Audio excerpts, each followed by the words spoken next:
Respect from 1xbet. Respect from 1xbet. Respect from 1xbet. Respect from 1xbet. Respect from 1xbet. Respect from 1xbet. Respect.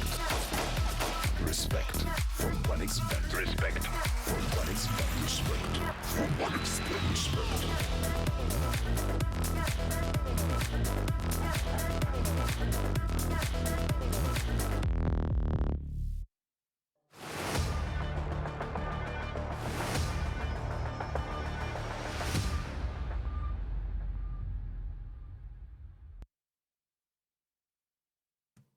Good morning, ladies and gentlemen, and welcome along once again to the Oriez Regional Series 3 European Edition. But Ted, it's very special right now because we're going into a playoff day. Really excited to get going with today's action because we're going to be kind of basically getting down to the business end of things. It's time to really just get down and dirty with it. There's no more second chances. It's you win or you lose. You lose, you're out. You don't have a chance to win any of the money, and then you don't have a chance, of course, to rack up those points at the end of the year to qualify for the LAN in Belgrade. How are you feeling going into this today's action? Because it's been a while since we've been on the Oriez.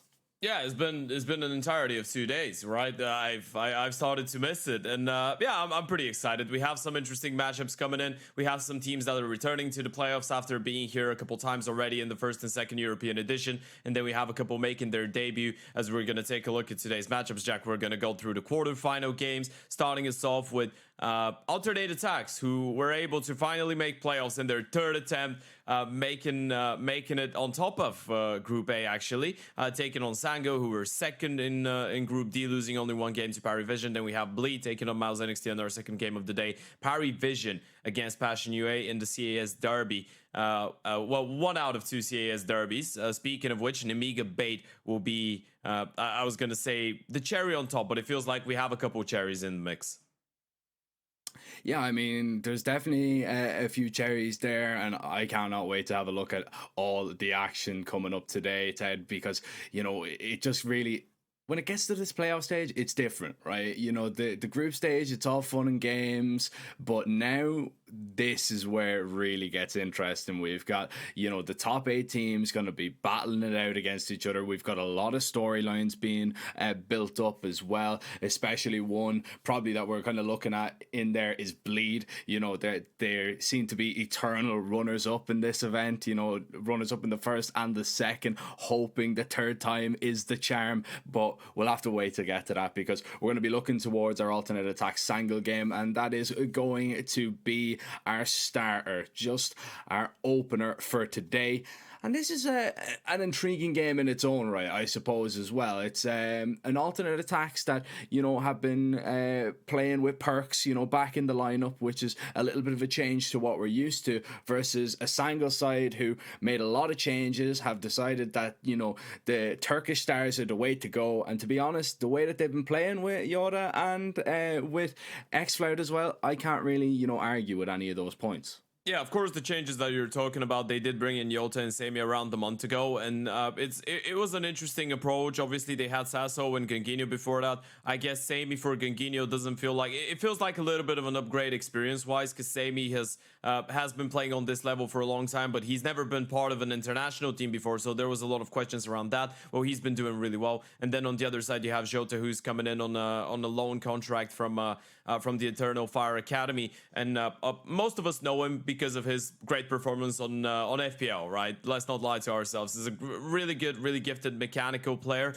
but so far he's been doing really well. And as you pointed out, himself and X-Cloud, it just feels like things are gelling in really nicely for that Sango team with the firepower that they have. Obviously, LNC is finally feeling like he probably has the right pieces, and we shouldn't forget they still have the firepower of youngsters. So it feels like you have 3 completely capable of being the hyper carry of the team rifles, and then an Oper who's proficient with the rifle and the Op 2, and they've been putting on some great numbers. Yeah, they have, man. They really, really have. And looking forward to the Alternate Attacks team. You know, this lineup, we don't know what I suppose the official story is with this lineup, but all that we know is Perks is back in the roster in place of Sky, and it has been that kind of way for a few events, so to speak. But Well, alternate he attacks has been playing with it. It's not an official thing, right? But he's been playing with the team for the last 7 best of 3s that they've played on HOTV, even though it's not an official replacement or anything. It could be a reason for Sky's absence. Yeah, exactly. But Perks has kind of stepped into this alternate attacks team, and to be fair to him, he has brought, you know, alternate attacks something that they had been struggling for a very long time, and that's wins. They went 2-0 in the group stage, beating Gaming Gladiators and beating Passion UA. Hyped and Perks were kind of the two standout players that were having, you know, big performances from both of them. And up until yesterday, they had, I believe, a 4-win streak going on until Endpoint, of course, UK. No surprises there. They were managed to able to stop this streak, should I say. But, you know, this alternate attacks team, when Perks is, you know, kind of back in the lineup and playing with them, you know, I hate to say it, but they kind of do look like a better team. Well, I guess if you're judging by the sample size of results and victories, it is a fair assumption to make. I mean, you open HOTV and you look at the fact that they are winning games now. Obviously, it's going to be a little bit easier when you bring back someone that's played a little bit longer with Freeze, with Alzek. So it's kind of like you're removing, well, not removing, but you are missing out on a player like Sky, who has been a part of a different team for the last year. So of course, I think it's going to be easier once you go back to that kind of original core, because initially the big conversation that we had around alternate attacks was the fact that they're changing the core. With bringing in Hype Arrow and Sky from the big academy team, right? So now we're back to the old school core, and I feel like things might be looking to stabilize a little bit in the short term. Obviously, we have to wait and see if that's going to work long term, and if Perks is going to stick around for a little bit longer. But you're spot on. I mean, he's been playing well. Hype's been playing well. Alzik has been finding his form recently too. He had a bit of a tough moment since I guess the addition of the trio from Big Academy. So exciting times for alternate attacks, exciting times for Sango. It's a game that we've seen only twice this year, and that was back in February. Sango have won both those series in a 2-0-2-1 fashion, but again, a lot of things have changed since then. Sango's playing with a different lineup. Alternate attacks is playing with a different lineup. And speaking of the lineups, we're gonna get into the veto and see how those lineups are looking at this game and what do they want to get out of it. Now, sadly, I don't think we're gonna get a Dust 2 out of this one. The Inferno ban is gonna go out for Sango. Nuke being removed. The Mirage, standard Mirage pick coming in for the international squad. The Germans answer back with their really, really close to hard Anubis. And if we go to the third and final map, it will be a Vertigo. All things considered, feel like this is probably the most expected way this one could have went. Yeah, I think so too. You know, we were probably not going to see a risk at this stage of the game on a map like Dust 2 from either of the teams. If it kind of came down to it, they'd rather just play, you know, what they've been prepping and what they've been practicing and what they've been playing for, you know, a very long time. And, you know, there's obviously a quite a big of a punishment pick there. When we look towards that Mirage, alternate attacks have really been struggling on this map. Sure. Haven't really gotten any wins in it at all. It's been Sangle's bread and butter, it seems. Every best of 3 nearly they're playing it and winning it. So, you know, looking towards that map one, I'm probably just looking at that and giving that to Sangle by default, pretty much, just by the way that they've been playing and alternate attacks coming up with nothing. But maybe this veto isn't as straightforward as a lot of people, you know, maybe think. If we're to look directly at the statistics, if we are looking at that Mirage, if we can see alternate attacks maybe stopping Sangle early, just, you know, getting a grip on that game, well, then maybe we could have a very interesting best of 3 on our hands, and especially with Anubis being our second map. But jumping into map 1, Ted, Sangle starting us off on the pistol, and it's on the T side. Looks to be a pretty straight up play, a standard B-pop maybe, but it is only a single player, and that's Perks, solo alone, waiting on this B site. Thank God he's not solo with anybody else. There's nothing worse than being solo with anybody else than being solo alone. I mean, that's true. Yeah. If you have someone else towards the bomb side and you still feel alone, that's a problem. But he will be all alone, and that might be an issue. First one is this. Dual Beretta's tapping away. Not good for a second, sadly. Sammy was able to run him down, so bomb will get planted. No kit on the CTs for that retake, and they've lost Arrow too, so this one is already looking a little bit dire there. And It's not really getting better and better. No Yuto either for Freeze and Hype. They need to just walk out, make their way out. Both of them spotted. Youngster mows down another one. And this pistol round is a standard as it goes. Johto with another one on the P250. So it's team effort for the T's. Pistol round, as you said, standard stuff, but it works out perfectly. Interesting approach from alternate attacks to go 3 towards middle there. Not too often you see that, you know, to get into that, you know, you usually see it with a rifle setup, but they decide to go with it with the pistols. If Sang go middle there, I guess you're attempting an anti here. That's what this is. If people at home are wondering, you're not calling a triple man setup on middle on the CT side pistol round on Mirage just because you want to call the round.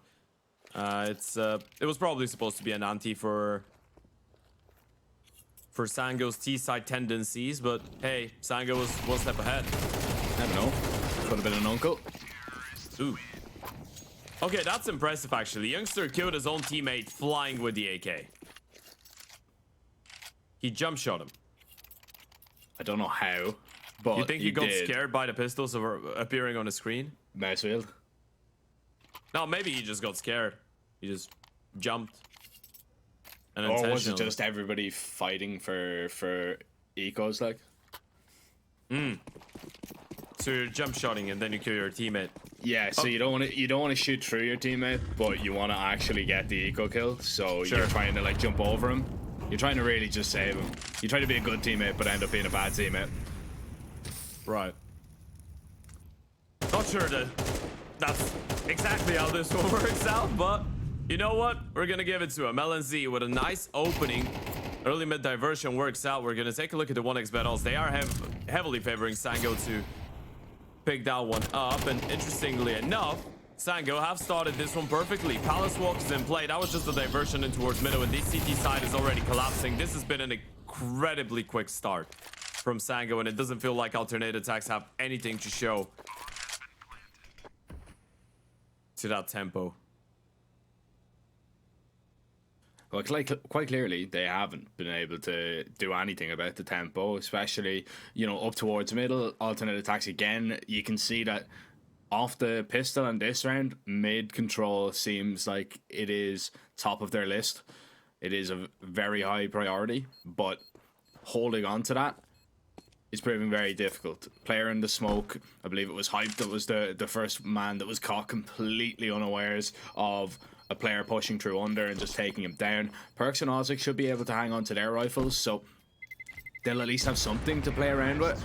But if you're alternate attacks, especially with how Mirage has been going as of late, you will want to get on the board as quickly as possible. And that's probably why we're seeing a tactical timeout right now, because 1 second you're in this game, it's just starting, you lose the pistol, you blink, you're 3 rounds down. You don't want to blink again and you're at a 6-0 deficit. That's just not a place that you want to be, especially going into a playoff game, a quarterfinal best of 3, let's not forget. So it is all on the line here, and although, you know, Anubis is a great map for alternate attacks, they've got some great results. It's not like Sangal or any slouches or are in terrible form on that map either.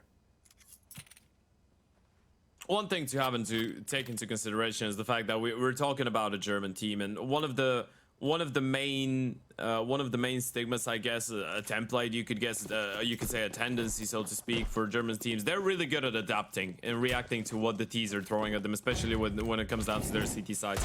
So Sango is or alternate attacks is that type of a team that quite rarely you're gonna see get stomped completely.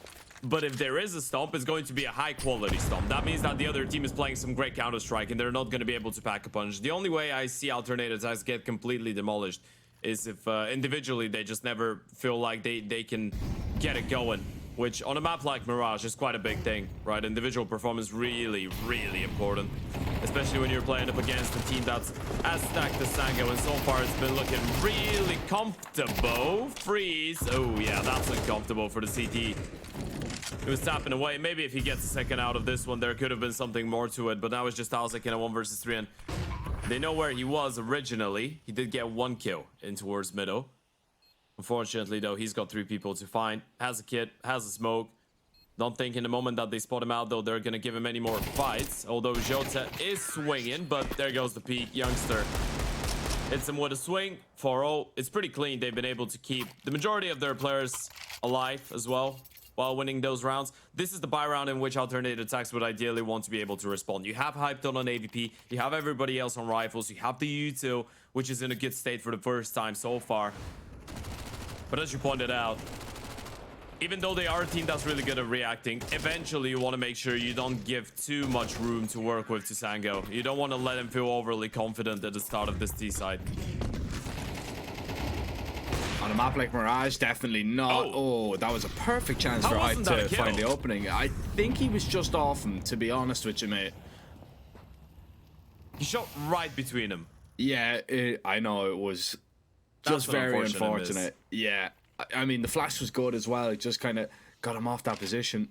Just forced him to maybe respect that mid presence once again. It's a great entry. Oh, and well, for a chance to find the opening kill to then going 2 men down, Freeze is eventually going to finally get alternate attacks on the board in this round. But is it too little too late? You've got Youngster in the backlines towards CT. They can split towards B. They can split towards A. They can do whatever they want really in this position. The reaction here from alternate attacks, though, I like very much. 2 players are going to double up. They're going to push short together. They could really pinch on this compresses right now, but they need to find the kills. Arrow's been spotted as well. LNZ has been dinked up. And, well, Youngster's going to try and help out young LNZ. Oh, he was looking toward kitchen. He didn't realize he was getting shot from... He didn't realize that Arrow thought he was getting shot from kitchen. Up until... Right. That was awkward. Up until the very last second, he didn't realize where he was getting shot from, and that cost him his life. A lot of confusion, and as you pointed out, the mid-round call wasn't bad for Alternative Attacks to try and bring the fight in towards middle, but Sango realized fairly quickly that they had the bomb there. LNZ just walked away, and they still had 2 players in towards the extremities. Youngster first in towards CT, and then, of course, one more lurking in towards the B apartment. So Sango officially on fire, and this is the one that really hurts. You were in a really good position to get an opening kill. You don't get this one, then you lose 1 player. Another one gets boosted in towards window, and the Opera gets run down. There's the replay of this really old fight. I'm not sure xFlout really believed what type of a fight he was in. I mean, you're looking at the minimap, you're seeing one of your teammates running in behind you in towards the B apartments, the other one on the A bomb side. And then the CT is just looking kitchen. That might have... It must have been a funny one for xFlout. I think he was looking behind because he thought Youngster was coming behind him. Let's not forget, Youngster got that kill onto Hyped.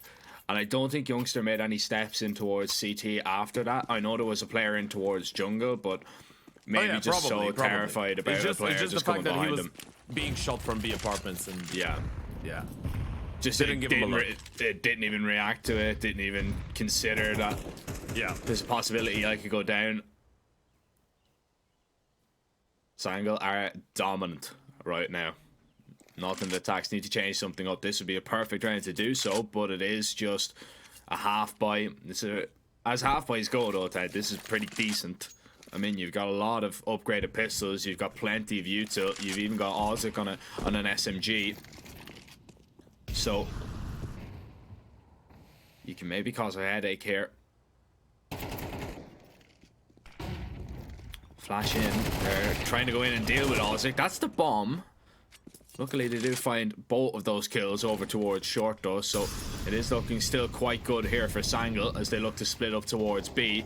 The rotations are coming in. Freeze has already been dealt with. Perks is just looking the wrong way completely. And it's all down to Arrow. Yeah, it's time to turn on the alarm right now. This is looking hella comfortable for Sango early on. The Deagle's gonna try and find a couple more heads, but in general, the rounds have not even been remotely competitive so far. I mean, yeah, there has been a couple fights that maybe could have changed things up a little bit, but in the grand scheme of things, you're looking at a pretty comfortable Sango and a Sango team that looks like it's firing on high cylinders. You're looking at LNZ on 7-1, xFlout on 7-3, but at this point, it's not even about the individuals. It's not about the kills. It's about the team being 6-0 in the lead and looking really comfortable. As you said, a bit risky to send in the bomb first. Thankfully, the bomb carrier and Sammy was able to get that first kill, even though the CT did dodge the flash and played it nice with the MP9. That one fight was detrimental for the round itself. It is another investment. And now you're supposed to start winning rounds if you want to keep this one competitive. Now, as we said, there is a big asterisk into it. Alternate Attacks is not really a team that I think has any big ambitions when it comes down to their Mirage. So it's about trying to keep it as close as possible. We were always expecting Sango to be the better team out of the two. It's just about how scary it is going to be. And speaking of scary, a B-pop could be scary even though they're positioned fairly nicely. Yeah, especially with the AWP in this position, he has to try and get away. Xfair has found that opening. Perks and Hype can do absolutely nothing. They're just being absolutely bombarded right now by Sangle, and just nothing they can do in return. Xfair is even going to lurk up and kill Arrow. It's just Freeze left to save his M4. Sangle are running away with this Mirage so dominantly right now, and you remember everything that I was saying about alternate attacks? If they can make Mirage a competitive game, scratch that, man. They have just looked out of this game from the very beginning. And Freeze will be lucky if he saves this M4, to be honest. Everybody's just going to try and run him down, I assume. Yeah, the reason you're going to be really worried about alternate attacks' chances when it comes down to this map is... And that's the reason I pointed out that German teams are really good at finding reactions normally and making games closer. Mirage is the one map on which you can see repetitively alternate attacks not being able to come up with solutions. You look at the group stage matchup that they played against Passion UA on this map, they lost it 6-13. You look at the Enterprise 9-13 game. Before that, you had 2 wins, which were against Ens Academy and Sampi, which Ens Academy was an overtime victory, so I don't think you can make too much out of it. Sampi, it was a 13-2, which was impressive, but you go back before that, you're looking at losses to Space, to Zero Tenacity, Havu, Bleed, Amcal, Aurora, Medisport. A lot of those teams, good Mirage teams, but a lot of those games in which alternate attacks were never able to put their foot on the pedal, so to speak. And that's a big issue. I feel like as soon as they get it going, they are a team that can, well, clinch themselves into the game pretty much. But especially when you're up against a team like Sango that now is just looking full of firepower and momentum. And they have been winning a lot of officials recently, having won 5 out of their last 6 games on HLTV. It could really easily run out of control. So yeah, I feel like you're a little bit hard done that your worst map in the pool is your opponent's best map, and they've been winning a lot recently.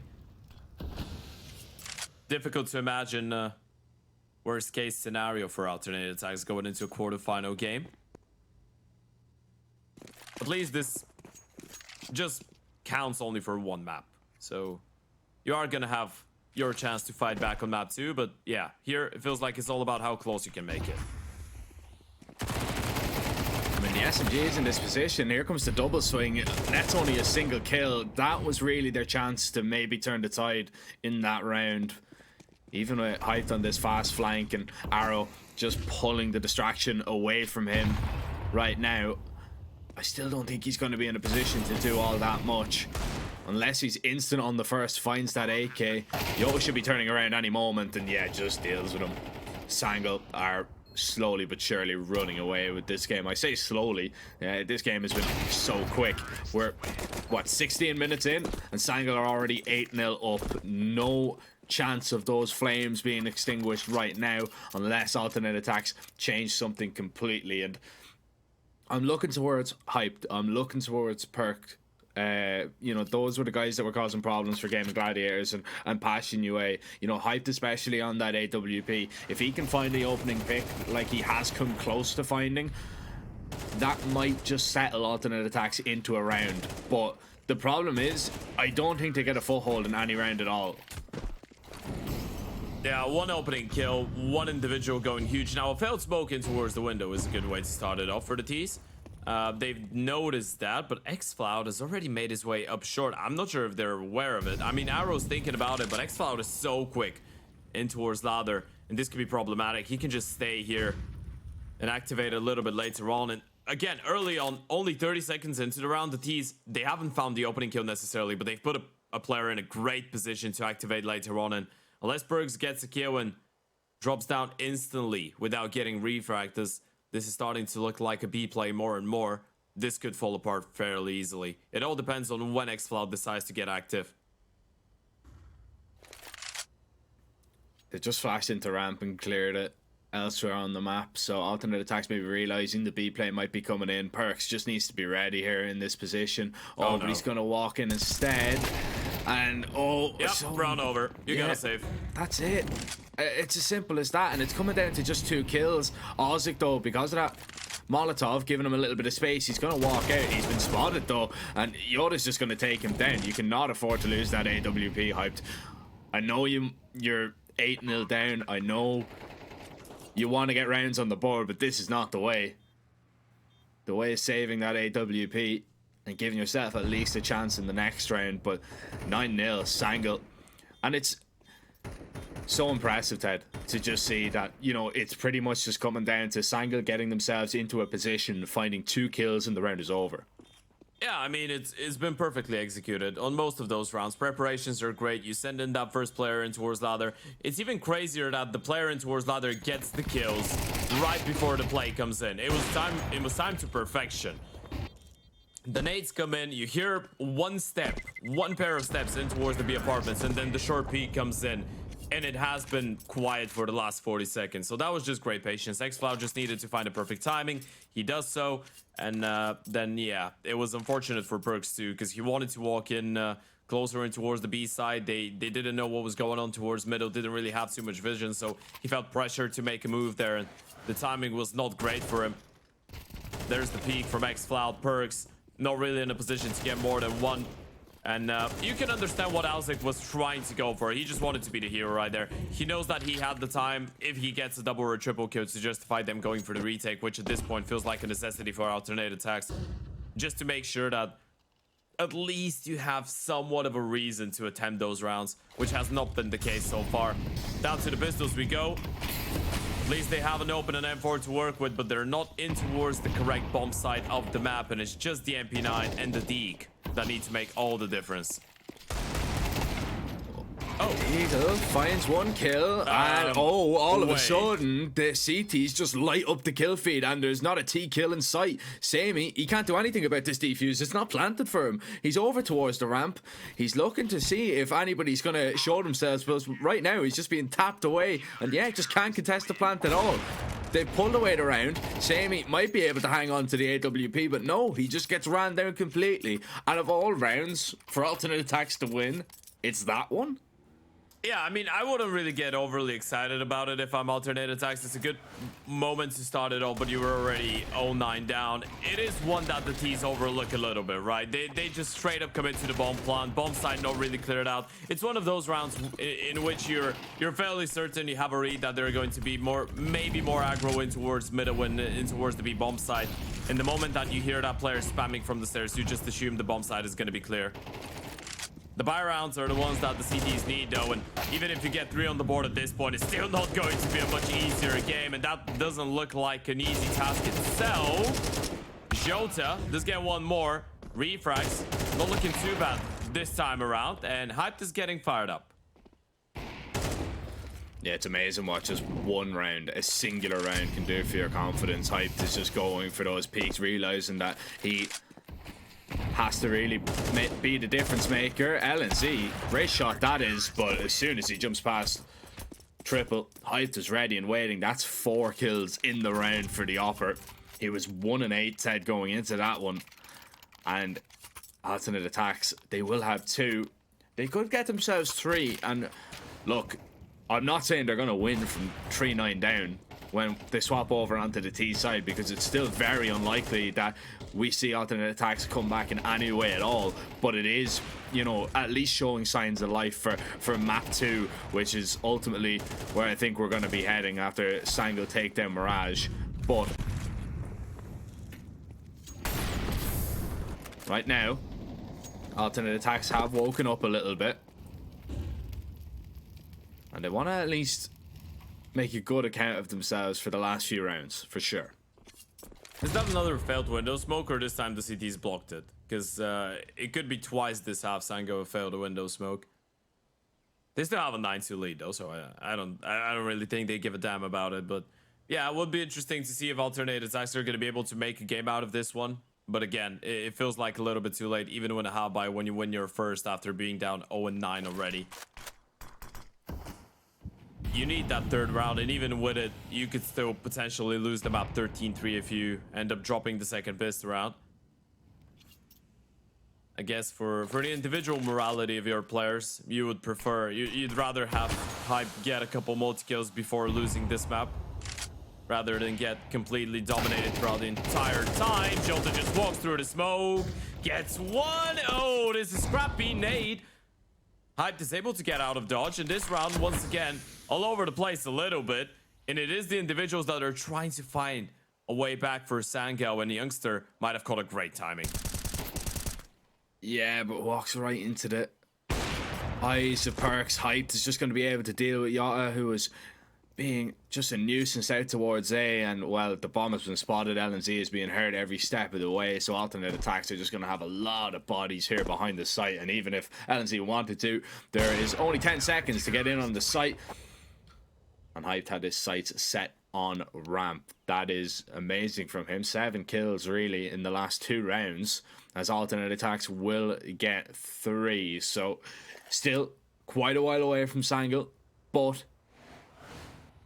they do at least win out the last 3 rounds and a half.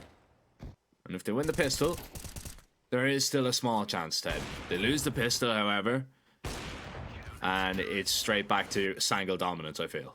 Yeah, sometimes you can just be a slow starter on a map, but again, as we said, it feels like they let it slip a little bit too much. We are going to take a look at the 1xBet odds in the meantime, and I guess no surprises there. 1.23 for Sango to pick up that map.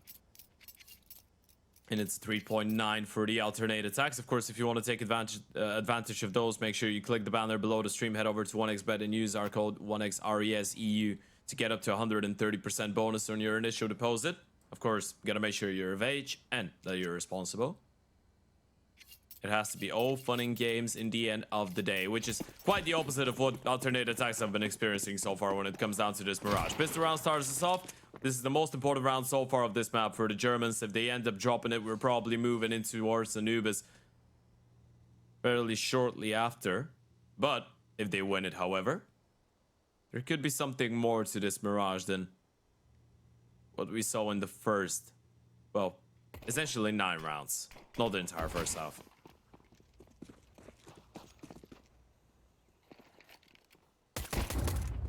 That's the ball. Yeah, this is a big kill to find. Right.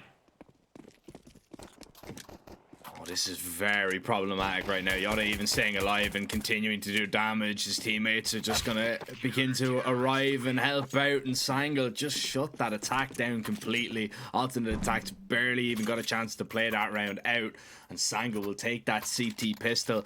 No bomb plant either to boast about if your alternate attacks, Ted, so the force is just not gonna be there, and then we can consider maybe them contesting this round, but this should be Sangal set on 11 before we see alternate attacks pick up a buy. This is looking extremely scary right now. Sango has been a great T-side team in recent times. I mean, we can give as an example their most recent game that they played, which was the Group C deciding matchup against Zero Tenacity, right? A 13-4, 13-6, both times starting on the T-side, an 8-4 on Anubis, and 9-3 on Vertigo. Sango is the team that most of the time has great T-sides, but sometimes could struggle to close it out.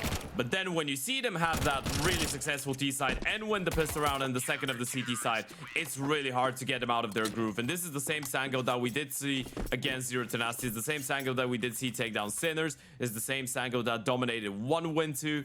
All of those games in which Sango have been running away with it, man. And it feels like they're not slowing down for the playoffs. This Sango is looking scary right now with the amount of damage that they can do. And the fact that they can win so many maps so comfortably and stomp so many teams. Even teams that have been playing some solid CS counters, some solid CS recently. I was gonna say CS Counter-Strike. Some solid CS Counter-Strike. Yeah. CS Counter-Strike. Look at this already for Sangal. They're gonna take a lot of space in towards the ramp right now. Yes, they're giving up Palace, but once they clear out the ramp, if Sammy spots out this Palace walk, that's a big difference. However, this is worst case scenario. You've traded places pretty much with the T's. Wow. And now maybe you're realizing what's going on. I think, yeah, now you've realized Jota needs to turn away and run back in towards the A-bomb site, and he needs to make first contact. You want to use the fact that they haven't spotted X-Cloud, and you can see them trading positions right now. Jota's going to be the one to take first contact. This is the right way to approach it. If Jota gets one more kill out of this, this is absolutely nuclear, but I feel like this is one of those rounds that you just need to call off, and the call's already been made. This is just a save. Even if Jota gets that kill, which you want, probably didn't really need that, but they still have enough money to, I guess, drop over a gun to him. That's one of those situations in which if you're Sango, you feel like you have the right call, especially if Sammy stays there for just one more second and spots out the players going out of Palace. He doesn't even need to get into a fight. Just hold on to jungle, go for Jota and X-Cloud to come back. It's a completely different round. In that scenario, though, it was the other way around. The T's one step ahead. They get a fourth on the board. First buy round in the second half goes in favor of alternative attacks. Of course, financially, Sango yet to be really troubled, and Sammy's gonna get himself onto an AVP this time around, so it's technically a better purchase than they had in the round prior. But subsequent rounds, this is something that has been evading alternate attacks, and it's something that they could get here and reset the CT side economy simultaneously.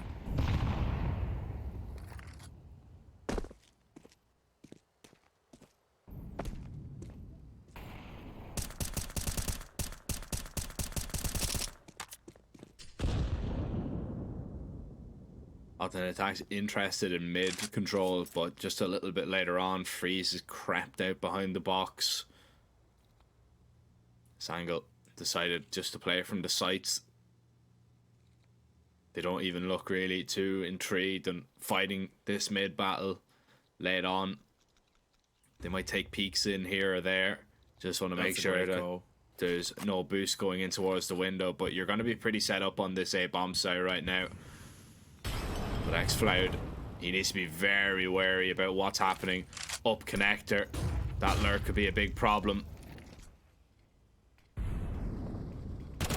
So far, so good, and now it gets even better. Yoda's even going to get out of sandwich, reposition all the way under. Oh, Yoda, he trades out hyped, and he is still alive, but he's lost his two teammates. He's lost all support here into this A-bomb site, but it doesn't matter. Yoda is hitting everything that appears on his screen right now. Yoda, he can't be stopped under Balk in sandwich. Anywhere he goes, Yoda is just going to dominate them. 21-7, a 4K in that round, and a bit of individual magic to get Sangle onto 12. That's obscene by the 21-year-old Turkish star. That's absolutely outrageous. He even sacrifices the life of his own teammate there. I mean, well, he didn't sacrifice it willingly, but Hype just walks through the palace smoke and gets the kill on Sammy.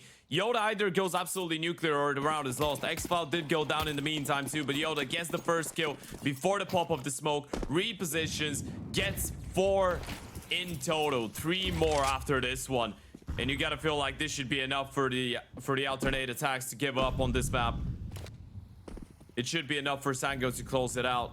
That's the only thing we hadn't seen from Sango previously. It's just one of their players going absolutely nuclear, and it's Yoda out of anybody else. 22-7 as he keeps on mowing down players.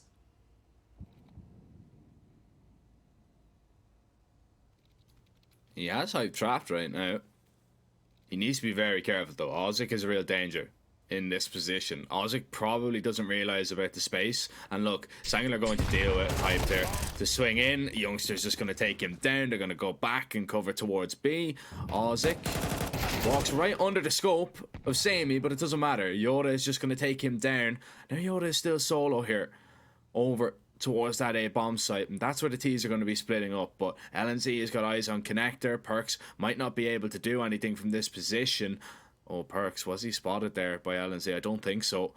No, but he's just covering the cross, right? It doesn't matter. Yeah. Yoda can just focus his entire attention on the cross. There goes the contact turn around from the first player. That's opened up a little bit of a gap for Arrow to work with, but the flash is absolutely perfect, and it's Yoda on 24-7. He is a demon, and Sango pick up map number 1 in an astonishing fashion. Yeah, 9 is fine for Sangle, Ted. 9 in a row on Mirage currently for Sangle, and definitely not a team that you want to trifle with on that map. For alternate attacks, I mean, continuous woes on Mirage. Looks like a map that they are really struggling on. Just don't really give themselves too much of a chance in that game, in that first half, going 9-0 down. Yes, they managed to win the last 3 rounds and a half, but by then it's already too late. You're already pretty much out of the game at that stage. And, you know, yes, at least there's some promising signs of life going over onto map 2. It's an Anubis, you know, it is a map that we know that, you know, they can get a result on, but if Sangl, you know, can get going on their T side early, just keep alternate attacks out of the game, this could be a very, very quick series, Ted. And they do worry for alternate attacks if they are not ready for map number 2. And unfortunately, ladies and gentlemen, we're not ready for map number 2 because we have to send it to a little bit of a break. It's only a short one, though. We will be right back with more playoff action here at the RES Regional Series 3, and we'll see you in just a moment. 1xBet and Eva Alfie present betting on all esports events on the website and in the 1xBet app. 1xBet. Play with Eva.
But one thing remains the same. Victories with 1xBet.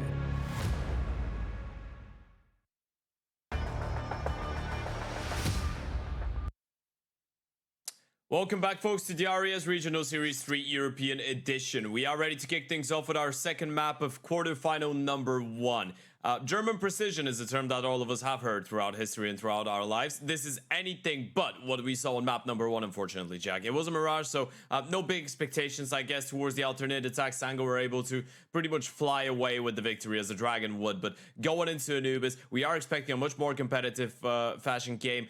Although it is worth mentioning that unlike Mirage, we're not really looking at the Anubis as a potential punish pick for alternate attacks, just a map on which they should have the advantage slightly, but you never know because Sango are usually a pretty competitive team when it comes down to Anubis. I think, you know, Sangal are going to be a tough team on any map that you're going to play them on, Mirage especially, but Anubis is definitely one that you can't go in and just, you know, think that you 100% have the advantage, and there's no way that alternate attacks are going into the second map thinking that they have any advantage whatsoever. I mean, a 13-4, it's an absolute dismantling, and, you know, you're going to have to bounce back from that. You need to. There's no second chances anymore. They were dominant throughout the groups, Ted. They won both their games. This is the first time we've seen them tested. This is the first time we've really seen them, you know, under all this kind of pressure. We'll see, are they going to be able to pull through it? But Sangal, to be honest, I think they look like one of the dark horses in this event. You know, they've been playing really well. It looks like all the pickups over the last few months are beginning to gel at the perfect time, at the perfect moment. They're getting some fantastic results, and you know, a credit to them. We'll see now really what they're made of, but if they're able to take this Anubis, my opinion of them, it's going to be even higher. Yeah, it's looking good for them, most certainly, especially if they're able to pick up the pistol around here. And now is going to be a B play, 2 smokes, 2 flashes being lined up. Youngster and Sammy responsible for the nade. Left, right hand side, smokes in towards the bomb site, and it's just Isaac and Arrow that need to hold on.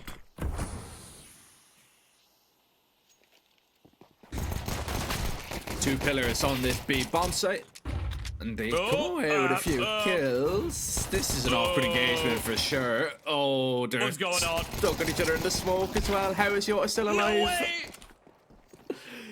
Oh, This round is complete carnage. This round is all over the place, and LNZ gets one. Bombs dropped in towards jail though, so Youngster might have to just walk out. Gets one, which is actually too much considering how many people there was on the screen there. And LNZ now 1 versus 2 clutch required for the captain. Knows where Perks is. Knows that Hype was in towards the back of the Plaid, but he's still looking for him, still trying to bait him out. He knows that they're trying to double peek him, and there goes that double peek. Perks takes him down with his 3rd of the round on the Julies, and alternate attacks get the best around amongst all the chaos. What really went down there? I mean, your guess is as good as mine. Your guess is as good as mine. That was just an absolute scramble on the B-bomb site. Alternate attacks will not care though. I mean, you win that round. Okay, that's the pistol. Let's start putting more rounds up on the board here. But I mean, the investment's coming back here from Sangal. They want to put alternate attacks under pressure from the get-go. They lose that opening round. They want to make sure that alternate attacks don't build up any steam at all. You can see Sangal currently the favourites according to 1xBet. That's a little bit of a missed Molotov. Freeze is going to have to run through the fire and flames. Look, the amount of damage he's after taking from doing exactly that. That's a big problem. The swing of the pistols and the SMGs into this A bomb site to try and get something done. But this A defense is holding to perfection. It hasn't even lost a single player, and there is only a single player left on the other side for Sangal. That's Youngster, but not for long. It's a clean round pretty much for alternate attacks, despite Freeze tanking all of his HP through that molly. But that's exactly how you want to deal with a round like that, where Sangal try and catch you sleeping, but alternate attacks, it looks like they're wide awake on Anubis.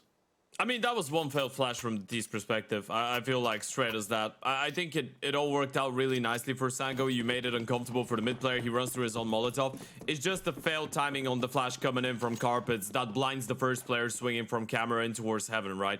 he gets blinded by his own teammate. And that's the big difference maker. That makes it a free kill for the first CT standing in towards heaven, and later on the entire round just collapses. I feel like that one flash gave them time to reset, so yeah, I mean, it is good for the alternate attacks, boys. In the meantime, if you're Sango, you just feel a bit unfortunate. And you know what? For an eco, this one is already looking fairly expensive. You get 2 kills, you probably don't get a third out of this. But it is some solid damage that you weren't able to do in the previous round. Still, though, as we said, it is a good start for the Germans. You still keep 3 people surviving. You have 2 M4s, 1 MP9. Money's looking good. You can put Hyped on an AVP, and Hyped is one of the people that we need to have a conversation about going into the CT side of Anubis if you want to have any success whatsoever. We know that the highs with this player are extremely high, but then it feels like sometimes the lows are even lower than that, right? Once he goes stale, it feels like he just needs that one massive round to wake up a little bit more. But if he gets a good start to a game, it's really difficult to put him out of his comfort zone, so to speak. And we had that same conversation with people like Perks and Alzek. Now, Perks is onto an 8-0 start, which is absolutely perfect for your, I guess, rotation player between middle and that A-bomb side. For the guy that's going to be playing the majority of the half in towards Cameron, just turning around and being the ambulance, so to speak, in towards A. You usually want to have a player with a big multi-kill potential in that position, and he has been like that. So a couple players to be wary of, I guess, if you're alternate attacks, but so far so good. They go for a first tactical timeout before the first buy 2. You realize how valuable a 4-0 lead on the CT side of Anubis could be out of all other places in the map pool. This is probably the map that you would wish for a comfortable start on the defense on the most.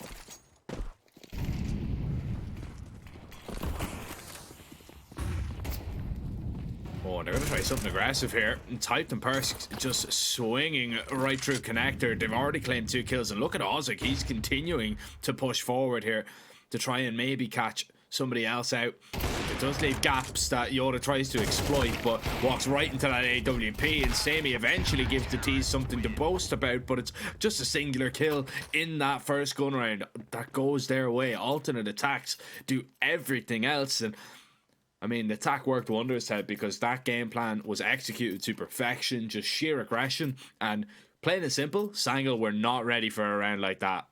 Yeah, you're trying to play your default, right? You're trying to play your default on the T side first buy round, especially after you've lost the first 3. You want to slow things down and get a feeling of the game, so to speak. Get a feeling of how the CTs want to approach it. And, well, you got the chance to feel it.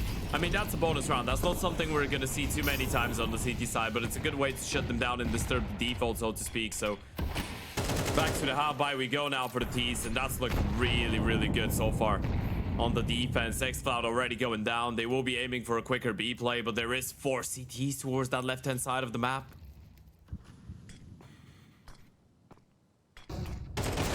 Smoke in.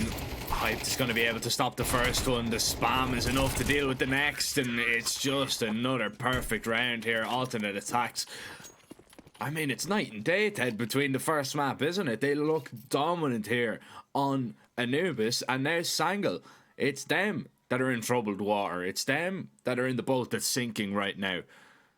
Yeah, and I'd say in that situation, if you're Sango, you feel like you just got caught off guard by too many things so far. I mean, if you don't want to count the pistol round, which comes down to a 2 versus 2, you're looking at the first buy, or not even the first buy. It was a failed flash from your perspective that set up the CTs to get a clean one. Then you look at the first buy round, you were just not ready for the aggression. You got caught off guard, so you're 0-5 down, but then at the same time you feel like it hasn't been up to you doing something wrong. It just has been up to alternate attacks being able to get away with a couple more rounds than they should be in that situation. So I still see a world where the Sango boys start winning rounds and they actually have a competitive T side. I don't think that's going to be the energy from the entire first half, but 5 rounds on the CT side already is good enough. That's the issue. Even if you end up winning all rounds until the end, if you're Sango, alternate attacks are already happy with what they've been able to achieve. And there is a big chance that they get a couple more. Oh yeah, a very, very big chance that they get a couple more. Sangal forced to respect alternate attacks here. Nothing aggressive coming in from the CT side, really. They're happy enough to play a little bit more patiently. Give Sangal that control. Hyped. Molly's gonna land on top of him. He's just gonna stand in the fire. His teammate's gonna smoke it. Next Floud swings into a fight that maybe he wish he didn't take now. Sangler are down a man and have to come up with maybe a new plan. Big opener. Repositioning towards the B-bomb side. Molotov going to land behind Youngster. The flash is perfect though. That's great execution on the aggression, and now this is starting to look really scary. Now you're not able to come up with anything, and that CT side is just all over you. Sangil 6 rounds deep into their T side on Anubis, yet to post one on the board and yet to get a bomb plant. Look at all those kills. It's just rounds defined by alternate attacks getting all 5. Not a single plant for Sangil. 6 rounds into an Anubis T side. That's terrifying. That is far from ideal. Yeah, I don't even remember the last time I've seen something like that where an Anubis T side like hasn't even gotten a bomb plant down. Hasn't even looked like getting in onto a site. This is an incredible showing so far from alternate attacks, and it could get a whole lot better, but it could get a whole lot worse if Hype doesn't hit this first shot. A lot of pressure on this Opper. Scoped in, he's going to see toes, he is going to miss, and counter utility is going to be deployed. But if you're Sangil, I think you might have to risk going through this. But look at the amount of util that's landing in front of you. Molly's down. Let's see if the spam is going to connect. The pistol's going to try and cause some chaos in towards A, but chaos averted. Freeze with some nice shots. Yoda hits an insane deagle onto Hype, but it's not enough. Freeze is just going to lock in 4 kills. Alternate attacks are going to lock in 7 rounds in a row on this CT side, Ted. And Sangil, they nearly had themselves a bomb plant there, but still without one. Yeah, this is starting to look like a quarterfinal game now. Look at that. I mean, it felt like Freeze and Burks had a gentleman's agreement. Burks is the one that's going to spray all his bullet through the smoke to try and spam them. And then Freeze is the one that's going to try and tap people as they're running through and getting the kills. 4 for the captain there. Now this is looking as competitive as a playoff game should be. Now this is looking like the alternate attacks that was able to run through that group stage without dropping a single series. 2-0 over the Gaming Gladiators, 2-1 over Passion UA. This is looking as competitive as a playoff game should be, as Ted exclaims. Alternate attacks 7-0 up, but I completely understand what you mean. Competitive on both maps. No, in terms of the series in general, it's looking like it's going to go to a decider the way the alternate attacks are playing. Yeah, I completely agree with you. Just thought that was a little bit funny as all that, because Sangil have given us no signs of life. You look at all the players. Xfloud yet to register a kill. LNZ and Youngster both on 1, Samey's on 2. Yota is the only real sign of life that Sangil have been showing. But when you're not even killing alternate attacks, that's when it becomes a little bit of a problem. 45 seconds, great counter utility down to try and stop Sangil from playing into B here. Ozik's already stopped the first, and they're just cutting them apart, Ted. Once again, the B-bomb side looks like it's going to hold on, but all of a sudden, Xfloud and LNZ, they have an opportunity, they have a chance, and that might have just been taken away by an overcommitment into that fight that LNZ really didn't need to take. Xfloud started this round on 0 kills. He could end it on 4 and get Sangil onto their very first round on this T side. Smoked off with the AWP in his hand. He's going to line up that Molotov.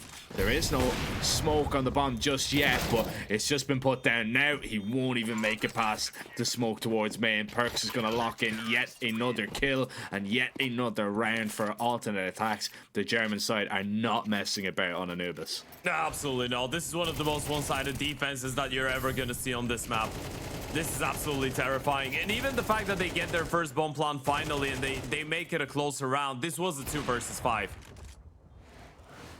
Don't fool yourselves. That wasn't a competitive exchange. That was Xfloud and LNZ just going, well, mainly Xfloud just going absolutely huge with a multi-kill and making it a bit more possible. But then LNZ overextends a little bit, giving away a fight that he probably didn't need to. Look at Hype. Look at Hype. He's playing with so much confidence, just pushing through the smoke at this point. Finally gets punished for it. And this is the first time that you can see a world where the T's pick up a round, and Xfloud Seems to feel like it as well. This is much more like it, finally. Right. All right.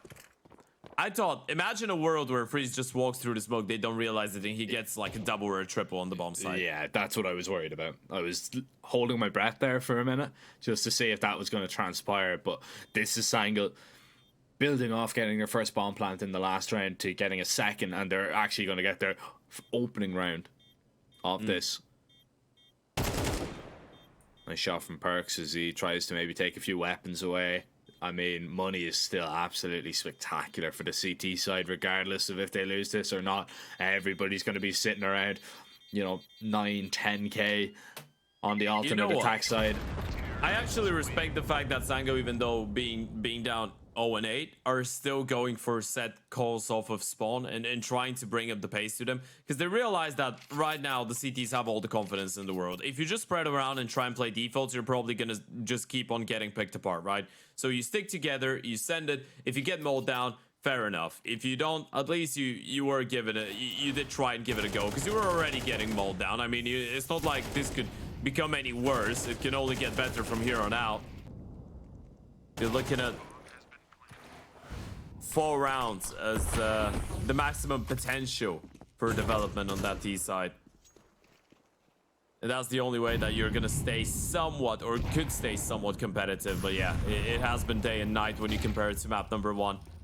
And it is great to see, man, because we did have bigger expectations of this alternate attacks team going into that matchup, especially after being able to topple their group.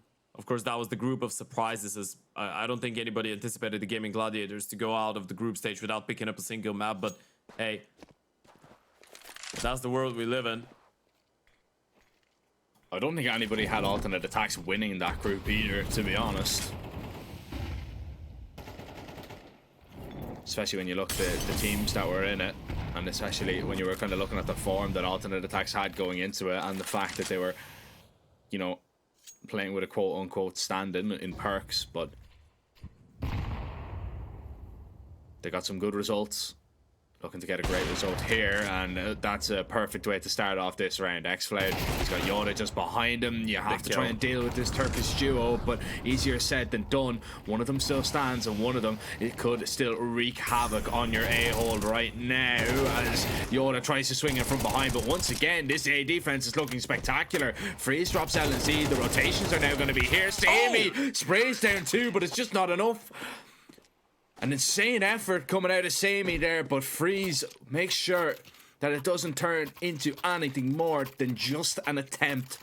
9-1 alternate attacks continue just to push forward through this first half. They're so paranoid of the AVP at this point. I mean, you get the kill in towards middle. That left-hand side smoke from the T-side's perspective, I feel like it even opened up more space for the CT to work with.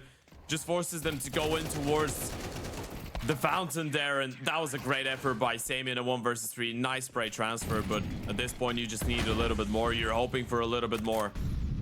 You needed 4 rounds in order to dream about staying competitive, but now you're starting to just lose sight of the light. Is there a chance to still make this one a competitive map? Probably not. You're just fighting for your dignity at this point. Alternate attacks looking like a team that wants to take this one to a vertigo, and it seems like they will get it. Perks. Ooh, that's an awkward timing. He's still aware of the possibility, but a lot of pressure on Sumino, and yeah, Perks is dead. Yeah, and unless you're very fortunate on these fights, if you're alternate attacks, I don't really see a way that you get back into this bomb site, but all of a sudden you find 2 like that, and yeah, you've got a chance now, even with Ozik on low HP. A 3 versus 3 in this position with your money. Oh, it's a coin flip, Ted. I'd say safe, by the way. I know when you're up 9-1, you don't really feel like you should be saving in a situation like that, but I think you're safe here.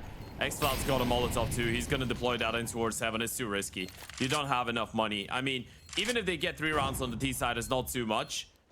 But you could potentially try and keep them down at 2. And yeah, this one is falling apart right now. Sammy gets 1, and now they've made a decision. Now they realize that it's not going to be too late. You're still going to be able to hold on to the AVP and the M4 of Alzik, and both of them can drop over guns, so at least they have enough money. to go for the reinvestment in the next round because of those two surviving. Otherwise, it could have been, well, you would have had one player on a FAMAS and one on an MP9 probably.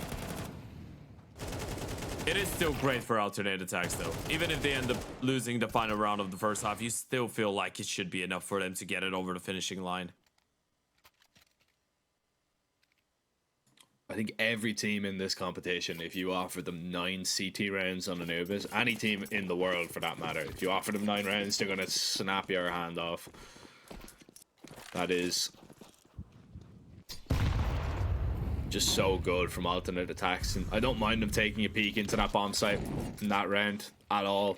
I mean, if they send Arrow in and he finds a kill, then you go for it, you end up winning it, and you can make this one even more dominant. But even now, you still have enough money to buy, you still got everybody on rifles, and you still got Freeze picking up kills towards mid, but it's just a one and done. He is going to fall away. Perks is going to try and lock in this bomb site, but timing is everything right now. He's hearing Yoa every step of the way, and he just gets crunched upon. Nothing you can do about that scenario, and well, there is going to be no save scenario in this one. It's going to be a 3 versus 4 man disadvantage retake for alternate attacks that they're going to try and pull off. But the advanced positions and the amount of util that Sangha can just put up right now, it's going to be very difficult to see a way back in. You might have to break that smoke and play through. I'm not sure if you can wait it out. There goes the nade. Oh, looking for the fight. Außer fights one, but Youngster can just catch them on the way out of the smoke. Hype still lands the no-scope, but it has to be a 1 versus 2 clutch here for the young man. Looking for number 2, but the shot will not connect. Sabi shuts him down. A triple for him, a triple for Sango at the end of that first half. Is there a chance for them to even make this one a little bit closer, though? That's one of the most spectacular CT sides that we've seen so far in the tournament.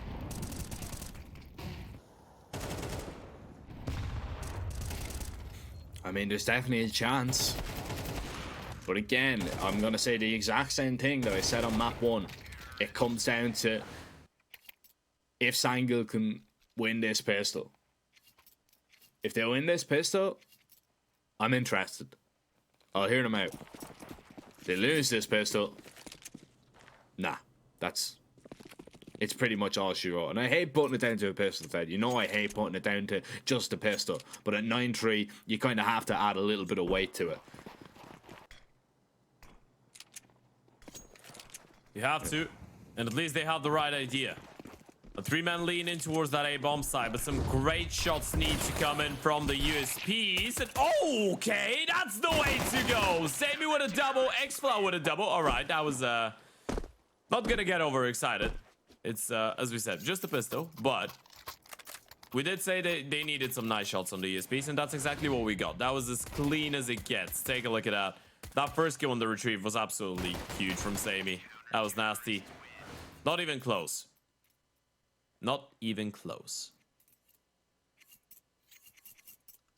Now I'm interested. Alright. Now I'm interested. No, Not even one buy round in? Nah, I have a raised eyebrow. Just one. Just one. So you look like The Rock. Yes. Sure. I can smell what's Angle are cooking. Same haircut? Me and The Rock. Yeah. Yeah. Soon come. Same size too.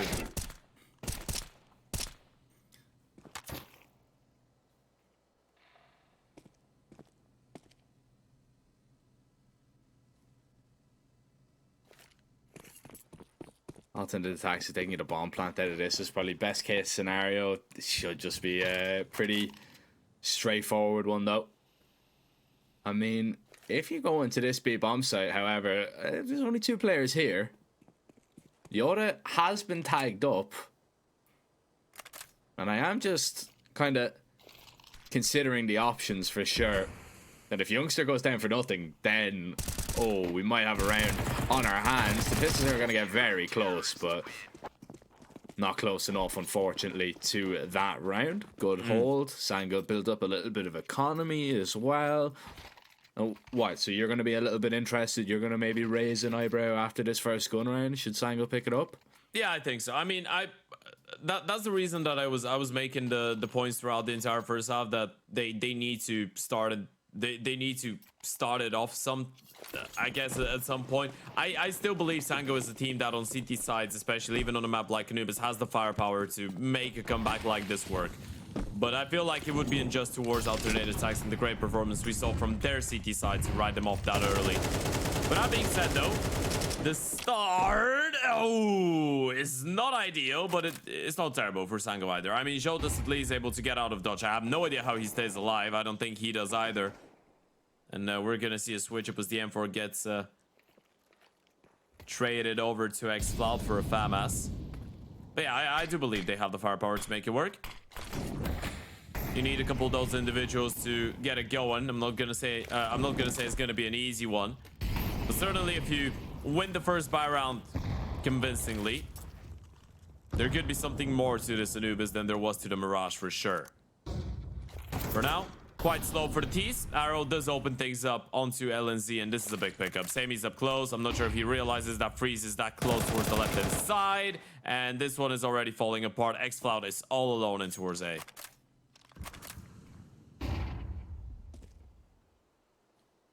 Need a big hold from xCloud here, who has been outstanding for Sangal usually. He actually gets himself off the bomb site, which is just in a great position. Freeze is going to try to walk on through. He's played this one perfectly so far. If he can get a little bit more, maybe there's a chance. There's a chance, maybe. He got 2 there. Damage is done, but I still don't think Sangal will take a look at this one. They don't even want to take a peek. And now, the money that they kind of built up, they're going to be able to fall back on that cushion.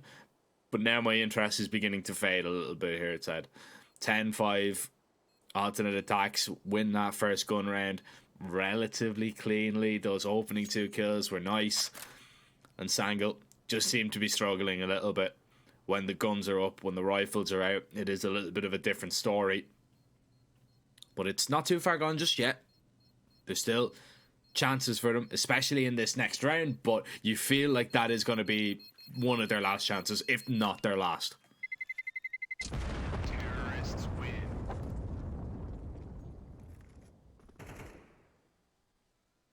Most certainly. Of course, for those of you that are just joining in, let us remind that Sango is not the team fighting for survival right now. I mean, both of them are technically, but they are one map ahead. So even if they end up dropping that Anubis here, we are going to make our way into a Vertigo, which is going to be a third and final. For alternate attacks, the case is quite the opposite. They need that Anubis, otherwise they will be going out of the tournament, and Sango will be proceeding into that semi-finals, where they would be facing off against the winner of our second quarterfinal of the day, which will see Bleed take on Mouse NXT. We are going to have enough time to talk about that matchup in a while, though, or in a little bit.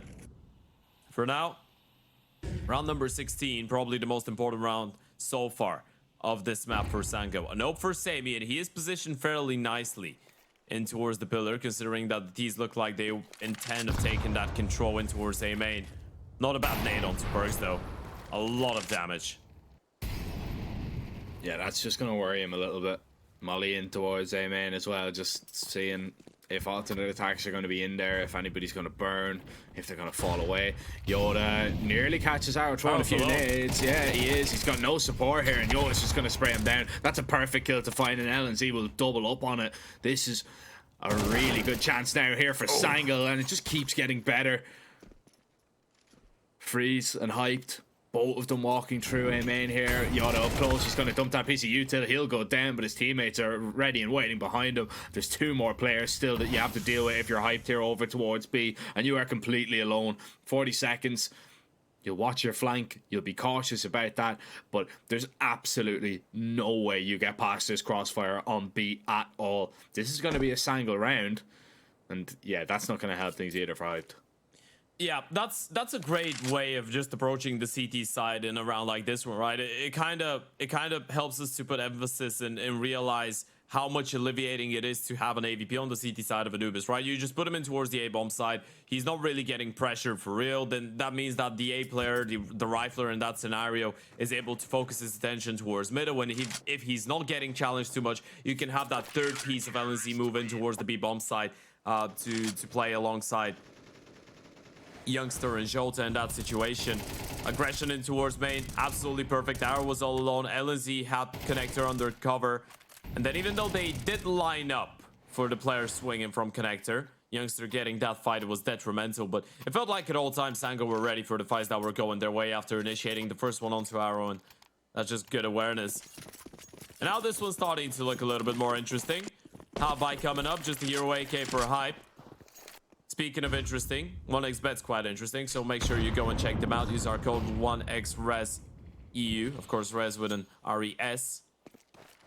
You get up to 130% deposit bonus on there. Odds, I would imagine they're still favoring alternate attacks, of course, for a reason to take this Anubis. But Zanga, we're starting to close out the gap a little bit, although this B-pop could be really dangerous. There's only 2 CTs on the bomb side. Yeah, not really any quick rotations either. But once you find that kill onto Freeze right now, it's either going to accelerate them in towards B or allow the rotates to move on over. But the rotates go the wrong way. It's just going to be down to these two players. Yoda needs to try and hold on and delay. Youngster needs to come back and help him. Yoda gets nothing. And Youngster still alive, staying alive, but dropped. Big problem. Samey sees the peak of Arrow. The double swing is going to come in. He deals with one, but not the second. And slowly but surely, alternate attacks are cutting Sangle apart right now. Perks turns to face Xcloud. This is a big fight. If Xcloud comes out on top, then Hyped is in really just a hole that he can't get out of. And LNC tries to creep in closer for Perks with that kill. Maybe, just maybe, we're going to see alternate attacks do it. Perks is just going to be forced away towards B main, and Xcloud is going to be forced away from the bomb site. Heard every step of the way. You have to give that one up. Alternate attacks with a perfect call, and Sangle, they just left that B bomb site too weak. Oh, that feels so disgusting right now for Sango. You just needed one player to get a multi kill. That was about the extent of it, right? You needed both of them to get one apiece, but it didn't happen. I think it was LNZ that fell down without a single kill there. So it was Youngster, or it was Jota actually, sorry. So Youngster needed to get a double. A lot of damage done, but the fact that Hyped wins that fight, 1 HP, and lands the instant headshot onto Youngster, this is the big difference maker. Youngster just needed one bullet, but Hype was just too quick. If Hype goes down there, Youngster can reset. He's got a 1v1 against the pistol later on. He can win the round by himself. That just falls apart against the half-buy. And those are the rounds you can't afford to lose if you want to make a comeback like that work. You need to be nearly perfect, and that's far from perfection, and they know it.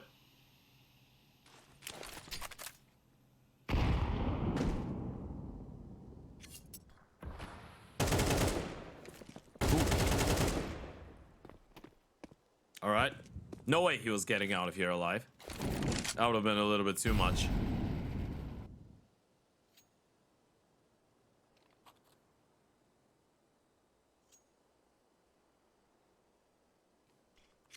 Bomb is still going over towards B here by the looks of things, and that util is good. It's just going to pull the rotations away. Sangle are being quite proactive. They're going to go clear canals, and then Yo is going to realize that he's no util to delay though. That's the big problem, and he's seeing all this util rain in over onto the site. He needs to just try and find one and survive.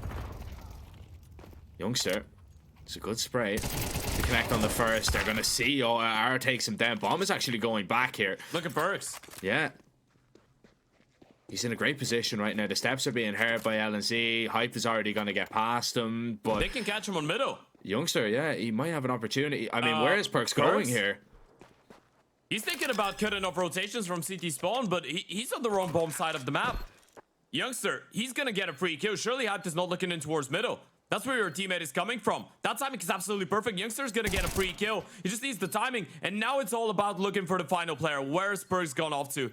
Is he in towards CT? Did it read into his Youngster? Not really thinking about it, but LNZ is on the bomb. He's just taking it. He's got the kid. Surely he's got it. And time of plenty. LNZ has to stay alive still. Money's not great for the CTs, but they stay alive for one more. And Perks will be kicking himself after having the round in the palm of his hand and letting it slip. He went for a walk. I'm so confused there. Perks, he had the round in the palm of his hand there, and I can understand he maybe wants to wrap around CT, see if he can catch a rotation away from Sangle, but you need to hold middle. You need to go and hold the site. It's better just to go and hold the site for your teammate. And like, he does a great job finding that kill. He gets in the back line as well. Wants to see if he can hear any steps. Doesn't hear anything. Yeah, that's a big problem. You had that round. That could have been your 12th. Now you're a man down in this round that could possibly reset your money. And let's angle back in with a chance, with a small opportunity to bring this game back and to close out this quarterfinal 2-0. This is troublesome right now for alternate attacks. Yeah, I mean, it is still too early on paper, but it kind of feels like it has given them a lifeline. That's the vibe of the game now. They still need to win this one though. Even in the 5v4, look at Alsik. He's just gonna run through so much ahead of the play, and he spotted out LNZ2. Surely you know when Alsik gets a double. That's one way to bounce back from a 4v5 into a 4 versus 2, and this map now is absolutely over. Unless Jota and Sammy pull up a miraculous 2 versus 4. At least there's no Yuto on the T side to delay after that Molotov fades away, but I'm not really sure you want to send it. Do you really believe that you can pull this one off? No, not at all. And I don't think you're expecting Freeze in this position. Okay, maybe if he reveals himself like that, you will. But yeah, you make up for that last round.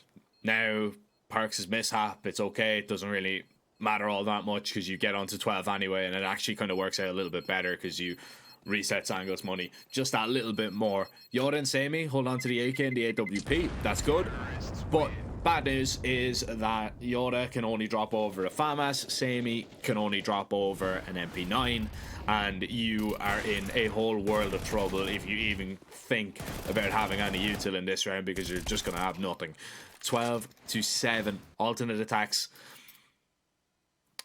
Didn't make it look as clean, but still, just closing out this map is going to be a great result, giving yourself a chance on Vertigo. But I like this. Samy's getting aggressive here. Is he going to be able to catch anyone on the timing? No. Yeah, and Vertigo is one that those two teams have played against each other only once so far, and that was well, once in 2024. They played it once in 2023 too, but in 2024 it was a 13-6 victory for Sango. That was, as we pointed out, again on the 1st of February, so quite a long time ago. Different lineups, different circumstances, different tournament, different stage of it. Not a game of the same importance for sure. And I'm still trying to figure out how that one happened, but Jota's trying to keep them in this. A 5 versus 3 quickly turn around into a 3 versus 3, and look at Jota. He's gonna go for more. He's gonna try and challenge Arrow for this one. Flash, not great. Arrow's holding. Jota spots him out, and he's gonna commit to the fight. He wants that kill. He really wants it. I don't blame him. I mean, Arrow, eventually he's going to go down. Yoda is just not missing right now, but the issue is everybody's rotating away. Yoda, he's going to be seen here. Freeze just going to try and run him down, and that one was just a little bit too much for Yoda to deal with. That HE, yeah, drops Freeze. It was a little bit wayward, but 1 HP.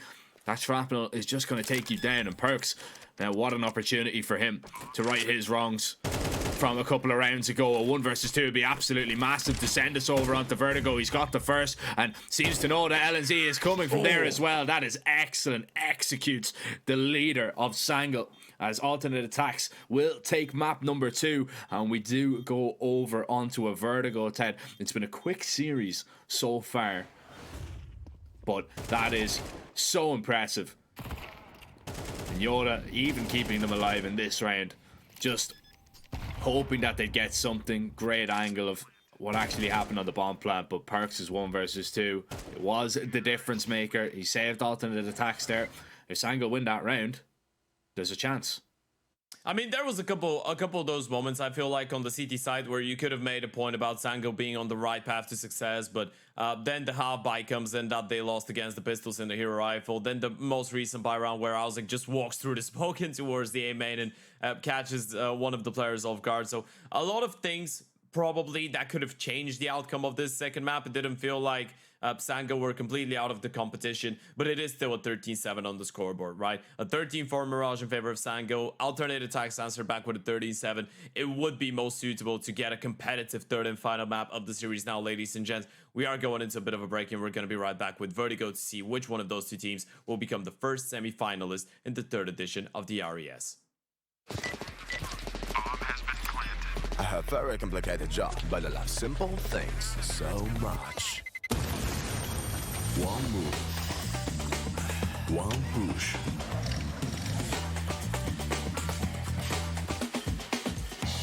One touch.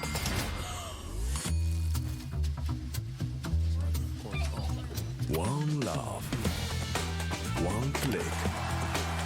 One XBet.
Hey, girl.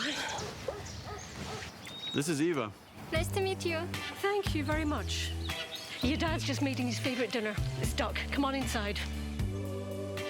They're all probably too gruesome to tell you while you're eating at the table. How's your food? Is everything okay? Good, good.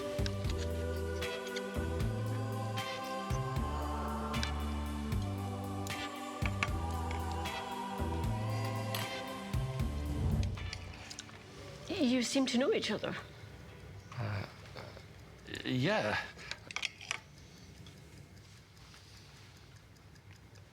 This is the new ambassador for 1xBet. Oh, I see.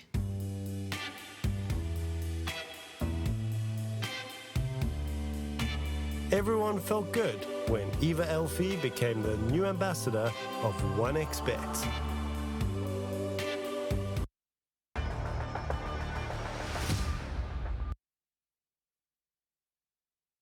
German precision is what we required of alternate attacks in order to stay alive in this quarterfinal game of the RES Regional Series 3 European Edition, ladies and gentlemen, and this is what we got on Anubis. The Germans able to bounce back in a great way after falling short on the first map of Mirage. Their map pick, though, was a completely different story. They were able to look like the far better team in the server, all things considered, and even though it wasn't the cleanest of endings, they were still able to finish it off in a pretty convincing fashion. Vertigo coming up. Jack, everything is on the line. It is a best of one. MR12. Winner goes into the semifinals. Loser goes out of the tournament. What are we expecting out of this Vertigo? Expecting a very competitive game, to be honest. Look, I think alternate attacks definitely look like the better team on that last map for sure. Sangle, they were in glimpses, showing what we've seen on Mirage. We weren't expecting them to be able to hold up that Mirage performance on map number 2. But for the majority, for Sangle, it looked like it was Yoda just doing a lot of damage. He was finding a lot of kills and a lot of impact. He needs a little bit of support. We need to see, xCloud firing on all cylinders like we know that he can. We need to see, a massive performance from him. Look, I think Sangle just need to hope that they can come into this with a fresh mindset, because alternate attacks are coming in with, all the advantage in the world in terms of mentality wise. But it still should be a very close game. I think we're going to get a really interesting dynamic. I think if we're to look at the riflers, I think Perks is going to be very, very vital for this alternate attack team. I think he's had an incredible series so far, and I don't expect him to take the foot off the gas now. But if I'm alternate attacks, I'm probably going to be the more comfortable of the two going into this. I guess, a point could be made for sure about Perks' positions as well and the roles that he's playing on Anubis. I think in general that has always been a really good map for him, and I feel like the impact that he has on Anubis, we're not going to be overcritical of him if he doesn't have on other maps because of the way that is structured, especially CT side. He just gets to be involved in the action at all times, and he is put in that position to get the multi-kill, so to speak. I feel like Vertigo could be a little bit different. On Vertigo, you're going to be looking at people like Hype. You're going to be looking at people like Alzek. Alzek, for sure, being a player that has been the big star of alternate attacks, I'd say the most convincing and consistent rifle on the team for the last 2 or 3 years that hasn't really been able to put his foot on the gas pedal in the last couple weeks. On the other side, though, I think we have a team that is really dangerous, at least from an individual point of view when it comes down to Vertigo.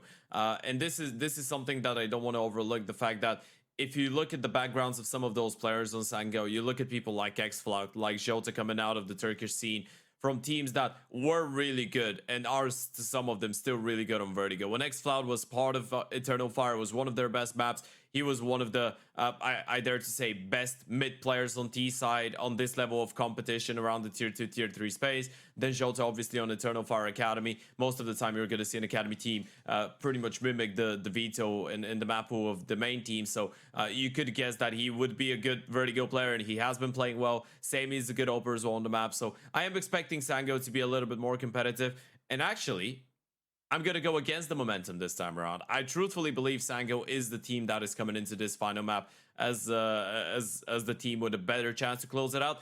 I believe there was a couple scrappy moments, a couple moments where you could see that maybe the communication wasn't ideal on Anubis. There were some fundamentals that were missing a little bit. But from the individuals, we did see a high quality play, and I really believe that this short break between Anubis and Vertigo could have given him enough time to get on the same page and show us their true colors on that third and final map. Yeah, I mean, look, I can see exactly where you're coming from. Yeah, there was some scrappy moments in there in Anubis for sure. I just think that alternate attacks, just closing out that map is just going to be massive for their mentality. Sure. But, you know, that being said, for Sangl, you know, that Mirage that they were able to win was just very impressive indeed. They had a very slow start on Anubis, which didn't help them at all. If they're able to avoid that, yeah, for sure, I can see exactly what you're talking about. I can see Sangl definitely, you know, coming into this game, you know, better off and the favourites for sure. And, you know, these guys want to win something as well. I don't know if you've seen the tweet, but xCloud was even saying, you know, maybe it's time to bring a title to Sangl for the first time in a very long time. So, you know, it means an awful lot to these guys. The same with alternate attacks, but Sangl seem like they are in it to win it. If they lose this map, unfortunately, they're not going to be in it anymore. So yeah. Especially for an organization like Sangl, by the way. Sorry to interrupt you there, but we remember that Turkish lineup from a couple of years ago, right? They've always been really close with the Turkish scene. So, you know, for people like xCloud and like Jota, it could mean quite a lot to be playing in the same organization that had people like Major, like Engine, like Paz, Hardstyle, Emor, all of those names. Pretty much legends of the Turkish scene, right? And you're playing on the same organization a couple years ago or a couple years later. It has to feel like you're holding a little bit of national pride going into it.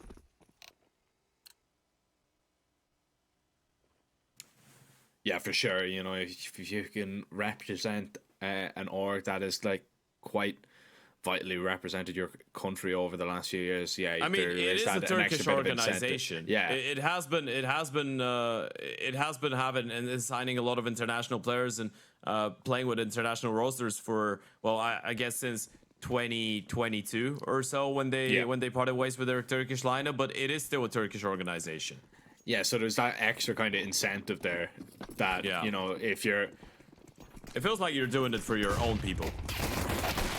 Well, fast pistol to start things off. And speak of that Turkish duo, they're thrown straight into the action, taken right out of it by a hype though. But they've already done the damage. They've already created all the space. And they've already found pretty much all the kills. Ozzik, last player standing. The other side of this smoke is LNC is going to collect that bomb, and himself and Youngster, they're just going to double up together. Play this one off each other and see what the Swedish duo can come up with. Yeah, those are the moments that you get the full package of communication too, right? You gotta feel like as soon as LNZ and Youngster are left in a 2vx situation, they will be communicating in Swedish, and that's gonna make things a lot swifter. And for Alzek, it could be a bit uncomfortable in that situation. You might have to make a decision, but it feels like his decision is going to be the correct one. He's going to start hearing the steps any moment now. So confirmation being made. Smoke. Alzek will try and force the issue. Bomb stuck, so plant secured, and it is a 2 versus 1. You'd ideally want to go for the double peek. It was just a solo peek from Youngster at the start of it, but it didn't really need his captain. Pistol round going in favor of Sango. It's a double for Youngster, a double for Jota, and one more for xCloud. Back to winning ways. Yeah, back to winning ways early as well. Alternate attacks, getting a little bit risky with it, to be honest.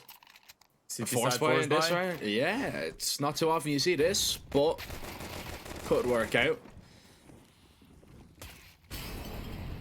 Some nice shots here that we're seeing once again. Back into this round up. And Sangl want to take space up towards A. Deep Molotov. Second. Oh, that's going to fail. That's a big problem. Freeze is going to burn, and xCloud maybe not expecting the force buy there early on, but now Sangl know what they're up against. However, it's cost them a fair fight. Yeah, good news is you did lose your one and only SMG into this one, right? So you still have the 2 AKs, you still have the 2 Galos you can gather up, execute onto the B bomb site, and you do have a fair amount of util smokes, 1 Molotov, a flash that needs to be timed to perfection. in order to make the difference. The first kill is the real difference maker.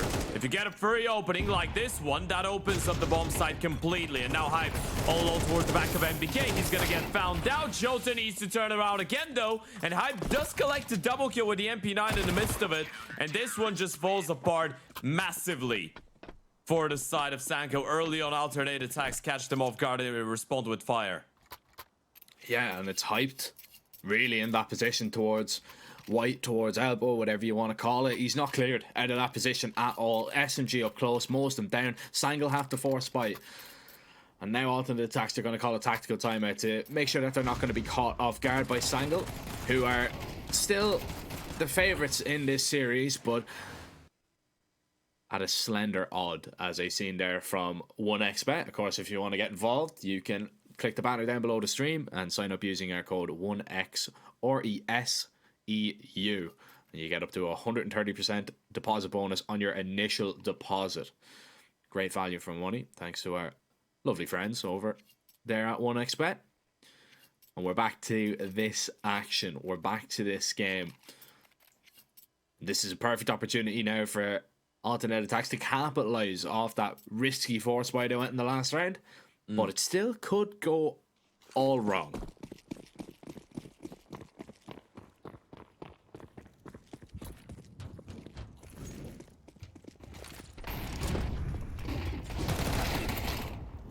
Oh, all right. This is certainly how it goes wrong. This is not the way that you wanted this round to start, especially up against the running pistols. But look at the utility damage. They've been so tagged, but the CTs will regress. Still not safe territory. Look at the HP of some of those members, and look at that double kill from xFlow. The pistols were going down, but they were doing damage. They were hitting the shots, ringing the bells of the CTs. And it's down to another 1 versus 2. This time it's Alzek up against xFlow and Youngster.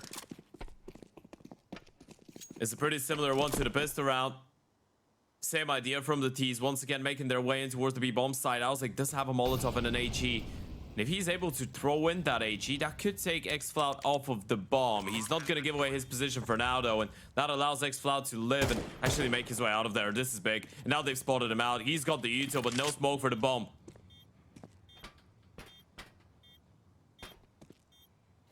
Is he ready for the boost? Oh, it's a perfect nade. Oh my god. He's going to take down xFlow and Youngster. He's going to chuck him ollie over. And just wait. Wait it out. Bomb's He's gonna be stuck. stick it. No, he's not. He gets off it. Youngster's gonna peek up. Ozzik needs to win this fight, and he does. Plenty of time for that defuse there. Ozzik in to save the day, as he couldn't come up with the clutch in the pistol towards that beat bomb site. But that time in the 1 versus 2, he is going to prevail. And now it is 1 versus 2, but the 2 being in favor of the Germans. That's why it was so scary, right? The bomb was planted in a way that he could have actually hidden himself behind the double box and tried to stick it. That's the reason that Youngster just goes for the peak straight away, because the time was already running in low. It was still a good effort by Sango, though. Early exchange in towards the ramp, working out well for the CTs, but a lot of damage being done, and they were still given the fights to xFlow. Couldn't disengage in time there to isolate the rifle. If you're on the T side, though, you still send it. You can still justify a full investment. xFlow is going to be the only one to leave some cash for himself. He's probably going to be the one to drop over an AVP to Sammy if this one doesn't work out in 2 rounds time. It is still a dangerous one, though. Low money on the CT side, and Priest is getting up close and personal. Do they clear him out, though? That's the question. They have no idea. Absolutely no idea. You're just going to get blindsided for not 1, not 2, but 3 kills. And this force fight amounts to nothing right now. If you're Sangle, damage is probably the best thing you can hope for, as LNZ looks down on the absolute carnage that has been caused by Freeze earlier on in the round, acquires a rifle, and begins to move forward, but you're asking for a lot of these 2 players right now. On Sammy has crashed. Yep. And that is unfortunate. LNZ and Sammy were supposed to be in a 2 versus 3. He is moving a little bit. And now he's frozen. So we're in for 20 seconds of nothingness, ladies and gentlemen. What do you wanna do during those 20 seconds, Jack? You wanna talk about politics? You wanna talk about wait. Oh. There could be something in here. Oh, he's going on a mission. Hey! You know what? Mission successful. He dies before the end of time. I think his teammates were communicating to him there. Just, Probably. you know, go left and, you know, just run forward. Hold down D there and just sprint onto up the ramp so they kill you. Imagine alternate attacks just wait. And they just see him just looking ahead down. And they just don't kill him after, or they kill him after time. There was only a few seconds left, but luckily for Sammy, he will get at least that little bit of a money bonus. Yes, did crash, so we are waiting for him to reconnect. That's 3 in a row now for alternate attack suit. Unfortunately, lost a pistol, but the instant recovery, and they've looked pretty good since then. Should be Sangle just coming back with a few upgraded pistols in the next, so in theory, you shouldn't be worrying too much about it. Yeah, it's quite unfortunate that we're getting those crashes, though. I mean, this is one of the things that people have been addressing throughout the last couple of days, but it seems like after the Dust 2 update, there has been an enormous amount of game crashes for players in important moments in officials too, right? I mean, imagine a world where that crash doesn't come in at the 3rd round or the 4th round of regulation, should I say, but it comes in at the 23rd or the 24th. You're 12-11 down, for example. You're in a 1 versus 1 and your game crashes. Just imagine a world that happens in. Terrifying. Hopefully it gets patched soon. DMS players, Valve, please help.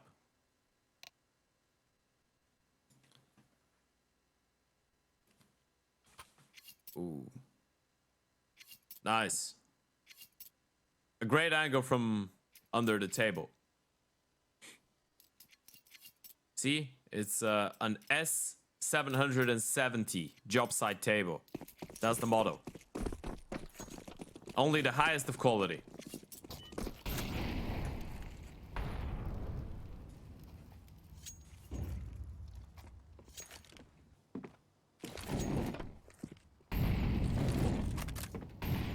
To be fair, the chairs that they had there, They are not the highest of quality, but the chair. they're comfy, man. They are top tier.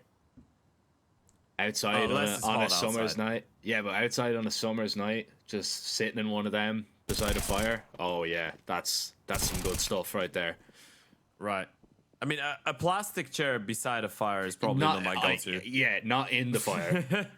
Beside the fire. It's not like it's not like I'm molotoving myself and sitting in the chair, but no, you know what the real class is. You get a 3 chair. You chop up a tree and you get a chair out of that. That's the. I'm not sure how it's called actually. Oh wait. Give me a second. I'm not sure how it's called in English. I don't even know what you're trying to. Yeah. A stump. Oh, okay, yeah, a tree chair. Yeah, I mean, you chop up a tree and you create a chair out of it. That's the way that I could describe it without naming the thing. Oh, tree chairs, excellent. Yes, a stump. That's too good, man. I can't lie. There's some beautiful ones that like just don't come across in like direct translation. Yeah. No, it's not direct translation. No. Yeah, explaining it. Yeah. That's. I mean, how would though. you explain a stump? What's a left? tree that you can sit on. Yeah, like the bottom, what's left in the ground. Exactly. What's left in the ground? No. Yeah. It's not in the ground. Yeah, like not like the roots, but yeah, it is still technically in the ground, above ground. And speaking of in the ground, that's exactly where Yacht has gone. It's such aggression there from 3 alternate attacks players to go and take that control over towards B. Now they can rotate away, they can leave Perks sat there alone. Sangle are getting geared up and getting ready to maybe spring into this A play, but it's going to be met by a lot of resistance right now. You've got so many alternate attacks players ready and waiting to strike. Freeze trying to dodge all these flashes. He's hearing all this presence, and he's going to walk out to try and claim a quick double. He's got both of them, but Sammy doing a lot of damage as well, and now Freeze is in a whole lot of trouble. You had 4 players here a minute ago, now you've got absolutely none, and Perks has to rotate over to try and save the day. Sangle nearly have made this one work. Xfloud and Youngster get up onto the site, trying to get this bomb plant down. Perks is going to try and run down the planter, and he will save them. Perks, once again, when alternate attacks need him, he is your man. Those multi-kills from people like Freeze, from people like Perks, even Hyped too in this round. This is absolutely outrageous. The fight in towards the ramp just collapses in a matter of moments. Seconds, milliseconds for alternate attacks, but Perks is there to save the day. What a 1 versus 2. Take a look at the replay once again. Check that out. Perks, the one that started it off with the aggression in towards the B-bomb site. Instant reposition. Sammy with great reactions on the O, but the refrags were good enough from the T's. Look at that from Perks. Here's the tap of the bomb. Knows he's got a 1 versus 1 against Xfloud. And then after he gets that one, running down the planter was as easy as it gets. Another buy once again in towards the B-bomb side they go. But this time you're in Alzek and Perks' domain. And this is not a great spot to find yourselves in. Sango are struggling once again. This is starting to show some shades of Anubis. And this is not what you want if you're Sango going into that 3rd map. This could be the end of you. Alternate attacks just looking like a semi-final team already. Yeah, I mean, look, it was another buy from Sangle, and they are going to take a tactical timeout just to make sure it's not going to be good buy from this competition, because that's the way it's looking right now. You're 6-1 down. You've rarely had an answer for what alternate attacks are throwing at you on the CT side. You need to get something going. You need to get some map control. You need to try and win some early fights and get a bomb plant down. Yes, there's been some close rounds in there. I'm not saying it's been, you know, all sunshines and rainbows for alternate attacks, but they are really showing you how winning is done. Yeah, at some point you need to get the rounds on the board. That's the thing, right? Even if you're making the damage on the T side, and you're looking at alternate attacks, that Freeze and Perks duo, that's been a duo that has been rocking the server for the last 2 years. Obviously, Perks being benched and removed from the starting lineup for 2 months, but the first time they played together on the 29th of August 2022, and they played a little bit over 400 maps ever since. And it's looking great right now. They are rocking the server. Freeze with another opening kill, and again, this is the full investment. Big nade on top of Xfloud. Flash somehow saves the life of Freeze, and he's the lucky man to get out of there. He's still deploying some util, but wants to make sure he doesn't get refragged right now. Well, Youngster was thinking about going for this peak. Perks is in a great angle here. It's very difficult to deal with him in this position. It's a lovely off angle just on top of the sandbags. And Youngster's not even going to attempt it. He takes so much damage. He's just going to back away. Sangler forced into a B play here. But look at the amount of attacks, yeah, I mean, that's just what I was about to mention. They've got so much util they can just dump on top of them. And even with that, you've got more players rotating on over. You've got Arrow that's going to pick up mid. You've got Hyped, who's got even another molly and another flashbang, and you've got already Ozik up close, who's going to try and get away. 45 seconds. Oh, it is not looking nice whatsoever for Sangle here. Youngster on the flank. He's going to be surely just cut apart by Arrow if he even attempts to peer over into this B-bomb site. And indeed he will. Xfloud is on no HP at all, and he has to save this AWP. This is a dominant performance, Ted. It's absolutely phenomenal from alternate attacks. Let's not forget, this is a team that lost the pistol round here on Vertigo. The pistol round did go in favor of Sango. Ever since, though, it has been alternate attacks and alternate attacks only. And at this point, you got to start feeling like alternate attacks has been consistently the better team throughout the series. It's a point that you couldn't make at the end of the second map because of how one-sided Mirage was. And the fact that Sango did show us some promising signs on Anubis did make us think that a comeback might have been in place if certain things had gone their way, but now you're looking at those 8 rounds here on Vertigo and it's not even close. Everything's playing into alternate attacks. The way that they read the game, the way that they rotate around, the way that they even win their fights. It just looks so easy. It looks like it's meant to be. It looks like it's all going by design. And if you're Sango at this point, you really have no choice. Xfloud, no money left. drop that op over to Sammy, and you're hoping that he's going to be able to be the difference maker. But Alzik is not giving him a chance. You know you're up against the broken buy right now. You got to play it as safe as possible. Yeah, Perks, he's going to spot that information towards middle. That's great. Knows the youngster could be close. There's the molly to confirm it. He's hearing the steps. He's going to try and help out his teammate. He's left him kind of high and dry. LNC stop towards mid. Now here comes the B play, and alternate attacks maybe a little bit out of position. They're forced very deep onto the site here, and the smoke up could make a real difference. Sammy with that AWP is trying to find it all, but it's not going to happen. Ozek just as clean, as crisp, and as patient as you like with those kills. He's going to line them up. He's going to knock them down, and that's exactly what alternate attacks are trying to do right now. Knock Sangle down into the dirt and make sure that they do not get up. Even in the moments in which it feels like they've given away a little bit too much space, they're still able to compensate. Rotations in towards middle were perfect.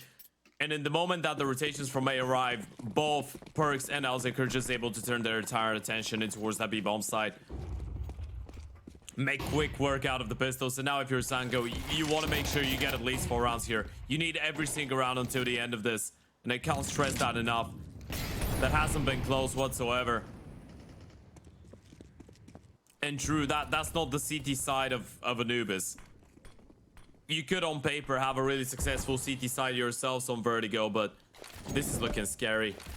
You're looking at an alternate attack that looks completely capable of getting even more than those. Hype. Burning down.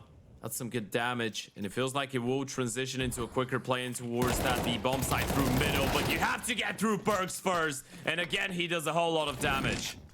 Arrow just getting in a great position behind the sandbags, took it from the flashbang. And well, X-Ray is going to clear him out, so he actually gets nothing. X-Ray with a quick double, but Ozik's still here, and you have to try and get by him. He's perfect once again with a double, but he's going to be stopped by Yoda. Strikes him in the back. Hype, remember, is extremely low from burning down in that Molotov, and money is fantastic, so you might think about going for this still, but a 1 versus 2 on 24 HP, and you know you're up against 2 AKs. This is a real tough ask right now for Hyped, as he sits in the smoke and still considers this round doable. Especially if he's given a chance, an opportunity, a peek, but once somebody appears on his screen, the shot is instant from Sammy. They'll save that AWP. Sangle will finally extinguish the flames.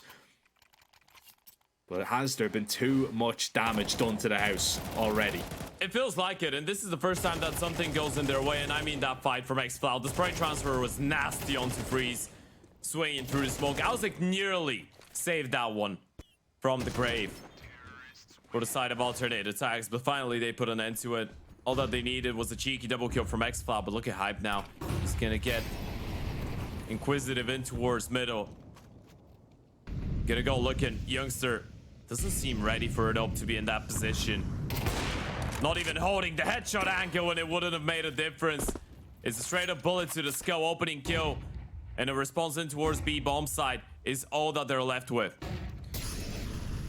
Yeah, Util's going to rain on in. Ozzik has a lot of support here, trying to dodge the flashbangs, and Hyped is the man finding all the kills right now. That's 3 in the round, that's 4. He's looking for them all, but oversteps the mark and gives Sammy an opportunity. It's just up versus up right now. Highlight reel coming up here, and Sammy isn't missing either. This is ridiculous right now, but walks right into Arrow, who eventually stops them.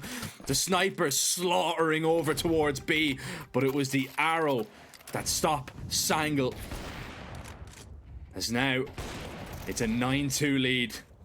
It's looking like Sangle are down and out. That was their chance maybe to show that they were not done on this map, Ted. Not done in the series, not done in the tournament. That's the third and final one. Whoever loses is out of the competition. Winner goes into the semi-finals, and so far it has been looking like an alternated attacks masterclass on both the second and the third. LNZ finally gets an opening. The captain leading in, but the nade is good for the refrag, and Diop once again positioned on the right side of the map. He's been extremely mobile. Perfect flash, perfect peek, and Arrow once again is going to strike. Drops X-Cloud, no chance of a refrag, an advantage gained. Arrow still trying to hold on here. The smokes are going to make things a little bit difficult. It allows the T's to get a whole lot closer. And Yoda might try and take a little bit of a risk here. Might have to. Youngster, though, in the back line is now going to wreak a little bit of havoc. And now it is Yoda's chance to move. Youngster just staying alive here. Yoda gets into position. Hype, does he realize it? Yes, he does. An insane shot as Youngster continues to pack a punch and line up the kills. Steps being made. Hyped is going to go take him down.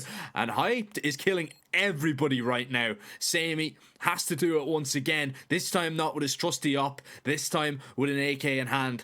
But only 2 kills to find. This is a big one. You need to pull it off. You need to keep your team within at least some type of a position which is going to give them a chance. Steps being hurt. They have a kid. They have a smoke. Molotov, Foop out of view. So there's the tap, and Hype does not miss. He is a demon. Welcome to his domain. You're not welcome here. 14 and 6. Alternate attacks take 10 at the end of the first half with map 3. Is there a way back for Sangao? It doesn't feel like it. It's a rocky road if there is. A very, very rocky road with a lot of winds, a lot of bends, and we're going to need to see a lot of twists and turns in the rounds. It's so tough to even fathom Sangle coming back from this one. They've been completely undone, completely outplayed. Have only picked up a single round after the pistol, Ted, in that entire first half. So it's very difficult to look at Sangle and think this CT side is going to be enough to save them. 11.5 currently their odds on 1xbet. 1xbet don't see a world, or if they do, it is going to be a very long way back. Alternate attacks are going to go into this A play here, where Sangle do have 3 players ready and waiting, actually 4 all in all. Yota spotting for information, trying to bait a few players in. Perks is going to creep a little bit closer, and Perks is going to get into a fight right now. The CT is going for the swing. Oh, this is so dangerous right now for the T's, because it's LNC to pick up the majority of the kills. Hype, though, he is a monster right now. Runs right into the IGL, and it had to be the leader to stop him. Ozzik still has a chance here with that headshot. Realizes X-Cloud might be on a flank, but X-Cloud a little bit messy, a little bit scary, but Sangle do survive the first scare of this second half. I mean, if you're alternate attacks right now, you are really considering that forest buy. You're still able to get four kills out of this one, even without the bomb plant. This could be the moment where you just get a little bit ahead of yourself and you decide to push it in. An eco would be better. And you know what? I'm actually glad that we don't see them forced into this, because that would have been a surprising one. That would have been the moment to show overconfidence and surprise the CTs, because you look at the 3 SMGs being brought up. They are expecting an eco. But yeah, Sangyo, stay alive. Maybe I'm getting a little bit overexcited even looking at this game and how quick it has been. It's just been 2 hours and we're at the end of the third and final map. That's been an extremely high-paced game. Both teams just bringing in the tempo, and Youngster, the smoke isn't perfect. Gotta be careful. He's gonna farm a couple, but he still goes down, and you want to make sure you don't make this over expensive for yourself. And all right, with the MP9s being in a good position, LNZ as well with the rifle to shut down Hive, this will be a clean one for Sango. You lose only 1, money in the bank, 4 rounds on the board, but now it's the first buy round for alternate attacks, and Sango notoriously a team which is offensively feeling a lot more comfortable when it comes down to their vertigo. But now up against all odds, you gotta put on a masterclass of a CT side if you want to stay in the tournament. Let's see if they have it in them. Yeah, masterclass. I even feel it doesn't do it justice. I don't even have the words for what kind of a CT side that we need to see. You pretty much need to be inch perfect. Can't afford to make any mistakes at all. And this is a heavy lean towards being middle right now for Sangle. They're expecting alternate attacks to go towards B. This is the correct call by the looks of things. Bomb making its way there, but they've rotated out of this setup. They've given up mid now. Perks can maybe go on the approach and get a little bit closer. And alternate attacks deterred a little bit by that smoke. Yeah, they're still thinking about a second time. Oh, Shota's gonna go through. This is a big mistake. Alzik was on the other side and holding, And this is big. Now that gives you some more purpose going into the round. That gives it away. You spot the smoke. You're starting to think whether there's going to be someone on the other side, whether he's going to be alone, maybe a double setup. But then Jota just walks through and gives away his life. And now if you're the CTs, you just feel strangled with information. You have no idea what's going on. No presence in towards the B stairs anymore. No information about the A ramp. The execute is coming in, but they can just fake it. They can just send it back towards A, especially if Burks gets that kill in towards middle. Finds it. He can lock up the rotates as well. Freeze is still attacking the bomb site. Tangle don't realize what part of the map the hit is coming to because it's everywhere at once. An alternate attack strike in unison and hit every single target. Bar Sammy, who is still alive, eventually drops one, but this is too little too late right now. It's a perfect round from alternate attacks that even though their initial plan gets snuffed out and gets stomped out, they just take their time, they readjust, and they hit Sangle where it hurts. This is going to be 11, and Sammy might not be long for this world either. He's doing a great job of trying to hold on to this AK, doing lots of damage to alternate attacks, and at this stage, you might just let him save that AK because your money isn't going to be perfect either. There's no point risking any more, and even 3 might be a little bit too much. However, when you look up at that scoreboard and you see 11-4 on a deciding map in a quarterfinal, that's going to ease the pain a little bit. That was a fantastic decent round. From start to finish, this one has just been falling into place really for alternate attacks. They have looked like the better team. And even if you were able to leave 1% of room in your brains, in your minds, for a potential struggle on that T side, then this should be gone after this round. They put themselves in a perfect position. Sango still have enough money to go for reinvestment. You still have an AK on Sammy. It's not looking too dire, but every single other round that you lose is just gonna get you closer to being eliminated. And look at the nade damage onto LNZ at the start. He's already down to 10 HP and he hasn't seen a person. And we're not even on Inferno. Oh, Youngster is so dead. He is so dead. Yep. Doesn't even wait for the fate of the smoke and they start falling down. Sammy deleted by Arrow. This one is just falling apart. It's despair. It's starting to feel claustrophobic.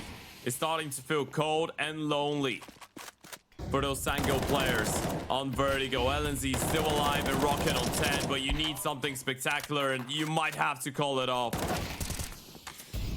You might have to call it off, but the game might be called off here as well. Yoda, I mean, gets that kill onto height, gives away his position. Alternate attacks are just going to get this bomb plant down, and look at alternate attacks already hunting them. They want to take this rifle away. They know that the loss bonus is going to be minimal at best. 1900 going into the bank accounts of Freeze. He's just going to wait, bide his time. The kill is going to come to him, and the round in the series are just now 1 away. Alternate attacks, a fantastic recovery after being completely dismantled on map number 1. Mirage was an absolute no-show from them. They win out on Anubis. They dominate right now on Vertigo. And the reverse sweep is all that looks in the realms of the possibility. You know what makes it so much more legit too? Sorry to interrupt you there, but it's the fact that it has been so one-sided on both the second and the third map. It's the comfortability. Third map especially. I mean, second one, you could see a couple more competitive moments. But the fact that it's not only a reverse sweep, it's a reverse sweep in which you can clearly say that alternate attacks was outplayed on one of the maps, but it was by far the better team on map 2 and especially on map number 3. That makes it so much more credible.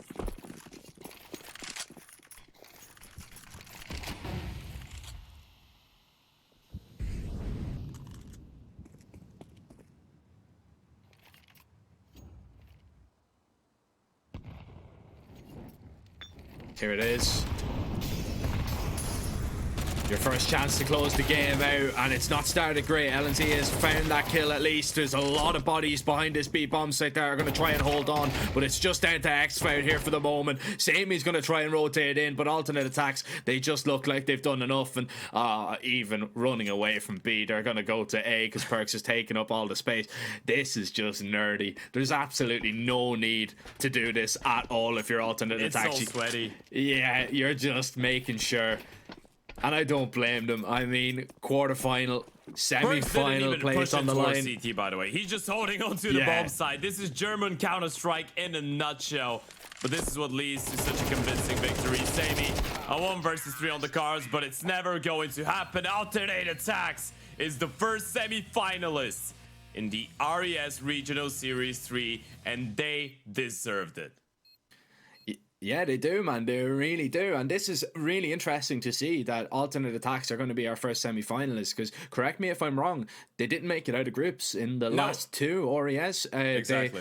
They lost 0-2 in the first one. They managed to win 1 game, I think, in the second one.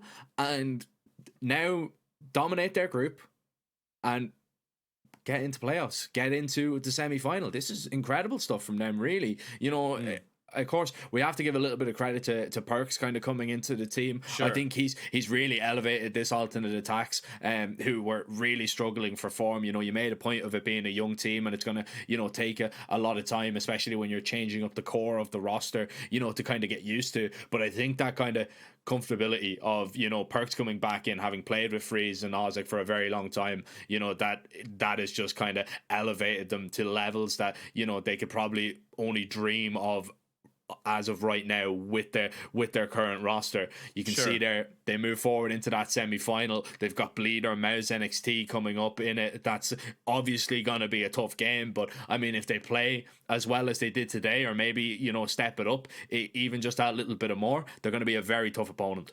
I think either way, because on paper you should be probably expecting a bleed matchup in the semifinals unless we witness a masterful performance from the Mouse NXT boys. Either way, Alternate Attacks are probably going to be in for their most difficult matchup so far in the tournament in the semifinals. But yeah, I'm completely on with you. I feel like I'm not looking at it as a new core anymore. It's kind of similar to the situation that we had with Endpoint, where they signed a player that has been away for a little bit longer, but he is still a player of the core, right? And crucial, obviously, when we're talking about Endpoint. So you're taking Perks back. It's, again, a player that we mentioned has played over 400 maps against Freeze, right? So you take him back. It feels like you're back to the Alternate Attack score, but this time you have an Oper of the caliber of Hype, and you have Arrow, who's an extremely sharp rifler too. So yeah, things have been working out really nicely. Obviously, still commiserations to Sango, man. They played a good group stage, dropped 1 best of 3, but were still able to qualify here. I still believe that they're a really young team in their development, and I feel like the progress is obvious.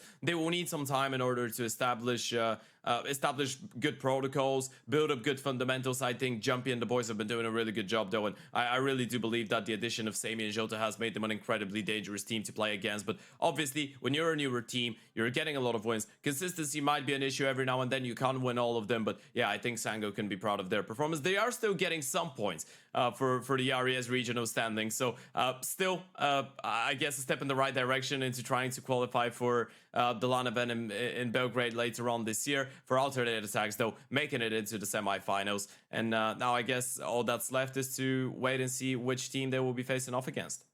Yeah, that's true. Of course, congratulations to Alternate Attacks, not only, you know, guaranteeing themselves 12,500, but also guaranteeing themselves, I believe, 25 of those relog points that are going to contribute to in the semis. No.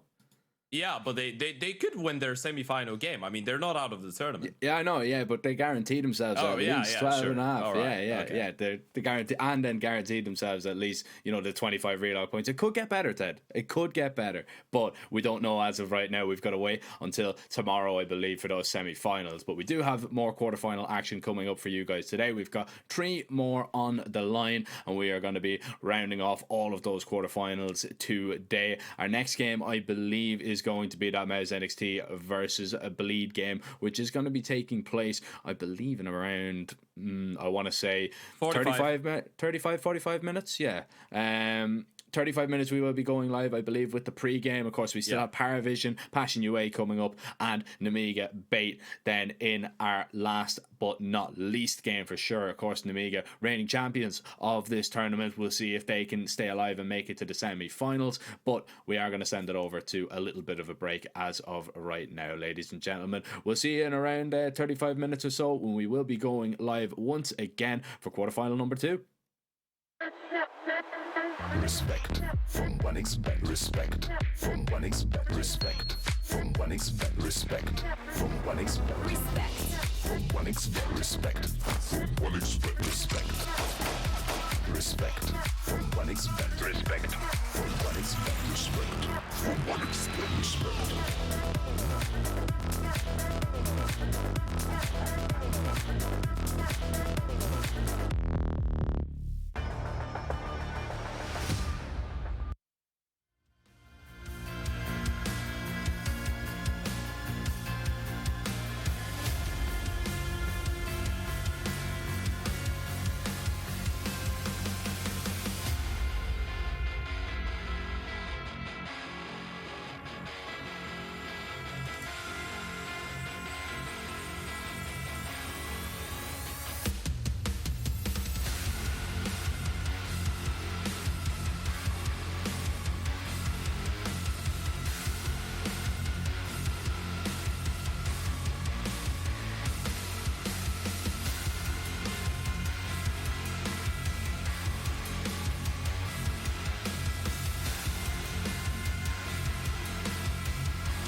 OneXBet and Eva Alfie present betting on all esports events on the website and in the OneXBet app. OneXBet. Play with Eva.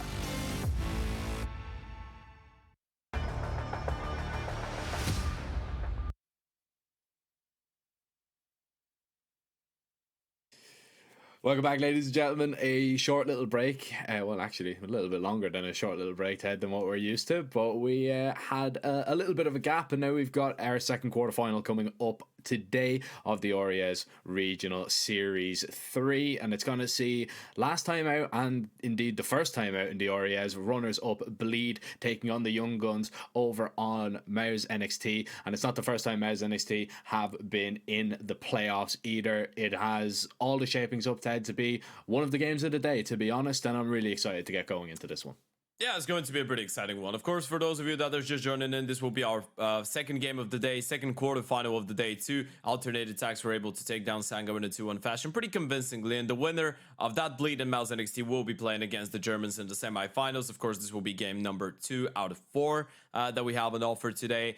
Parry Vision will be taking on Passion UA in the third one, and then the Mega Bait is going to be our fourth and final one. This is how the table is shaping up. Alternated attacks just one game away now from the grand final, which would be big for the Germans. And of course, they will have to go through a bit of a hurdle, considering that they are in that part of the bracket where you have a Bleed team that, as you pointed out, was the runners-up in the first season of the European RES Regional Series. They lost to Fnatic. Then in the second one, they were in the grand final, but ended up falling short to Nemiga. So it has to feel like Bleed now going into their third RES would be in a position to think that it's their turn to finally win. That's what I'm trying to say. Bleed has been playing some of the best Counter-Strike we've seen from Tier 2 teams in the recent couple months.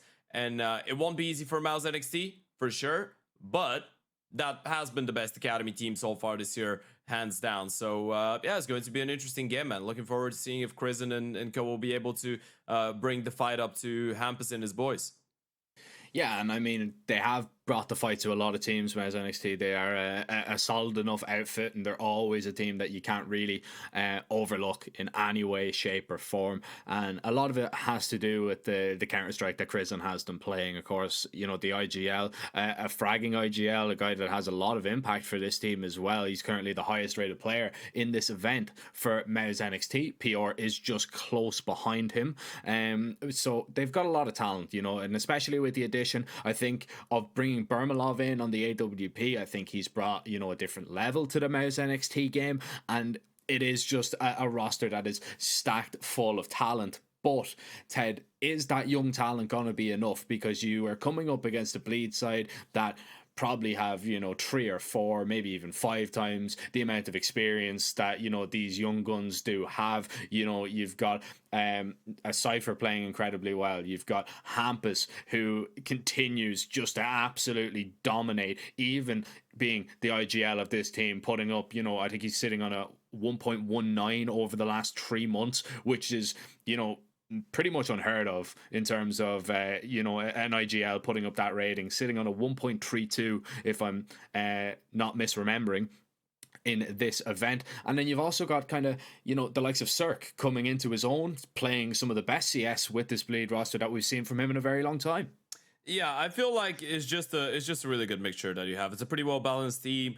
They've played 34 best of 3 since signing up Vlad, and their first one was actually against Mouse NXT, and it was one that they did end up losing in February. Obviously, it wasn't Cypher playing back then; it was still Low on X. But they played 34 games with Vlad in the team. They've won 27 out of them. It's as straight as that. Bleed has been one of the best teams in the Tier 2 space, playing one of the most solid types of Counter-Strike. Fundamentally, really good. Individuals starting to get comfortable. Some of the players that you would consider should be the big stars in the long run for this team, in my eyes, Faven and Cirque, have been starting to find their individual form too. Obviously, Hampus and Cypher are always going to be putting on those numbers on the board, being the third and the fourth highest rated players of this tournament so far, respectively. Cypher being number 3 and Hampus being number 4. So yeah, it's going to be an uphill battle for Mouse NXT. At least it's not a matchup that they haven't played before. So going into the veto, Jack, we have our expectations of which way this one could go. Now, last time those two played against each other, Bleed was able to steal away the nuke map pick of Mouse NXT. And I feel like as much as Bleed doesn't really play nuke that much, it could feel for Mouse that it's maybe a little bit too risky to go to the same place, so to speak, once again. So yeah, Veto's going to be interesting. I'm expecting the Inferno to come in from Bleed regardless of what Mouse NXT go for, but maybe a changed up approach, and there you get it. An Ancient pick for Mouse NXT. They switch up things compared to last time. The Inferno coming in from Bleed, against no surprises there. And I feel like if it comes down to Bleed, especially after the nuke last time around, you're not going to throw in a Hail Mary play with Dust 2. You know you, on paper, are the better team, and you're not really going to risk it, especially not in a playoff game. Yeah, no, not at all. So we're actually going to see pretty much the exact same Veto that we seen last time out, which is really intriguing to see, even with, you know, Overpass not in the pool anymore, of course. You know, it's just one that we're never going to see a risk on Dust 2. Even though Bleed, as we've kind of talked about before, Ted, it's probably a map that would suit them, but not right now, as in terms of they haven't had an awful lot of time to prepare. Of course, it's not in the majority of the map pools for the events that are ongoing. This is the first and I believe the only one that we're currently seeing Dust 2 being played. So, and we've only seen it, I believe, a handful of times. I know myself and yourself have only seen it once. But looking at this one, not really too many shocks there, not really too many surprises. I mean, Mouse NXT going for that Ancient pick. They beat them on it last time out. An extremely close affair, though. You have to give credit where credit is due to Bleed's Inferno. It's been near perfect. It's always been the pick that they kind of lean into. DMS even picked it against them, and that ended up going absolutely horribly for them in the group stage. So Inferno, ever present as usual. Ancient, no real shock, and then a nuke decider. I think we're going to get a really, really good game of Counter-Strike off these three maps. Yeah, I mean, there's an interesting angle to this. I feel like in the majority of the games that we had Bleed participated in the group stage, we were making the point that they're most certainly the better team in terms of Counter-Strike quality, and then on the other side, you'd be relying on the individuals and the scrappier and quicker and maybe more unorthodox approach of some of the teams against them, DMS being a good example, as you pointed out. In that situation, I don't think that's the case. I feel like Mouse NXT as a project has never been really focused towards allowing the individuals to try and make the difference with scrappy plays. I feel like the main point of Mouse NXT, and the reason that the main team now is having that success, the reason that you're seeing those guys get those results, is the fact that when they get the players, they don't care how good you are individually. Obviously, that's a bonus, but their main goal is to teach you how to play proper Counter-Strike. And what I'm expecting right now is for Mouse NXT to come in and try and play fundamentally stable in correct Counter-Strike, as simple as that, which is going to be an interesting game. I feel like games like those, where Mouse NXT get to play against a team that's not going to just individually run them over, but a team that will play fundamentally correct Counter-Strike as well on the other side, in that situation, Bleed, are the most beneficial ones. This is when you learn. This is when you learn what parts of your system are not working, what types of reactions you need to work on, when your communication isn't efficient enough, whether they're doing better than us, in what aspects of the game they're reacting better than us. Those are the moments in which you can actually test yourself and see what the ceiling is, what type of level you've reached so far with the team. So I believe this is precious experience for Mouse NXT. And again, I don't want to overlook it, because Mouse NXT, even though being an academy team, is still a team that is able to sometimes upset some of the bigger ones in the tier 2 space. And I feel like they've solidified themselves in a pretty sweet spot, where most of the time when they're playing up against one of the top dogs of the tier 2 space, you're talking about teams like Bleed, like Nemiga, they will be falling short most of the time, right? Just by virtue of experience, by virtue of quality. Of course, those guys are, most of them, 16, 17 years of age. So you would put your money on the other teams that we were mentioning. But then when they face off against a team that has the experience, but it's not up to the level and not up to the cohesion, not up to the straight up level of Counter-Strike that those top teams are playing, Mouse NXT will probably be able to beat them and show them that the CS that they're playing is a lot more solid. So I am looking at Mouse NXT as an academy team that's not really an academy team. I'm looking at them as a team that in the future could have a lot of tier 1 players. I'm not sure if, of course, they are going to go with that 5-man lineup into tier 1, and I'm not sure if it's going to happen the same way it happened with the previous academy, but they know how to play proper Counter-Strike, and that's what you need to be doing when you're facing off against a team like Bleed. You have to be able to punish them, and, you know, Bleed, although they do play some very correct and, as you put it, fundamental style of Counter-Strike, you do have the little bits of craziness in terms of Cypher getting aggressive. But this time it's Favin walking them down with that USP. He's already collected 3, and Chrisen hasn't even got a chance to throw his nades. That's a 4K for Favin already. Sierra on a mid lurk. Vladden is going to spot him out, and he is just going to shut him down. No ace for Favin, but 4 will do. That was extremely clean. That's not the way that you want this first round to be starting. Look at him. I mean, he just walked down the ramp, single-handedly annihilated 3 people. Then, obviously, Zerg did get refragged in the process, but Chrisen still got shut down. That was an extremely clean and nasty shot from Favin. All right, I guess that's one way to start it off. Of course, 1xBet favoring Bleed to take this one over the line and make it into the playoffs at 1.51. If you want to capitalize on those odds, make sure you head over to 1xBet and use our code 1XRESEU for up to 130% deposit bonus. But yeah, full eco, annihilation, no bomb plan, no money. And into the A-bomb side where Vladden resides on the off angle.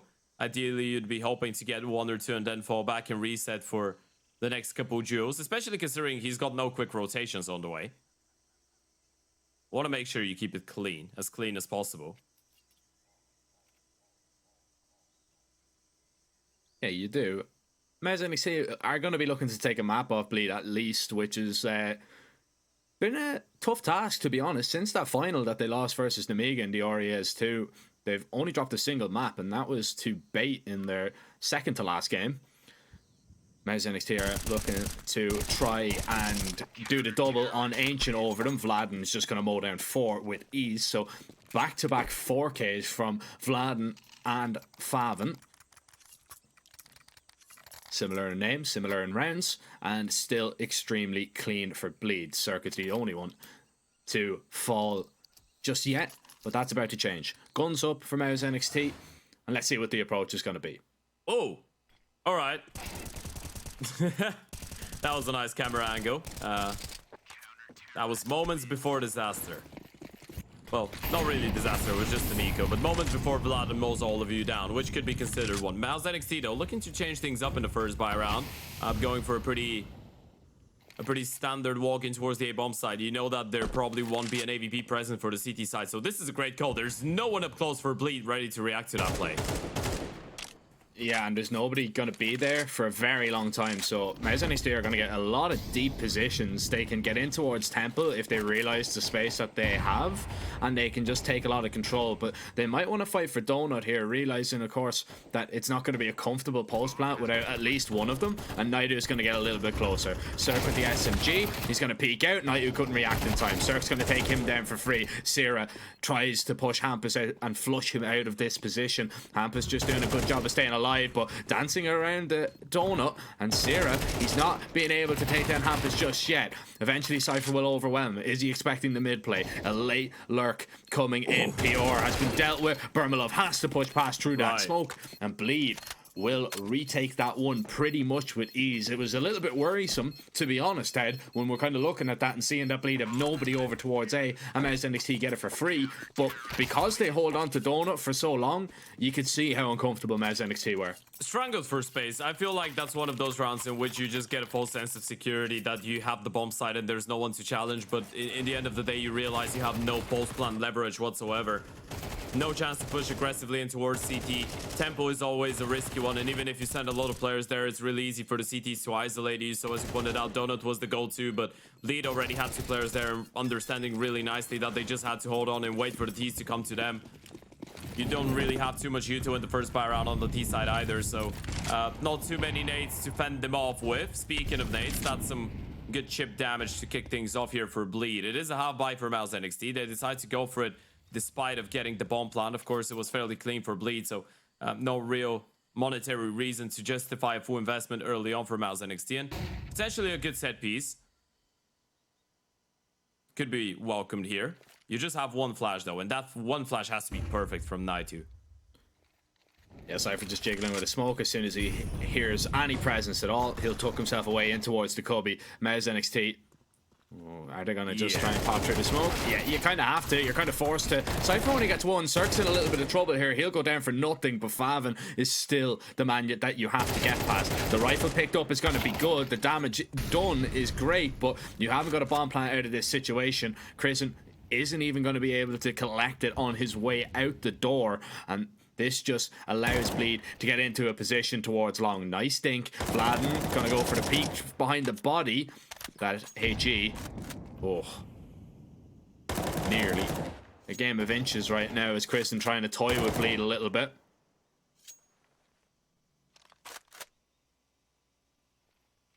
But still, re-smoke comes down. Chrisen, he's going to have to try and walk through this if he wants a chance at the round. This is still getting a little bit scary here for Bleed. If Vladen went down there, we would have believed. That's a save. And you know what? I actually like that decision. You have armor on you, even though you don't have the head armor on, but you have a pistol, you have an M4.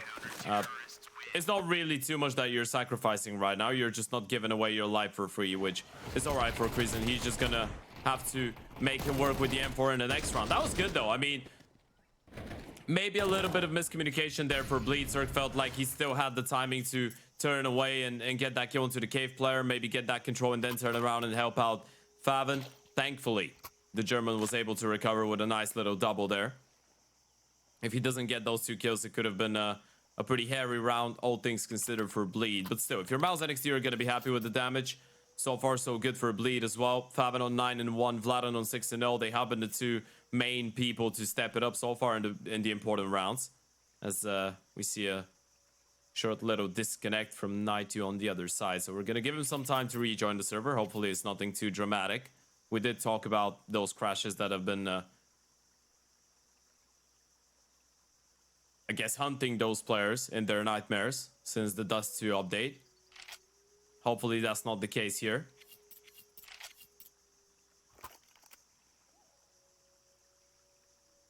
Yeah, well, he is back in the server, so hopefully it is sorted out.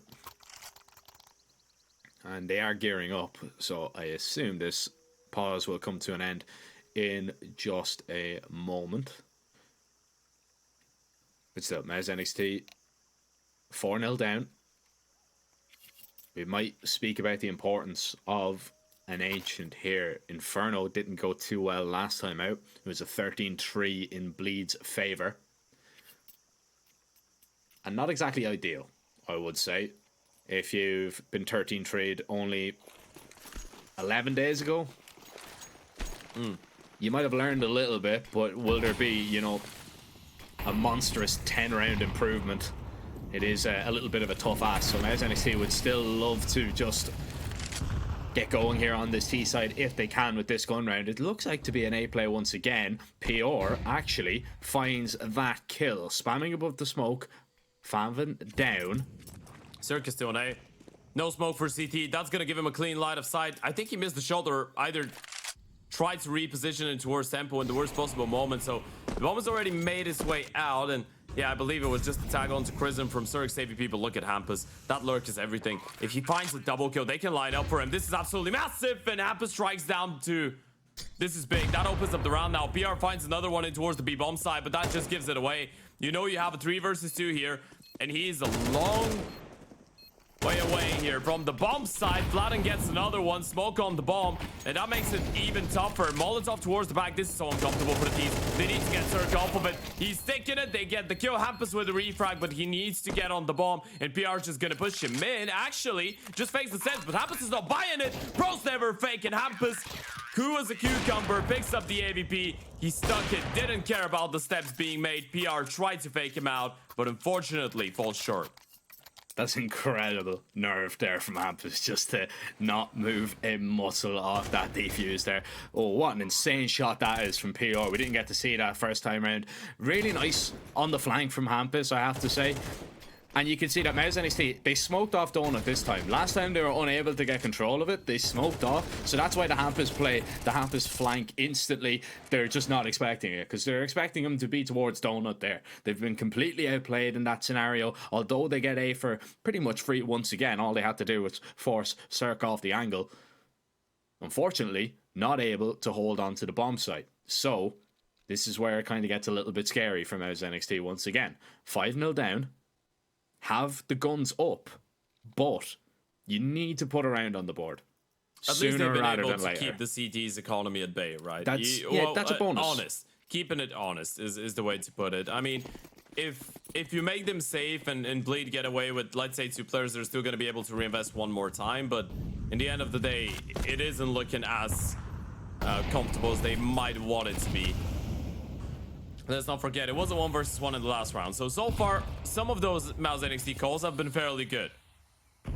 They did get the man advantage last round too, courtesy of PR in towards that B bomb side. But as you pointed out, at some point, you got to start picking up rounds. This is your map pick, and Bleed are already on fire. Yet to drop a round in the series. This time, switching up the approach a little bit. A default. Is Cypher just going to walk through? Yes, he will. That's madness. Mouse NXT, you can play all the fundamental Counter-Strike you want, but He just when walked you've through got the smoke. Yeah, you've got Cypher in the mix. He is going to start doing things like that. Christian wants to take this fight here, but Cypher is just going to be holding on and finding the kills. And I mean, with the mechanical ability of this guy, you can't blame him for taking a few risks like that, because he just backs himself in every engagement that he goes into. He's gotten 2 kills for free, and he'll back away safely onto the site with that knowledge. In fact, they need to be careful though, because Mouse NXT have crept out a little bit. Favin doesn't really have the necessary util to kind of block a ramp play. Luckily, the brunt of this hit is making its way over towards Cave, where Cypher's going to be holding, and he's in a position maybe to pick up a few more kills. Forced off the angle. Rotations need to come in. There's only 20 seconds left here. You've already spotted one, and you can see the sea of blue now trying to swarm around this bomb site and make sure that they hold on. Flash in, bomb just dropped everywhere. Just sprayed onto the site as the T's try and gather some control, but just counter util and sprays to perfection for Bleed, and it's still perfect on Ancient as of right now. 6-0, and Mouse NXT not even fortunate enough to get a bomb plant out of that one. Yeah, I mean, I guess you still at least have some money, so you can go into this one with a half buying some rifles or even fully invest into it. It will probably be yeah, it will be the full investment, but take a look at this once again. This is crazy from Cypher. This is not fundamental Counter-Strike. This is just him getting a feeling of the round. He knows that they've allowed the T's to take mid control. Then there was a pretty smart bait, I guess, from Cypher as he gets spotted out towards the cave. He just runs back towards square, gives it away. Back to the swing of things we go, though, and we've already missed 2 kills for Bleed, so things are not looking better for Mouse NXT in round number 7. Sirkin Vladen to punch those first 2. Yeah, I mean, they instantly stopped what looked to be just an aggressive mid-play, and Mouse NXT now are just on the back foot once again. This is not the way that you want this round to go at all. This game is slowly but surely slipping through your fingers right now. And Hampus, I mean, he's going to collect the free kill as well. Just perfect pushes, finding, catching people off guard. Hampus absolutely destroys Burmalov. And Naitu eventually gets one back in Mouse NXT's favor, but it's too little too late. He can't take down the whole team by himself, as Bleed are looking like a really tough opposition on this CT side of Ancient. Mouse NXT, I hate to say it already because we're 17 minutes into the game, Ted, but they need to find an answer, and they need to find it quick time. They're getting hit by a truck, and it's the same truck time and time again. You gotta make Hampus and Cypher feel like they can't just go for all those fights, right? This time, Mouse NXT tried to switch it up with some presence in towards middle. It gets completely shut down straight away. It was the right time for a tactical timeout. That's 7 in a row. You have a lot of things to talk about right now. Even in the moments that you've been making the right calls and getting it to a bomb site, you haven't been able to get away with the round, and Bleed have been approaching those clutches really nicely. I guess the 1v1 was the closest one you were to winning a round, and you probably feel like you should have had at least one on the board, but that was the only real clutch. Other than that, it's just been comfortability for Bleed. Great reactions. Hampus just roaming around, just taking all the space in the world. And that's the thing. As much as Bleed is a team that can play proper Counter-Strike, if you let Hampus and Cypher feel like they can get away with plays like those, they will go for them. And that will just make you feel miserable in the server. It will make you feel like you're strangled for space, and there's nothing you can do about it. Yeah, and it's on the CT side as well. Like, if you give them an inch, they will take a mile. They'll just take all the space in the world and continue to make those pushes, and they will catch you off Hampus guard. has always been a great engine player. Even if you want to go back in time and to his time on NIP, right, the couple years he spent there, you're looking at an IGL that has always been able to put great numbers on this map. Well, this was a little bit wild. Didn't even think about trying to get out of dodge, so I guess this is how you can get punished. Zerg has to be careful. There's a lot of players up close and personal. It is just the pistols, but they are making this one dangerous, and Zerg might have to go huge with the op here.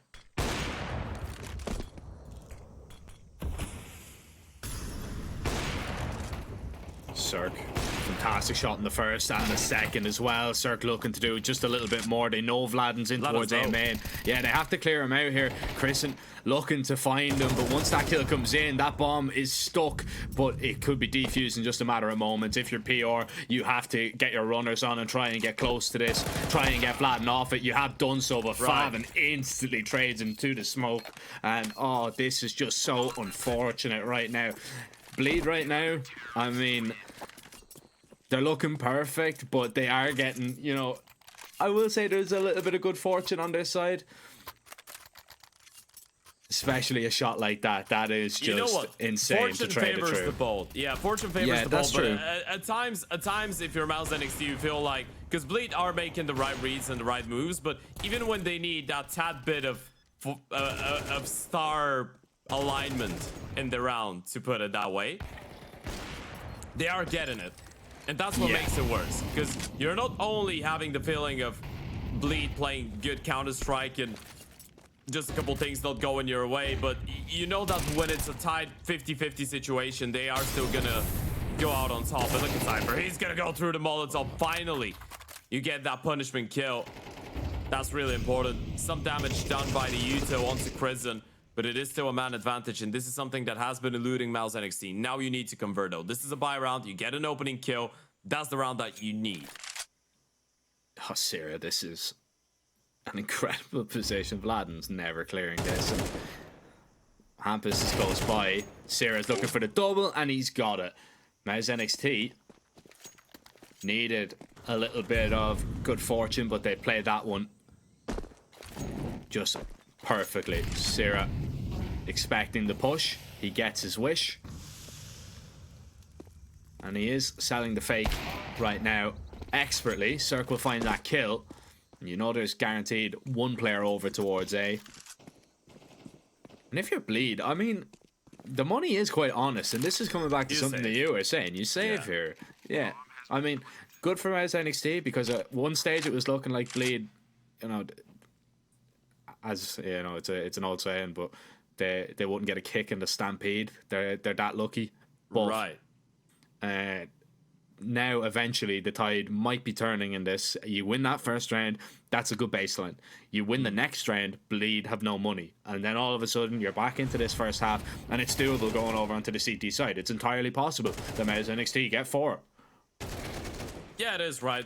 I feel like one thing that we need to give to Mouse NXT is the fact that they've been able to, I guess, hold their, or keep their foot on the door, so to speak. I mean, they have been halfway in terms of just making sure that the money on Bleed is not going to get out of control. So there is a way back for you to getting, I guess, 3-4 rounds here. Even if you went back-to-back rounds, you could reset the CT side economy.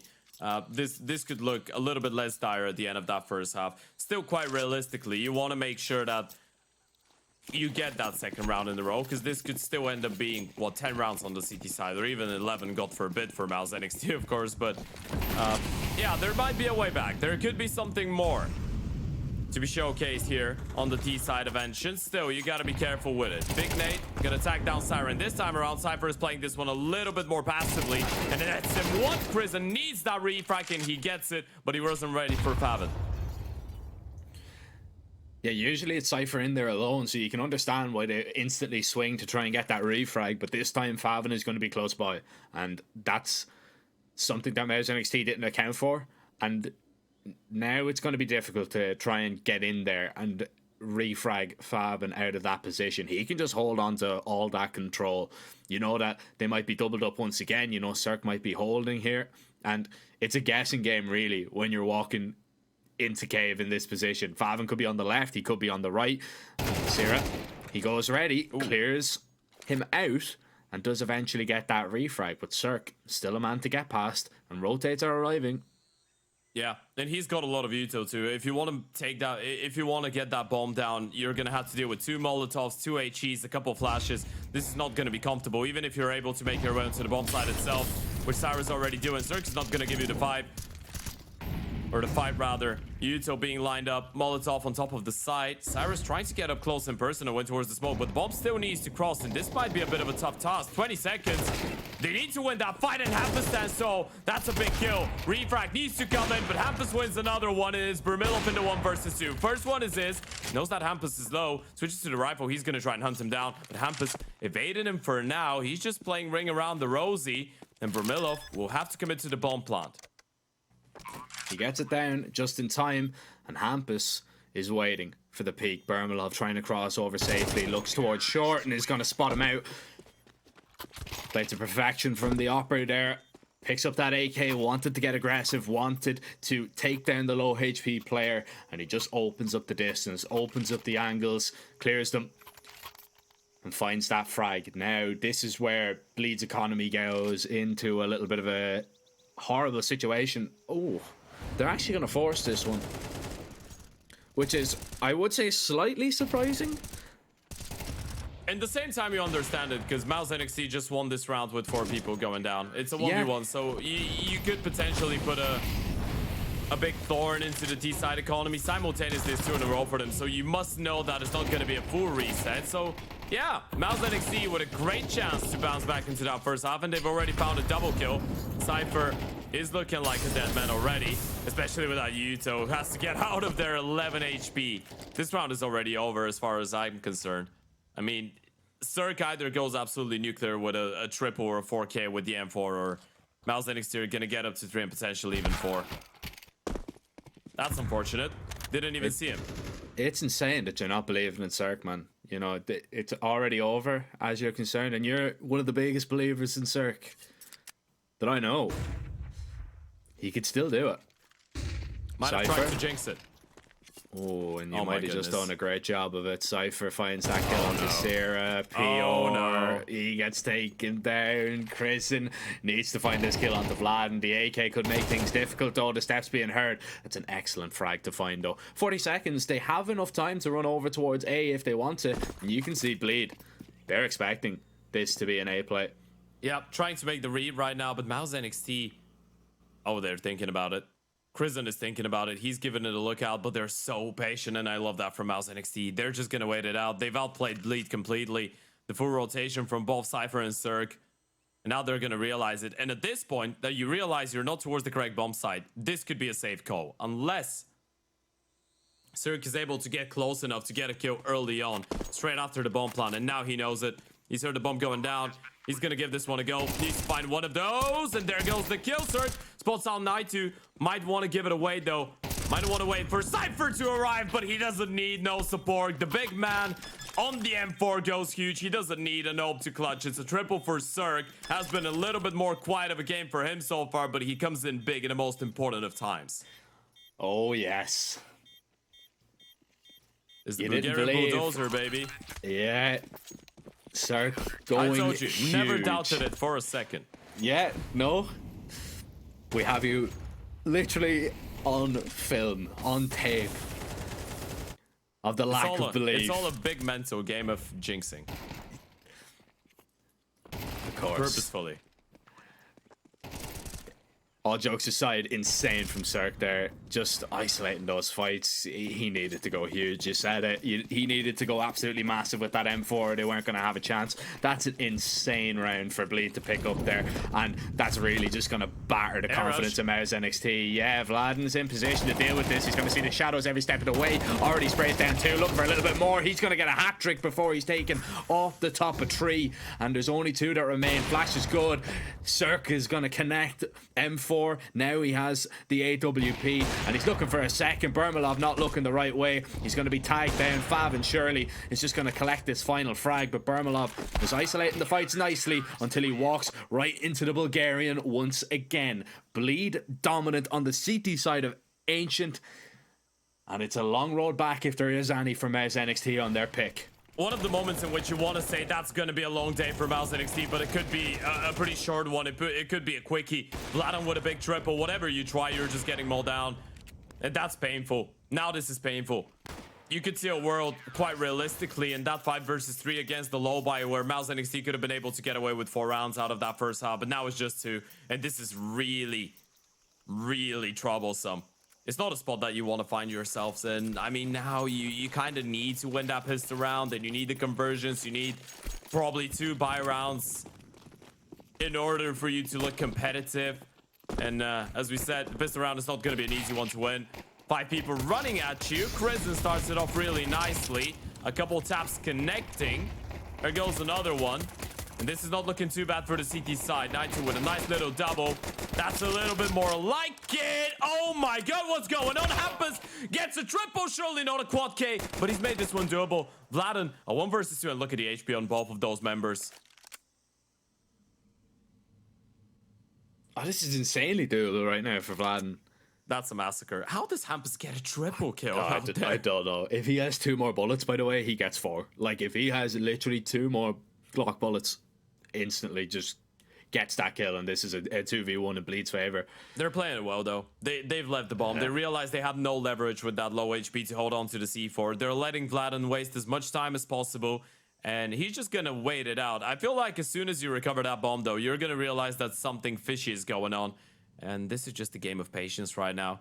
Who's going to outweigh who? And the big issue with this, if you're a Mouse NXT, is that you have no idea that he hasn't picked up the bomb. As far as you know, he could have picked it up, walked in towards red and in towards the A-bomb side or in towards the B-bomb side. So they might have to start to move soon. And that's what Nate is doing. He's getting nervous. And this is what Vladden wants. If he gets that kill, surely you realize that he's going to be free. Doesn't see him, turns around though. A lot of damage done. How is Nate alive? You gotta wonder. 3 HP to work with. Vladden running out of ammo. Might think that he's safe for the bomb plant, but it's just a ruse. There's a player up close. They don't want to give him the fight yet. Bomb plant's gonna be confirmed, but Crimson still gets that kill. It was a pretty risky one. They secured a pistol round victory, but you gotta believe that force buy is coming out of Bleed right out the bat of the second round. I would put my house on it that there is going to be, especially with Hampus bringing to the table an AK. Let's have a look at this once again. Like, it started off lovely. The crossfires that they have set up in middle, it played it to perfection. That's the one. And here we go. 1, 2, 3. If he has 1 more bullet, not even 2 more bullets, he has 1 more bullet, Knight was dead. And Hampus has got a 4K and Bleed have won the round and the map. Considering that was a 2 versus 5, getting 3 kills in a bomb plant is still he's done. Come true. I mean, he has done it pretty much all on his own. You can't complain. Yeah, it looks like a B-pop to me. And Hampus is already dead. That's the AK.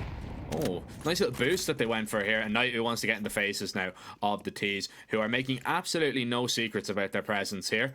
Knight, who continues to walk on down. Cypher tries to exit. He's going to be executed. Sir can do nothing with the rifle. And Favin and Vladden need to try and conjure up something together, but it is just a singular kill. And now, maybe. I didn't even notice. Knight with the ace, locking it in. Yeah, that's big from the Frenchman. First one we've seen today? Yeah. Might be the first one of the playoffs. Yeah. I mean, if it is the first one we've seen today, it is the first one in the playoffs. I believe it is, yeah. Yeah. That was good from Naitu.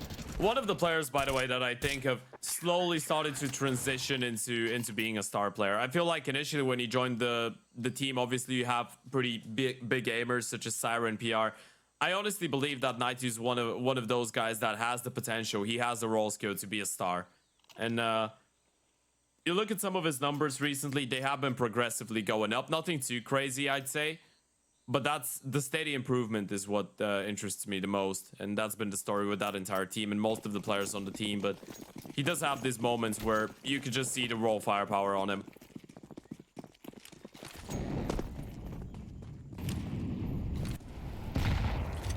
A play with the bomb. It's just Bermalov alone. Not really any support if they pop quickly. But he is in a good position. Hear me out. Faven and Adigo. He'd want to be the best shot in the world. Get ready. Bermilov's gonna peek in towards main. Faven's gonna peek on the timing. And 3, 2. Okay, nothing's happening, is it? All right. There goes the smoke. Molotov and exchange. There they go. And yeah, I told you. Well, I guess didn't take into consideration the fact he would get a double kill before Faven 1Ds him. But hey, got it right.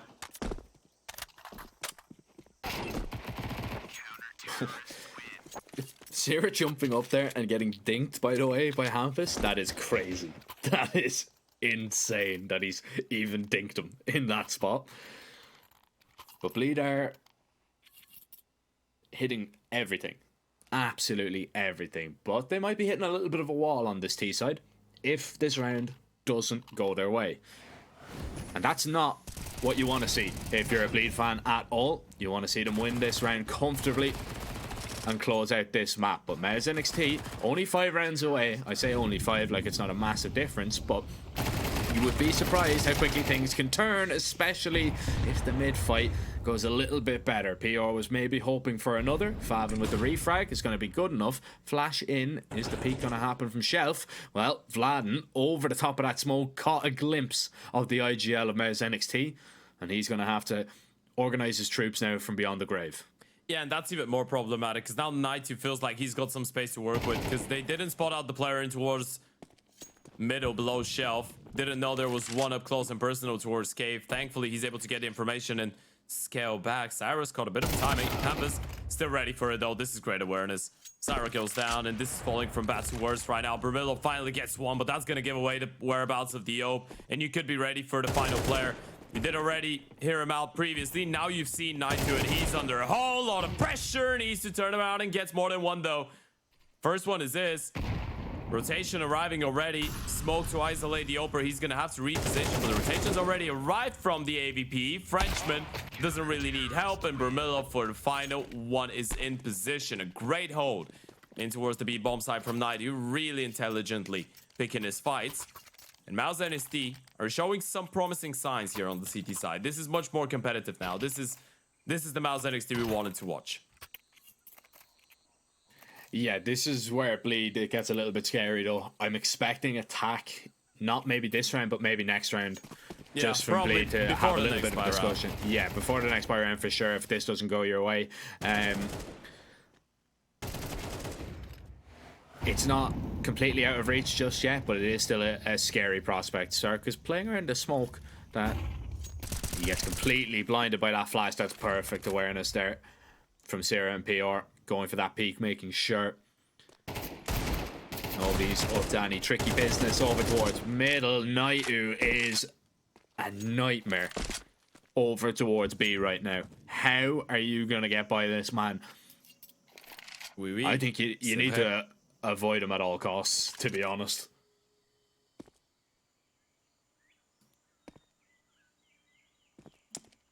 I did try to remember how to say I agree in French, but I actually forgot.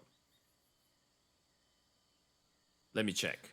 But don't ask me, because I have absolutely no idea. French is not in my wheelhouse. I can just barely speak English. Okay, so Google Translate says it's je suis d'accord, but I don't think that's right. I'm not sure je suis d'accord could be said really. But you know what?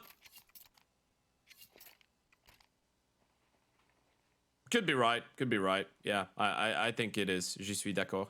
Well, they need to try and avoid him. He's been playing really nicely. Multi-kill potential on this man is crazy. Bleed though, going back for yet another buy round. And let's not forget, the previous one was a 4 versus 2 for them. They were able to get it into a great position. So as far as you're concerned, if you're Bleed, you do have the right idea on how to approach this one. Maybe that's the reason we haven't seen the tactical timeout yet. You just know that you weren't able to convert a a pretty winnable situation in the previous one. Still though, Mouse NXT now on fire, winning 5 in a row. Making a game out of this one, at least giving Bleed a run for their money.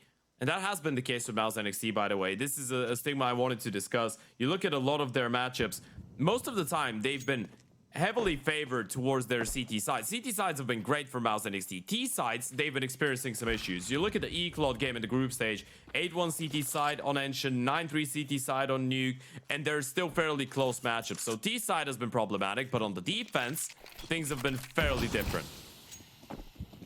Oh, they're trying to get this boost off here.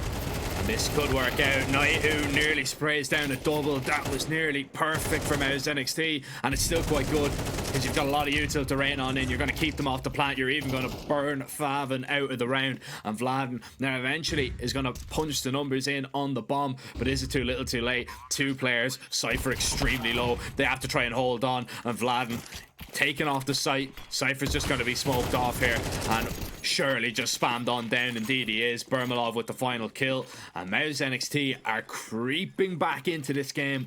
Bleed really need to sort out their heads, sort out this T side, find out what they want to do, because nothing seems to be working as of right now. That's only the second time we've seen them get a bomb plant.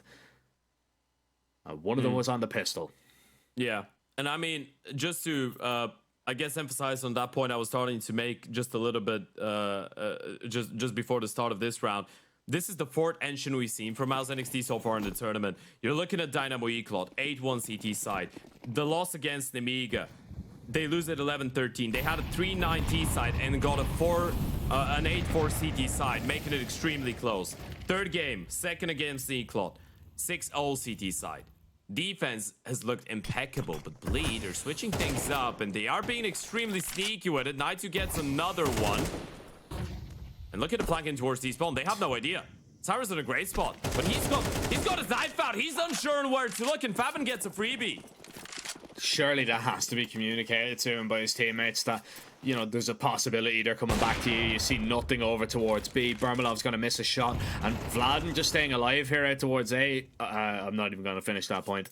Was big.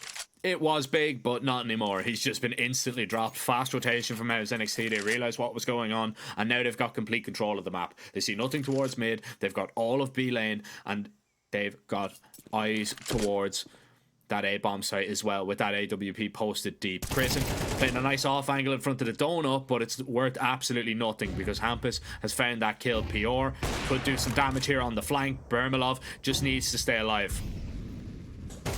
Easier said than done. Oh, that's a great reset. 30 seconds. They decide to put their foot on the brakes, and Favin gets one more, but he's not ready for a Naitu on the flank, and Bermilov in the meantime deals with Zerg. That's 9 in a row. Mouse NXT yet to drop around. Well, not 9 in a row, but 9 on the board. 7 in a row for Mouse NXT. And there goes the tactical timeout. Bleed. Starting to bleed out here. That was a 10-2 first half. If you wanted to tell me on halftime that this could have been a really competitive game and Mouse NXT could have been in great position to close it out in regulation, I would have called you crazy. It does seem like a possibility now, though. That defense has been nearly impeccable. Crazy scenes. Naitu has been playing phenomenally. Bermilov has been tuning in. Chris and Syra. It feels like it's been a team performance, really. And that's the Mouse NXT that we know and love. That's the Academy team that can make some of the really good teams in the Tier 2 space. Some of the best teams on this level of competition, Sweat. Can Bleed close it out, though? Another half by Hampus on the rifle. Everybody else on pistols, and Cypher is trying to open things up early on, but eats a whole lot of damage from the Uto. Yeah, the good counter utility there. Just slowing him down completely, and it really just takes a lot of the sting out of that fast play. If he's allowed to get up there that quickly, doesn't take that much damage at all. Krisen is in a little bit of trouble. Fast Tech 9 swinging you. Close quarters could be a big problem, but not anymore. And Bleed, now they're going to have to change up their approach a little bit here. Hampus might be the man to go in on the entry, as Krisen is going to begin to open up the distance. But Mouse NXT are just in a fantastic position here right now. They'll even smoke off Cave once again a little bit deeper as well, so they can hold on to control. Crazen can even swing in here just to make sure that they're not even that close. In 55 seconds, Bleed, if they want to go through Cave, they're going to have to wait out that smoke. If they want to risk it, I mean, they can send it through it, but that risk won't really warrant too much reward. And it is still going to be the B play that you're going into, but you're walking into 3 rifles. At least you spent a lot of time baiting out that B utility, so you want to make sure you capitalize on it, but it doesn't really matter how many people they have on the bomb side if Hampus is collecting a double kill. And now this is dangerous. Rotation arriving though, 20 seconds, no utility on Bleed whatsoever. They need to make their way onto the bomb side with sure and pure firepower. Hampus finally goes down. Refract needs to come in. Cirque with a massive dink. Cirque gets one Cypher with another, and the B bomb side collapses. 4 CTs, not enough to fend off Bleed, and this one will sting for the Mouse NXT camp. Finally, Bleed put their names on the board in the second half, and it wasn't a round that Mouse NXT was supposed to level things up with. That's big. That is big. Vermalov's just going to try and find a frag or two on the exit. He needs to keep this AWP alive, even though money is quite good on his side of things. But yeah, that's a perfect round to find from Bleed. Let's just talk through that, man. The Cave presence, they managed to force them out. Mouse NXT get that smoke down. Just the awareness, when they flash in, Hampus peaks a little bit late. Here it is. Just catches Chris, and it's a wonderful double. He's expecting, if he's walking in there like that, he's probably not alone, waiting for the second player. And then there was just so many T's. We got to see it from the CT's point of view. There was so many T's swinging that long square angle that you just get completely overwhelmed. The round was lost in towards Cave. Once you lose that double kill to Hampus, you give Bleed a chance. You allow the pistols to get a whole lot closer, and although you have some util to maybe force them off a sight, the gunfights, just too many of them taken. I mean, they didn't really have the util, right? And that's the thing that, yeah, exactly. That's the point. Bleed did a really good job early on to bait out that util from the B bomb side, and as we said, that was the reason they didn't send it back towards A. You feel like you did all that hard work to make sure that the CTs on B don't have smokes, don't have molotovs, and you're sat there all of that time, especially after Cypher receives that early util damage. You're like, okay, I'm just calculating how many nades they've just used in towards B, because eventually they will run out of util, and if Hampus is able to find something with the rifle, that's going to be our chance to get into the round, and that's exactly what happens. It's just textbook. Everything goes perfectly for Bleed. Flashed out towards mid, Cypher smoking the molly, and he's already out. They're already going up towards Shelf. That flick a little bit off the mark, but it gives a good warning for Kristen. As Cypher being scared by the shadows. Naitu once again is going to be called upon over towards B. You feel Sierra getting aggressive towards mid, clearing out these positions. You're taking a lot of risks here if you're Mouse NXT to try and get back into this round, and Favin is just in a fantastic position. Sierra is going to walk right into him, and patience is going to pay off for Bleed once again. You're 2 men to the good. You still haven't made up your mind to which part of the site you want to go to, and Mouse NXT, they just have a severe lack of information. That has to be a gamble right now. You just have no choice. 58 seconds. You've just lost your early player in towards middle, your middle player early on, rather. And then Syra was doing a play that they absolutely needed, but even crouches right into the crosshair of Favin, setting him up for the headshot. So gamble made. Unfortunately, it is not the correct bomb side. And you do have some cash stacked up, but it might have to be a save right now. You might have to go for the long game and the 9-12 comeback. Potentially. Kristen is going to rotate over. Spam comes in probably, and if he gets one, you can justify it, but in 3 versus 5, it's not going to be an easy one. I mean, they're getting closer. They're giving it a go. Yeah, it's a little bit of a risk here, but it might just pay off. Yeah, you get that first kill. Maybe you're looking for a little bit more. You move in. Flash. Nobody peeking from Bleed. You're not going to give them an inch right now. No smokes, though. Yeah. You can't smoke off anything. You just have to go take the dry fights and hope that you win them. Cypher's going to be the first point of contact. Surely it's actually Cirque to collect that frag. Now Cypher is going to strike. And if you're Burmalov, you need to hope that they don't run you down and get out of here. You need to fight to try and stay alive. Vladden's even holding on the cross, and you will not get out with that AWP in hand. You've got a little bit of money to drop a few things over if you're Burmalov, but we'll see what kind of situation really Mouse NXT's economy are in. That's a big risk, really, going for that. You can understand why they felt pressed to, but to be honest, in hindsight, I mean, a 12-9 comeback, you know, it's not completely out of the question. No, it's not impossible. I'm not against going for it. I'm not against saving. I feel like it's just about what decision the team wants to make. Because again, as we said, they had enough money for Burmalov to get himself onto an AVP and drop over 2 kills. It is around that you're alright with going, especially after you get that early kill on the back of the Yuto. And you still have a pretty competitive buy. It's not like you're stuck with the pistols in the MP9. So it is fine for Mouse NXT. Prison. Oh, this is huge from the captain. Surely the refract is gonna come in. Never mind. Prison beats Cirque to the punch. This is big. Huge for your survival on this map. And you're just going to keep control of the bomb as well. It was probably the 5th time so far this half I've said that something is big, referring to a Mouse NXT play. It's just that word. Not impactful, not huge, not important. It's just big. Oh, Cypher. He's spotted. There's a chance. Oh, he still gets that kill. I mean... Yeah. Needed to trade him out, but trading him out is just going to be fine for Mouse NXT. And Burmalov is going to take his time. Double scope. Find the headshot. And find a round with it. 10 from Mouse NXT. They're going to call their last tactical timeout as they discuss how to approach these last 2 rounds. They know probably Bleed have one more buy in them. Then it really is a case of if they manage to stop them from getting a bomb plant, to what kind of money the T's are going to have. That's lovely from Christian, though. Bleed get a little bit unfortunate that they line up with the first 2, but just taking a lot of risks there. The IGL wanting to clear out that part of the map, something really they haven't done all that much, as well as, you know, getting aggressive in through A main, so you can see Bleed weren't really expecting it. Just a nice play to pull out there in one of the later rounds.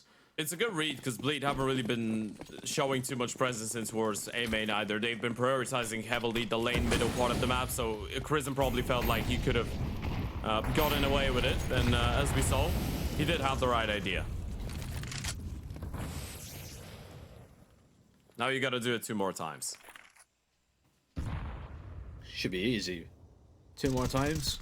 Absolutely no problem. It'll get a lot better though if you find this kill. Oh, they go for the boost. Oh, Cirque's even been dinked up now as well. Sierra's just going to be happy enough to get out of that engagement with his life. And Chrisen is going to line up the spam. Cirque is down through the wall. And Bleed might be down in this round, but they're definitely not out of it. Especially with Cypher in this position. He's taking a lot of space. And he's going to go towards long here as well.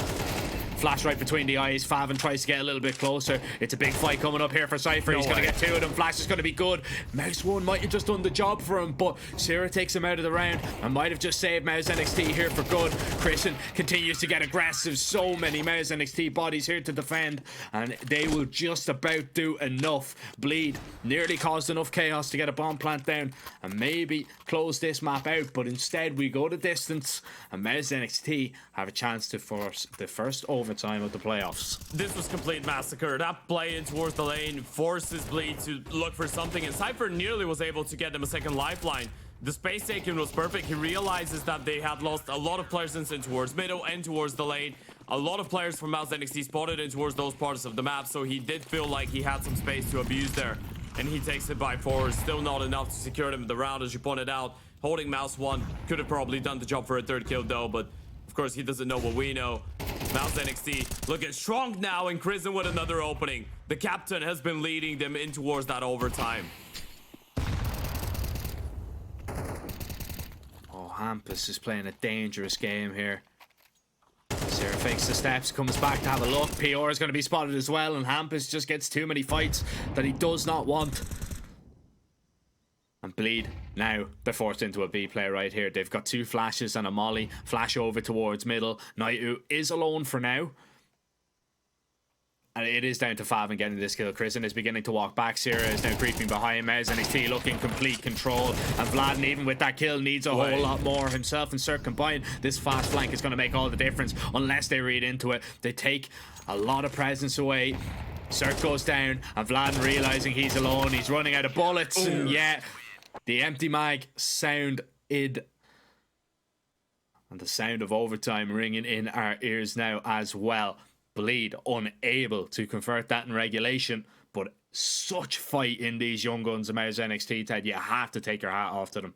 Yeah, of course, that is deserving of respect right now for Mouse NXT, man. And what we've seen so far in the tournament from them has been great, but the fact that you're down 2-10 on your own map pick in a quarterfinal game and Bleed is firing on high cylinders, everyone is going for aggressive plays, everyone's getting multi-kills, everything's going perfectly for Bleed, and you're still able to bring this one back into overtime. This is impressive. This is Mouse NXT showing teeth, showing character going into a game like this one. We did talk about the winning streak of Bleed. They have dropped only 1 map in their last 5 best of 3s. But then you look at over Mouse NXT and you're still looking at 4 out of 5 wins, right? Not as clean. A lot of 3-mappers in there. But you're taking a look at wins against Eclot twice, against Exprezi as well. That one loss to Namiga, I guess you can let them get away with, but again, that was an engine that came in really close on map number 1. It was a 13-11, and map 2 was the real issue on Nuke, where they got absolutely stomped. But they were able to find their way back into this one, and truthfully, if you're Bleed, you will be really disappointed that you weren't able to close it out in regulation. You feel like that should have been an easy way to just breeze past that first map and into your map pick of Inferno. Now you have to work for it. Not saying that Mouse NXT forcing overtime here is a guarantee that they will win the map, but at least you've made Bleed sweat. And that by itself is an achievement right now. Yeah, for sure, man. For sure it is. You know, just make these games competitive. I mean, you can see the vast improvement from Mouse NXT. You know, you don't really class them as an academy team for sure. The way that they're playing, the way that they're putting up, these fights consistently as well, though, Ted. I class them as an academy team to a tier 1 team. That's the comparison that you're making, because they're not tier 1 level, right? But this is the academy of tier 1, because you feel like if the main team of Mouse needs one of those guys to step in and do a good job, you pick whoever you need. They're gonna be able to fit into the system and be useful. And I truthfully believe that. They have been playing really good. And they have been competitive against anyone but the best teams in the world.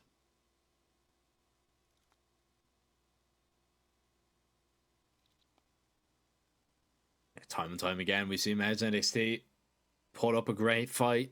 We'd love to see them take this one over the line. Can we classify it as just a tier 1 academy? Just create a tier only for Mouse NXT. Just call it a tier 1 academy team. I don't have that power, unfortunately.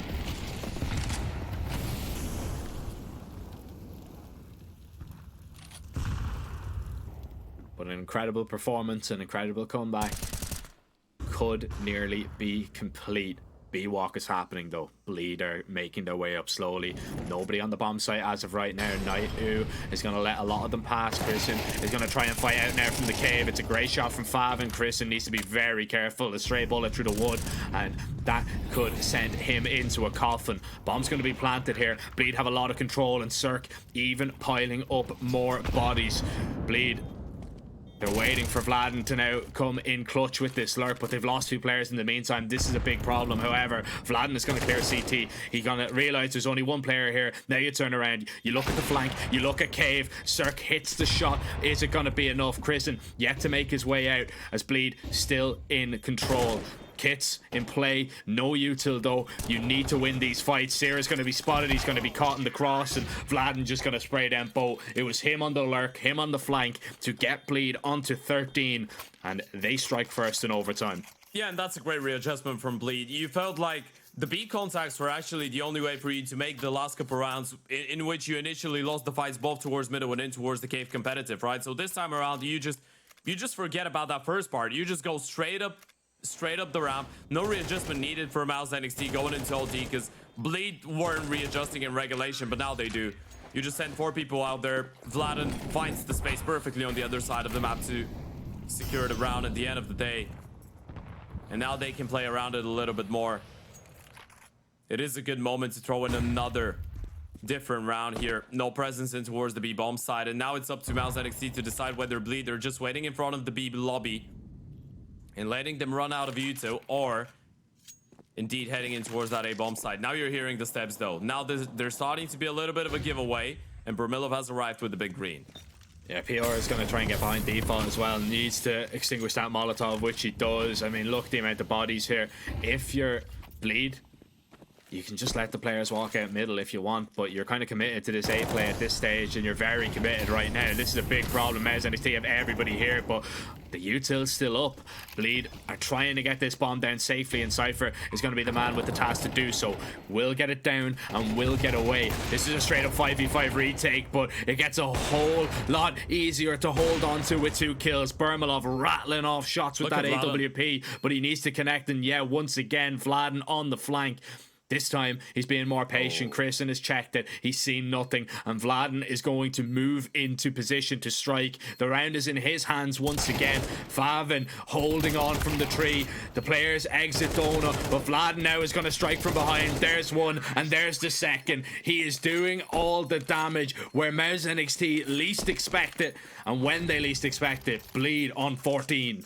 We're getting some vintage iNation performance from Vladen right now, by the way, and this is not to be overlooked. He's on 25 and 17. I know on a lot of those maps, Vladen did have to make a sacrifice and become a lot more of a supportive element than he used to be back in the day on the Serbian lineups, and that is to be expected when you have big stars on the team alongside yourself. But at times, you see him being given the freedom on the T side, and you can definitely tell that he knows how to use it. So much intelligence shown in those plays. They want to fight here. 3 players towards Donut. Cypher's going to deal with the first. They're going to peek one by one, and that's a bad idea when you're peeking into Cypher right now. They now know Burmilov is going to be here. Cypher has claimed 3, but won't be able to react on Christian in time. This is down to a 2v2 already. We're 1 minute and 30 left on the clock. And Cirque, he's making a lot of noise as well. Yeah. An awkward engagement for sure, but nobody comes out worse for wear. Vladen holding. Chrisen spotted towards the donut. Can the T's get this bomb down safely? Not with Naitu in this position. They have to look for a kill here. They're gonna double peek him. This is great. They're just gonna walk him down. Chrisen is gonna have to go for the peek, and CT player is not ready to swing. Chrisen's not ready for this. He's gonna go for the swing, but there's 2 people on the screen. This is a great approach, but Sir goes down, and that was the bomb. Vladen needs to go back and pick that up. He's done so, but 50 seconds. Does he want to get the fight up tonight? He's gonna challenge, but it's the Frenchman to go huge once again. And Mouse NXT get at least 1 on the CT side.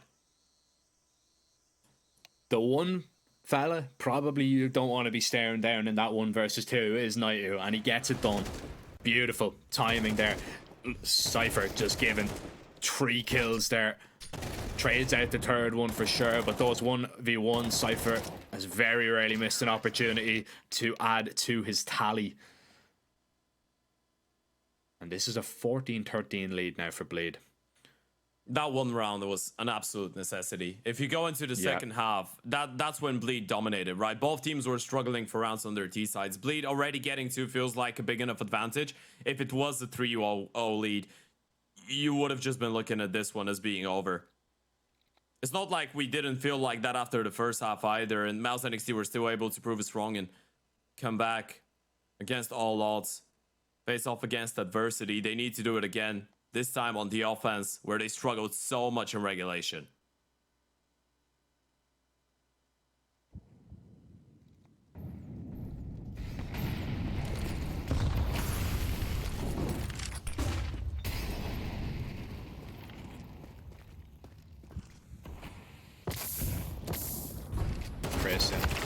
Burning away in that util. Hampus, I believe, was spotted trying to just fade into that smoke there.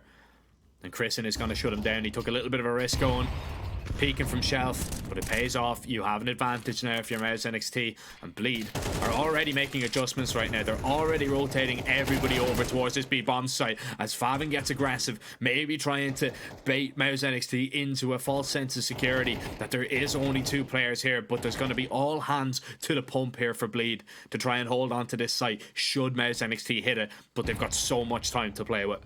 Yeah, but you have no plan B right now. You've just rotated Syra back, and it doesn't feel like you're thinking about rotating back in towards the A-bomb side. It will be a B play, and that reposition from Cirque is massive. He's going to play alongside Cypher in towards the cave, and you still have Laden in towards alongside Bleed in position perfectly to give themselves a fighting chance. Yeah, Cirque first out of that position by the Molly. Cypher has absolutely no support right now. Cirque doesn't see him through the fire, and now it's all on Vladen. This would be ridiculous, but it's a one and done, and it's a level game. Mouse NXT, they will strike in the first round of the second half on their T side.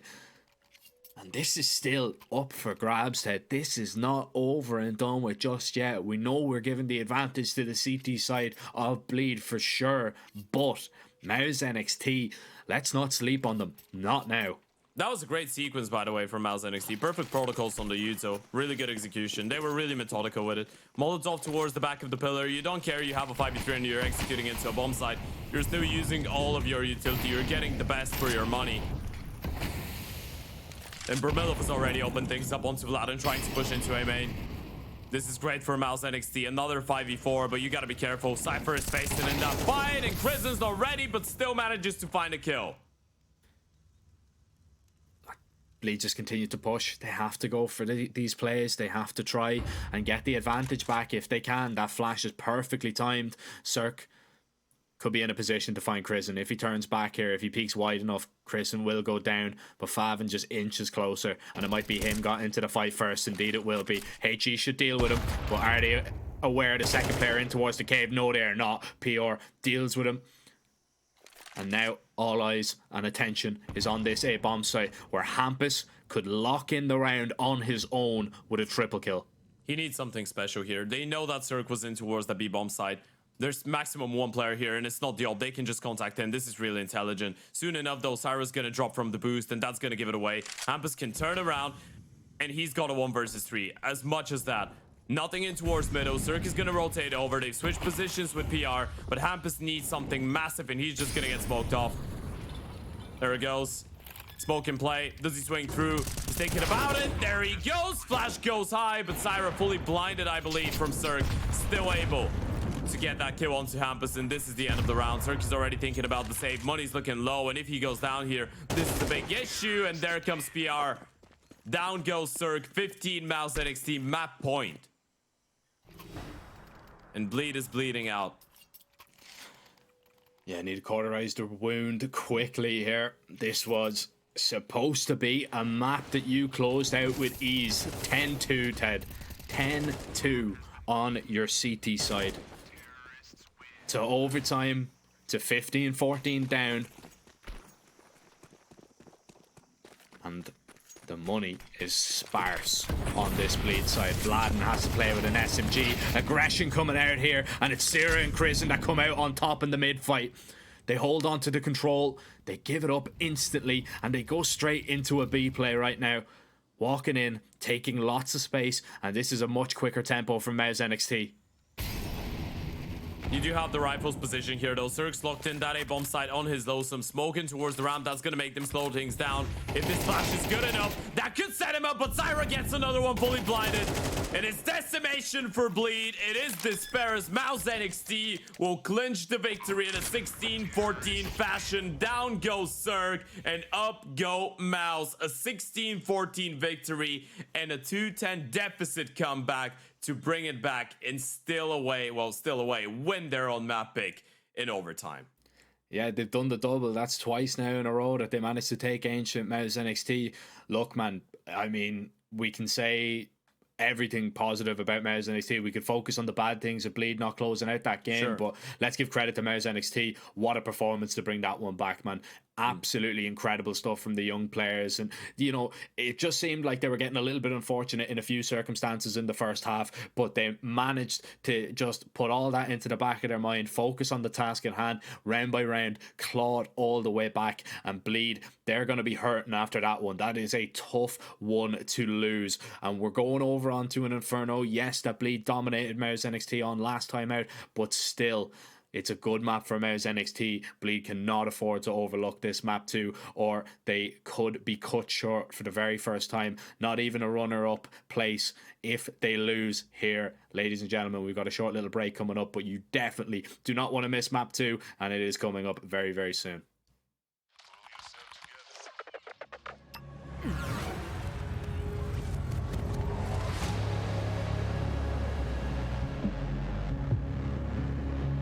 The world is changing quickly. Sector clear. Copy.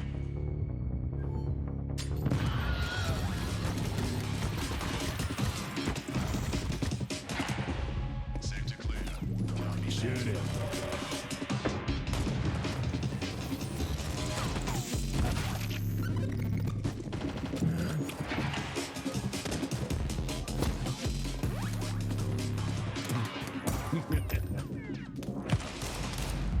The world is changing, but one thing remains the same: victories with 1xBet.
have very complicated job, but I love simple things so much. One move. One push.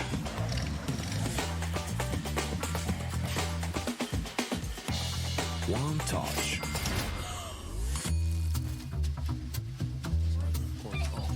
One love.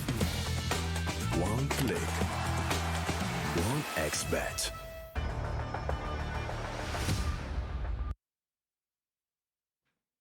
Wouldn't really be a quarterfinal day here at the Arias Regional Series 3, ladies and gentlemen, if we didn't see a 2-10 comeback into an overtime victory for Mouse NXT over Bleed, would it? The young mice, I guess you could say, keep it on the great performances as of recent times, and most certainly looking like the best academy team in the world right now, and looking like one of the really solid teams even in general in the tier 2 space, able to upset Bleed, playing a great CT side.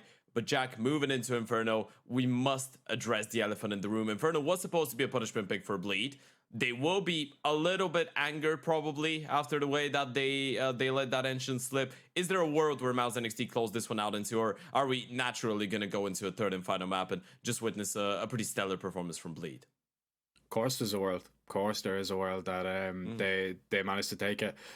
But we have to put some respect on Bleed's name. And in terms of their Inferno, usually it's picture perfect. Usually they won't, drop that kind of map to a lesser team, I would say. And that's not even, a dig at Mouse. They're a great Inferno team, I think. But Bleed should be levels above them on this map, and it's a reason why it's always seems to be a part of the veto for Bleed. They always pick into it, even if it's not picked into, it's there as the last pick. They always try and leave it open because they're just so comfortable on that map. You can see the way that they approach it. You're talking about that kind of standard organized style of play. It's a well orientated game plan that they have, especially when we look towards their CT side, and I think the way that Mouse NXT like to play in the structure that they have, I think they could struggle once again. We've already seen them struggle against Bleed before, but they could have learned from their mistakes last time around and said, okay, we won't be caught off by this. They have been putting a lot of work in. You can see that in the vast improvement that Mouse NXT always seem to bring to the table. So I'm expecting to see a closer game for sure. And yeah, there is a chance that Mouse NXT take it, but I'm really leaning towards Bleed just a little bit on this one. I think they should be able to force a decider. We should have a nuke, and then we'll cross that bridge when we come to it. Could be the expectations when it comes down to that. Inferno and Bleed are looking to pick up the pace early on. A pretty quick round in towards that A-bomb side, but it is looking like a B split, and it will be the case. Mouse NXT, though, had 3 people win towards that side of the map. Zerg deletes Krisen out of here early on. There still is 2 more to deal with, but yeah, B players haven't really been finding too much success. That is, of course, before PR finds his first, but now turning around, bringing the fight in towards Banana. All right, this is looking all right now. PR with a double. Vermilov up close. He's got a 1v2. First one is his, and this pistol round is just falling apart for Bleed right now. It has to be Cypher, the hero, to win it in a 1v2 4K clutch, but look at him. We're just gonna go for the double face, and it doesn't even go down to it. PR with a nice triple. Mouse NXT shut it down. This is the dream start. Yeah, it's a dream start, especially after losing the fights, right? You lose the initial engagements, you're in a little bit of trouble because, they're wrapping around, which is, it's not completely out of the wheelhouse. It is unorthodox in what you might be facing. Might not be expecting it, but still, you're able to deal with it perfectly. Mouse NXT, hold on. And Bleed don't get a bomb plant out of it, so we should just see Glocks out once again. And yeah, this is where Mouse NXT should be taking this round comfortably, building up a little bit of morale, building up a little bit of steam, and maybe, just maybe, keeping Bleed out of the game. That's really where I think if Mouse NXT have a chance of winning this, it's just keeping Bleed at bay for the first 4 or 5 rounds, just building a little bit of a cushion, getting that advantage, and then, even if they lose 1 or 2 rounds, it doesn't really matter. But just as long as you have a nice foundation to move off for sure. You can see Mouse NXT even the favourites right now according to 1xBet. If you want to take advantage of those odds, you can click the banner down below the stream. Head on over, sign up using our code 1X or ESEU. and you get up to 130% on your initial deposit as a deposit bonus. Prison, oh, getting in the face of the pistols there, trying to build up a little bit of economy, but Cirque will take him down. And I mean, any damage to Mars NXT right now is going to be good damage. Going crazy. Yeah, Did you see that? chicken is going nuts. Whoa. My man's Raven.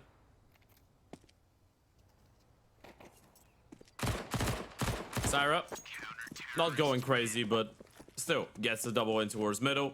Fairly comfortable. And yeah, I mean, going back to the point, I feel like if you're Mouse NXT in a game like that, you are going to be hoping that Bleed has one of those off games, which would be the case, I guess, with a team like Bleed. We did mention a point that I want to go back to and put in some more emphasis on it. Throughout the last 30 days, this is so far in April. Well, it's May already, but for April, Bleed is the 3rd team in the world with the most amount of officials. They played 60 maps in 30 days. So when they played that much, you could potentially put your money on the fact that they haven't been able to practice, and there could be every now and then a little bit of, well, I don't want to say burnout, but lack of focus maybe at times in some of those games, especially when things start going against you. Of course, this round is not the greatest example as Sir gets that opening kill in towards middle, but all I'm trying to say here is that if you're Mouse NXT, as you said, you try and keep them down. You hope that they just won't really be on the energy levels to be able to bring it back. Because CS quality-wise, they know they can do it. But talking about CS quality, that's a great quality stack for Mouse NXT. Yeah, after losing the initial fight, Naitu goes down to Cirque. And now you've got a lot of bodies in position to deal with this A play. It looks to be... That's an abs walk. It's not even a pop. Oh, it's going to be a pop. The flashes are coming, right. Don't you worry. Yeah. And there's one.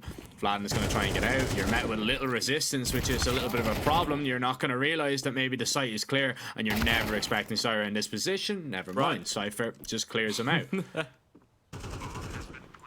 You can say that again. Maybe needed to try and get ahead of the play there. Just go for a peek, but maybe not expecting to be cleared or not planted over in that position.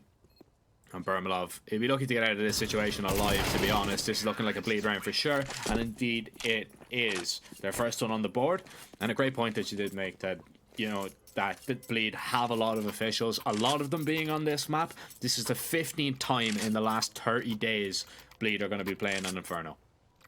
Yeah, that's 25% of your maps, by the way. Out of the 60. That's crazy. 1/4 of the maps that you've played on HLTV have been Infernos. That's the definition of being on the grind, and of course, if you want to bring in some more context, they did lose their most recent one in a 14-16 fashion to Bait. Then there was obviously that 13-1 win over DMS. 9-13 loss to Namiga. That was in the grand finals of the 2nd edition of the RES for Europe, and then the 13-11 win over Bait. So it has been going pretty much 50-50 in the last while for Bleed. This is worrying. Mouse NXT run it back with a full purchase. Syra pushes down, gets a kill and an AK, and he's out of there. Prison, ooh, able to cross just in time, and that's a maneuver that they needed. They needed one more person to be on the right-hand side to be able to support that double apartment setup, which has not really been spotted so far, and that's 2 of the rifles. That's the 2 M4s. Yeah, 2 of the heavy hitters not spotted. That's not ideal, especially in a position that maybe you're not expecting. You might see 1, and Vermalov finding that kill is going to be excellent. There's the refrag as the rifles begin to cut the T's apart, and it's down to Cirque to come good in the clutch once again. He needs to ace this round to keep Bleed on track to leveling up this game. And 2 players making their way in towards short Cirque position, trying to isolate these fights, but won't even take down the first man. PR shuts him down. Mouse NXT back to winning ways, and Bleed now 2 rounds behind. Money will be a little bit funky for the T side for sure, but they should be able to warrant a buy in this one. and try and put Mouse NXT on the back foot once again. You know what? Back-to-back rounds. This should be a lot of confidence for Chrism right now. Back-to-back rounds, you're able to call in the perfect stack for your teammates before the play from Bleed comes in and before there's any giveaways whatsoever. I guess this one was a little bit easier considering you had all the control in towards Banana and Sarah was able to push a lot of people back. But still, the previous time, you just feel like you couldn't set up properly to deny Bleed. I feel like that was about it. This time around, though, it works out so well. And so far, the calls on the CT side have been paying dividends. That's gonna give you a lot of confidence to your individuals and to you as a caller, especially when PR is onto a 7-1 start in the middle of his on 5 kills already as well. Bleed still have enough money. They've been able to put Cirque on an AVP. Himself and Cypher being the only 2 people that have been able to produce anything of real significance so far. When it comes down to Inferno, of course, it's too early to make any conclusions still. But it is a pretty good start for Mouse NXT. Filled up with potential, so to speak. Up on the prow. PR has found the opening. Cypher, good for just one. Bomb That's still drop. all your B presence done. Yeah, the bomb is going to be collected without issue. Mouse NXT, they want to try and rotate a few players over just to make sure they've got bodies behind this A site. Burnout's heard all them steps though. Yeah. That's they know massive. at least Cirque was there, yeah, but they have that information. But 35 seconds, Bleed. You feel that the entries need to be absolutely perfect if they have a chance to get in onto this site. And that's a great place to start. Cirque. What a shot that is. But Kristen is still here to support Naitu. You've got 20 seconds. You still need to be perfect on the entry. You're making your way out of the apartments. The steps are being heard, Kristen. Is going to be smoked off, tries to dodge the flash. Naitu with the peek, needs to find at least one. Cirque missing is a big problem right now for the T's, especially because Naitu has done so much damage and bought so much time. And another round for Mouse NXT. PR is 10-1 and is not stopping for anyone right now. Yeah, he's not stopping for anyone, but this round was on Naitu, right? That was perfectly played out. First of all, of course, PR pushing them back from Banana. We can't overlook this. A massive double kill from the young Czech, but look at that again. Nasty shot from Cirque. Naitu, this is such a difficult shot to hit for Cirque, by the way. He's just running onto the bomb side with an AVP. Naitu destroys him. Instant headshot onto Vlad, and no chance for the Serbian to react either. It's been an 0-5 start for him. And early on, if you're a Bleed fan, you could be starting to get a little bit worried. They haven't really been able to pack too big of a punch here on the T side. Again, it is early. This could easily change. Oh, man. But Banana has been like living hell. Cypher, courtesy of Cirque though, able to get away with a kill. Flash was perfect. He's out of there and the AK is going to get passed by. The only issue is you have just that one rifle into the round and everybody else is on pistols. And PR has collected 2 more frags with ease. Kristen, afraid that somebody was going to come sprinting through that smoke with the flashbang, but he's all right for now. PR needs to open up the distance. He's way too low to take any more engagements, so he's just going to leave Kristen here, jumping for information. Because Kristen had to look around him just to see was there any smokes dropped, which would make his life a whole lot easier. Bleed still with a chance, but it really kind of comes down to if Bermalov drops Hampus, which he doesn't. It's an exchanging of blows, but more so from Hampus onto the Opper. Tags him down to half HP, and you've got 40 seconds to get by Kristen, who has the fast flank of the Op now as well. 10, by the way. Do you know what that is? That was the age of PR when Cirque moved to NRG in 2017. PR was 10. That's incredible. Just putting that into perspective. He was a 10-year-old back then. Crazy. And if we dig into Hampus's career, it's going to be the numbers are going to get even wilder. But at this point, the CT side is just looking perfect. Cirque. Oh, it would have been a legal steal there. It would have been a robbery if he gets away with a bomb plant. Denied by Naitu though. And this is a nightmare. It really is. A 13-1 start from PR.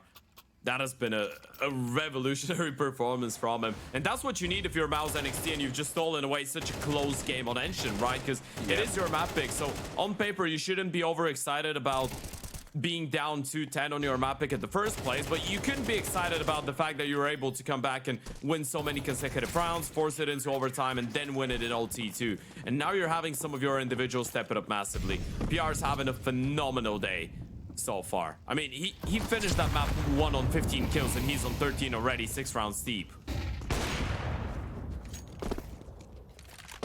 Big problem for Bleed right now is that they can't get control of Banana, and even a fast play, which is usually what Bleed will go to. They'll try and get Cypher into a really aggressive position early on. They can't do it because of the counter util that Mouse NXT are putting down, and also because usually Mouse NXT have actually started 2 or 3, you know, usually 3 over towards a B bomb site. Yeah, that extra man is just making all the difference. So the slow approaches may be better, but PR, man, he's not missing right now. 14-1, and that's a horrifying sign right now if you see somebody putting up a performance like this in what could be a 2-0 and knocking you out of the event. Cypher not seen through the fire and flames. Bermalov is going to fall as the aggression.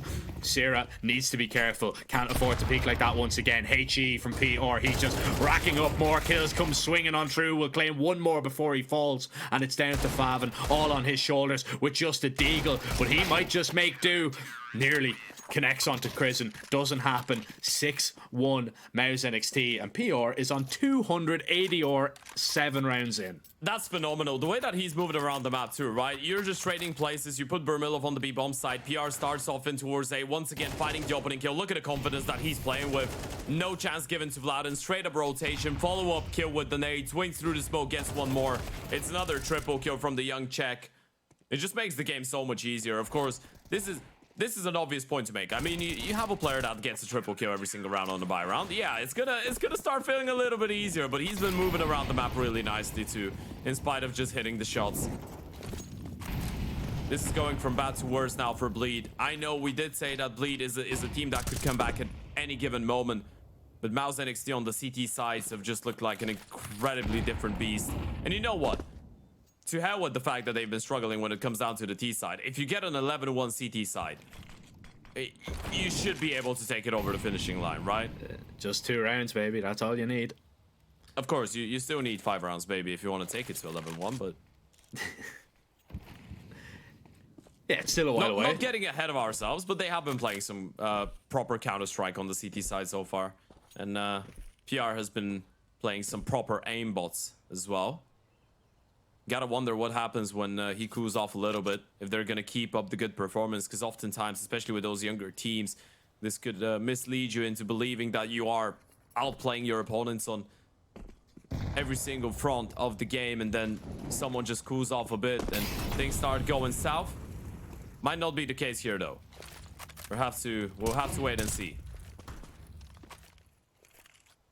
Crizzen is just great at just getting those little snippets of information. He's happy enough with just spotting one player out there, knowing that it's not a full fake. They're not falling back. No 20 flash. seconds to get into a site here. Yeah, this is a problem. You're going to hear all these steps. Bermalov, though, is going to give away an AWP. Oh, this is where it could come all crumbling down. Crizzen has to try and hold on. He lines up 2 spots out of 3rd, but won't be able to deal with him as Hampus strikes from now behind. Massive. Molly. Oh, that's huge right now. Favin forced into a corner. Hampus now forced away, as Sierra will get out, and himself and PR thrown into the clutch.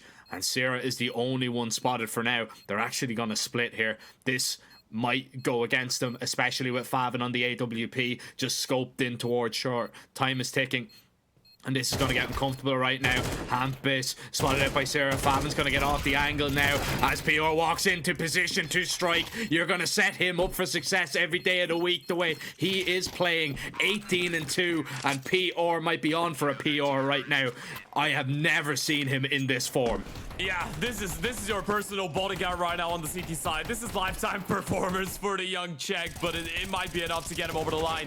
Big props to Crizzen, by the way. If he doesn't get a multi-kill, this round is all over. And the fact that they decide to separate into 2 versus 2, this is so ballsy. But Tyra just had to take the attention away and stay alive for a little bit longer. It was so uncomfortable for Favin with the AVP on top of Cold Terra. PR gets the first kill, and the second no chance given. 1xBet at this point is not even considering Bleed to be in the server. 7-1 in favor of Mouse NXT.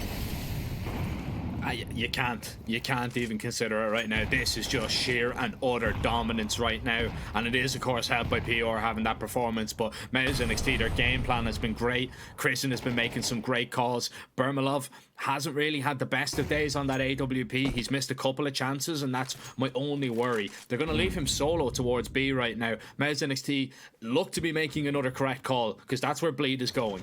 Oh, PR is getting ahead of the Yuto as well. Look at him going for another pick, but this time it doesn't work out. And finally, you've dealt with a big man. You've dealt with him. A little bit of overconfidence, a little bit of cockiness maybe, and you get shut down. This smoke is good, The thing is, you could have a read to the situation. Last time PR was fighting in towards long, they had the AVP position in towards B once again. And him being overzealous and trying to get ahead of the Yuto, that could be a little bit of a giveaway that there was a stack going on from the CT. So Bleed decides to slow things down, reroute in towards the B bomb side. This is the correct call. The question is, how active are going to be Mouse NXT towards that A bomb side? How quickly will they realize this is just a fake? And will Bermillo be able to hold on? He's been pulled away here. He's looking for the wrap now. He has to go back here. You've got a flash to cross. You've got a smoke as well. Bermalov is going to miss his opportunity to take down at least one. Yeah, but it doesn't matter. Cypher just wants his vision. Non-obscured, takes up the gunfight and wins it. Bleed on the board for the first time in a very long time, and it came down to really them just finding the entry, because usually it's PR just finding one and then Mars NXT adjusting off it. Yeah, this time I think you were... Okay, he did get blinded by Cirque. I feel like they were a bit late with the reaggression towards middle that they wanted to go for though, right? Bleed were just too close. I don't think Mouse NXT were ready for Bleed to already be holding those deeper angles into towards short and long. So that was probably one of those situations in which you realized you were off with the timing slightly, but you still try to force your way into committing to the play, which most of the time, or more often than not, is not really going to work out when you're trying to compensate like that and rush your way into a play. But they probably realize it. They still keep 3 alive, which is all right. Now, there has been a lot of close rounds. So it's a pretty similar point that we can make to what we were seeing on Enshin. It was roles reversed, but Mouse NXT have been losing a lot of players regardless of winning those rounds. So losing consecutive rounds here could be a problem, and it could be Bleed's way back into the first half. Let's not forget, this is not an 8-2, it's not a 9-2, it's a 7-2. So Bleed could technically still opt for 5 rounds on the T side.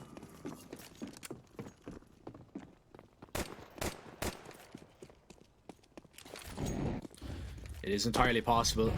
A little bit more aggressive here towards Banana. They want to try and fight for control here, and that's great.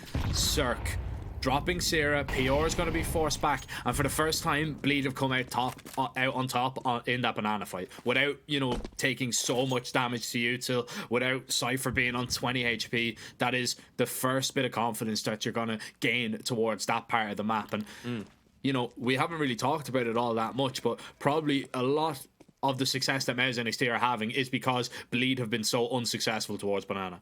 Yeah, and the fact that Zerg, by the way, has been opening a lot of those rounds for them. When you think about it, right? You have that opening in towards short with the AVP a couple rounds ago. It was still a round that they lose, but that was what gave them a fighting chance. You had the flash assist in the previous round to take care of PR, and now he throws in that play on top of the boost. Been doing quite a lot about it. In an app spot, Night 2 all alone. That should be a nightmare. Yeah, there goes absolutely massive. For this round is over. There's the first one. Needs a little bit more, and the second would have been nice, but not really meant to be. Oh, spotted. Want to make sure you don't go down to that spam. That would have justified the retake here for the CT side, but it should be another save. Bleed get a third on the board, and Hampus gets one more on Crizzen. Now, if you're Bleed, you're sending players on the hunt. That's your way back into the first half. Yeah, 1 or 2 for sure.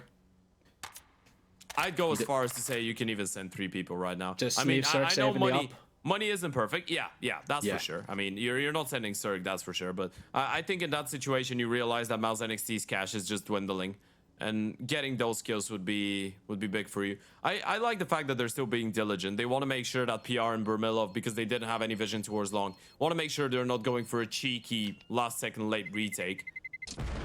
So you keep 2 people around. You keep 4 alive in general. A pretty decent round for Bleed.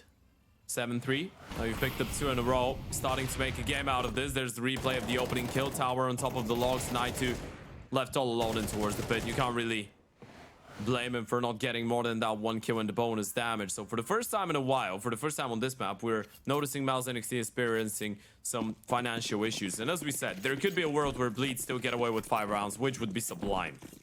Yeah, I like this call though, because they have financial issues. You realize that maybe the banana fight is going to be tough. You don't have the mollies, you don't have the HEs if Bleed want to get close, but because you put 5 people here and get into position, Bleed might take some liberties and try and push up for free. They know that the money is going to be in a pretty sticky situation. Cypher going to just chuck in some util. He's just waiting to see if his nade is going to tag anyone down. Doesn't realize the 2 pistols are close, and if Bleed walk into this trap, oh, this could be a horrible scenario. Now they realize what's going on. Yeah, you need to get away from here right now. Sarah jumping across. Oh, PR finds that headshot. At least you've got Cirque here locking in the lines. You don't know about Chrisen, but he only has a USP, so you shouldn't be really overly concerned about him. But still, this is a dangerous situation for Bleed to be in. Yeah, great move out of Cirque to get out of dodge now. He can just hold in towards the short line or towards the apartments. Chrisen spots out Dio. That's one of those situations in which you might want to hold on to the AKs, but you have a defuse kit and you have 3 rifles. You feel like you have a fair chance to go for this. Issue is, you've only got armor on PR. Yeah, you need an early kill. Unless Bleed overlook this. If they start moving a little bit too early, Mouse NXT still have a chance. You're probably not expecting the kit here, but Fladen in that position, yeah, that's going to give it away for sure. PR flashing over, Chrisen waiting to see if anybody's going to exit on his watch. Doesn't look likely, and yeah, Mouse NXT might have been better off saving, but they still had the money to go for it, so you can completely understand that. However, you know what? I would have preferred to see them save, actually. Looking at the 46-50 on Burmilov and 46 on Naitu, I would rather have them save. Because had they saved, there was one player that had 5700, and they could have been able to drop over an AVP over to Burmilov. They could have had a big green had they saved one of the guns, if he was able to roll to trade it back. Yeah, so, and bonus Yuto. I agree. Yeah, but also, I mean, probably should have been a save. We're singing their praises if they manage to find those 2 kills on in the 3v3 though. We're saying, oh, what a play that is. But what a play that is actually for Vav, and he's going to find a quick double to open things up. Sarah's close in the smoke. Cypher's got past him. He has no idea. He doesn't realize it. They both don't realize it. Now they do. Cypher gets a kill, but Syra, he can win that entire round. Bomb's going to run past him. He can get more than one. He can get more than what he was bargaining for. Oh, this is so big. Faven, you're surely not thinking about it, are you? Back turn, there goes one. You need a second, and that wasn't enough. That's not gonna do it. You needed Hampus as well, and he's not giving you the fight. Now he is, but he wins the first one, and that was the full HP of Chrisen. That should be Bleed getting 5 on the T side. Syra 21 HP, and a 1 versus 2 clutch is in play. A lot of smokes around the bomb side. There's another one that's gonna land on top of the bomb. But you can't really cross safely. Cypher wins the fight. Bleed recover big time into that first half. Oh, I mean, they saved themselves. They were getting eliminated for sure if Mouse NXT continued that. If you didn't manage to stop PR from taking that much space and finding all those kills, yeah, you were going to lose that. Look at this from Faven. We didn't even get to see it, but that's beautiful. They get aggressive towards the apartments, in towards the bedroom, and they get put to sleep all right. Bleed have finally awoken. They are with us on Inferno, and they don't want to let their map pick slip through their fingers. CT side coming up, and you spoke a little bit on Mouse NXT's maybe T side struggles. Do you think it's as cut and dry though as Bleed just winning out here on their CT side? I don't think so. I was gonna say yes, but I don't want to be I don't want to be that person right now. So I'm just enjoying the ride, man. I'm just enjoying a nice, good old game of Counter-Strike. You know, the good stuff. The game that doesn't crash when you press tab and escape. Counter smoke coming in. Pistol round on. Smoke on top of the boost, so no boost shenanigans for Bleed this time around. And the play's gonna come in. Faven tapping away. This is getting a little bit scrappy though, and the B-bomb side has fallen. So will the bomb, but in a good way for the T's. Retakes on. No kit, no Yuto. Ooh. That's gonna be hard. Yeah, this is a big moment right now if Bleed aren't successful, but that is a great way to start a disgusting edge shot. But in retaliation, Burmalov strikes with one. Cypher and Cirque need to bound together. Cypher's already found the first, but can't drop PR. He must feel invincible at the moment, and Cirque isn't going to give this one a look in. PR might be able to find another kill, but it's Night to collect the last. Both pistols go to Mouse NXT on Inferno Ted, and Bleed. Decision time. Do they want to force? Do they want to save? I think we're going to see the save here. I don't think they're going to save. Not in this scenario. We might have seen a few risks being taken on after losing the CT pistol so far today, but not here in this scenario. You need that util. You need to try and stop Mouse NXT early, but this is going to be 9-5, and then we're possibly 2 gun rounds away. We could be. And what you're praying for right now is that PR doesn't hit even 50% of that form that we saw in the first 8 rounds of action in the first half, because he did cool off towards the end there. But Mouse NXT have now picked up both pistol rounds, and they've started both house perfectly. Keeping 4 alive here would be a good one. That was a lovely camera angle, by the way. Pretty unorthodox. One that got me double checking my vision. This is definitely looking terrifying right now if you're a Bleed fan, though. I mean, maybe not terrifying yet because you're still going into the first buy round with big hopes, but you know if this one doesn't work out, then you're in deep trouble. I was going to use the S word there. I was going to say you're in deep spaghetti. Oh, yeah. Well, spaghetti could be hitting the fan fairly soon for Bleed if they're not careful. Spaghetti is usually really nice, unless when you're swimming in it. Yeah, or it hits the fan. I'm talking That'd about make the real a mess. spaghetti. Yeah, imagine spaghetti in the fan. It looked like an absolute crime scene.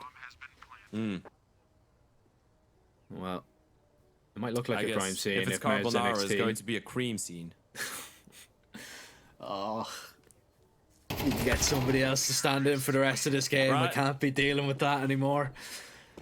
To be fair, that's only your first one today, and that was quite good, but I hate how much I enjoyed it. Yep. You know what else is cream? We've been getting the creme de la creme from Mouse NXT so far in that game, and I'm saying that with all seriousness. That probably has been one of the best performances we've seen from Mouse NXT against some of those really good teams that we consider the top dogs of the Tier 2 scene. You look at the recent results, they have been playing some great Counter-Strike, but then it feels like as soon as you face off against a team like Nemiga, teams like Parry Vision, a team like Bleed, even if you want to go back into the Thunder Pick World Championship qualifier, you look at a game of Legion, they were always falling down. This one, though, looking quite good, and PR is hitting some great form. Do you really want to go for that retake? You know a couple players might be low, but Cypher and Fav, and you have a decision to make, and especially without Molotov, unless you get that kill on tonight too early on, you're not justifying it, and that's why I might have not been the biggest fan of Night2 giving him the fight. Now they go for it. Oh, a little bit of shaky aim, a little bit of nerves there from Night2, I think. And now Cypher and Favin, they've got a HP advantage, no man advantage though. Have a little bit of util to force out these positions, but the crossfire has already been set up. Molly's going to do absolutely nothing here for the CTs. Grayson is waiting, Cypher's going to swing into the site, and both kills go in Bleed's favour. What a retake that is. They risk it, they go for it, they win it, and they keep themselves alive. Mouse NXT are going to be kicking themselves that they haven't managed to clutch that one up, and Night2 is going to be replaying that one over and over in his head. But it's all well and good if you want to do that after the game. You cannot dwell on that right now. You need to just continue the form that you're on. Realize it was a good call. Just the post plan is where things got away from you. You still have a chance to close this one out in 2 if you keep your mental. Yeah, I guess if you're a Night2 in his defense, we can say that in that position you're stuck between a rock and a hard place, because they could have pushed Banana and coming out of middle, and then if you go back towards middle and die there, we're going to be having the same conversation that you've just given him a reason to go for the retake, right? He doesn't know what we know. He doesn't know that both of them are coming into our CT, and this is not the safe place for him, but yeah, maybe overextending a little bit in that post plan wasn't ideal. You would have rather had the 3v2, and I honestly believe if they didn't get an early kill there, they could have considered a safe. It was, of course, diligent enough to stay around for a little bit longer. Look for that opening kill, but a tactical timeout coming in for Tobis. Someone that we haven't quite mentioned so far, but we did praise Krisen a lot. Of course, Tobis being the man in shadow, I guess. The Batman to Krisen's Robin. And building up the game plan for Mouse NXT. Giving How credit happy? to the coaches. How happy must he be right now with this performance on Inferno and indeed Ancient as well? I mean, he must be just smiling. I know he's probably laser focused on the game, but Yeah, man, I don't think he's as relaxed because he realizes there is a way that Bleed just come back into that Inferno and we still go to a third, but he certainly is happy with some of the plays so far. Hampus lands a think Prison needs to be careful not to burn to a crisp. Both of them, honestly, lucky to still be alive. Even though Hampus doesn't take a single point of damage. Well, he does. He's on 69. oh, Cypher is in a dangerous trouble. position right now. Nah, he has a smoke, that's fine. What are the odds they just pop through this? And Cypher has no util and not really too quick of a rotation. I mean, Krizen's low. He should be going down straight away. Even on the spam, actually, Bullet doesn't connect. And you know what? Cypher didn't see how many players actually pushed through the smoke, so this is big. He's going to call for support, but he doesn't really have too much information. And it's nice that he decides to stick around. But that was just a ruse. Re-aggression in towards top. Banana comes in. The CTs knows exactly what's going on, but Mouse NXT need to go in. And they need to do it now. Flashes need to be good on the site. You need to get on through. Molly's going to force Hampus out of position. Flashes are good, but Hampus is still fighting, still winning them as well. Oh. The T's need to find a way in here, but it's proving difficult. The crossfires mounted are just too much, and well, all of a sudden there's an opportunity, but time is limited. Knight finds that kill, but the bomb time. dropped in no man's land, and the round over by default. Cypher just needs to stay alive, which he will. And Mouse NXT, I mean, the fact that they're able to dismantle that crossfire and get in onto a bomb site, it's very unfortunate that the bomb falls in that scenario. If Naitu has the bomb on his back there, they win that round. I wonder, was that counter user from the CTs or the T's blinded themselves? Because if that was the T's blinding themselves, then this is just a little bit scrappy and unfortunate for them, because the take itself, the call was good. Naitu makes it so close, but he just doesn't have the bomb. No time, unfortunately. That's so terrifying for Bleed right now. When Mouse NXT throw it in once again, they just decide to go with it. Full investment. They know the money on Bleed is going to be dire. You win this round, you're in touching distance of victory in semifinals. Yeah, I love the call. I love it. It's not a great investment, but it's risk versus reward at this stage, really, isn't it? And the reward could be a spot in the semi-final and knocking out one of the favourites to take the competition. This could work out. If the flashes are good enough and if there is enough chain flashes for Naitu right now, Faven could be dodging the first one, maybe a second if there's three. I don't see a world where he survives. There it goes. There's number one. Is there a second that's going to go deeper? Absolutely not, but Cyrus still gets the kill. This is a big double from Cypher. He's so low. He is so low right now, and he gets away.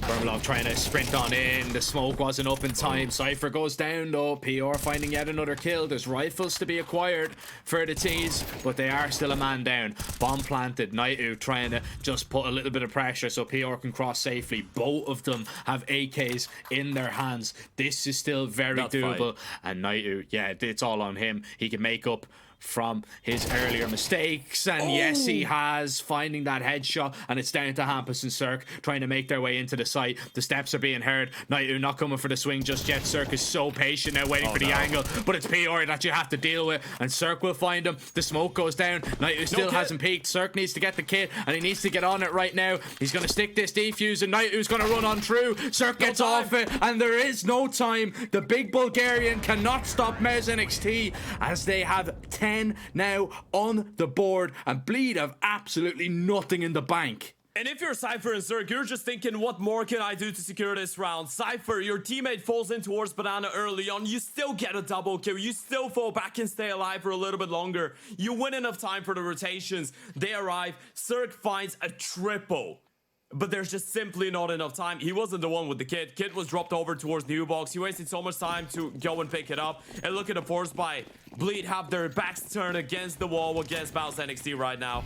Look at the buy. 2 5.7s, a CZ for Cirque, dual Berettas for Hampus. Vladen is the only one who's got a weapon.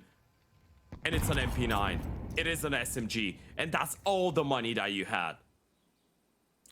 Oh, Bleed are looking desperate if we're going off the 1xbet odds. The buy is just horrible right now for the CTs, man. This is a an awful situation for Bleed to be in right now.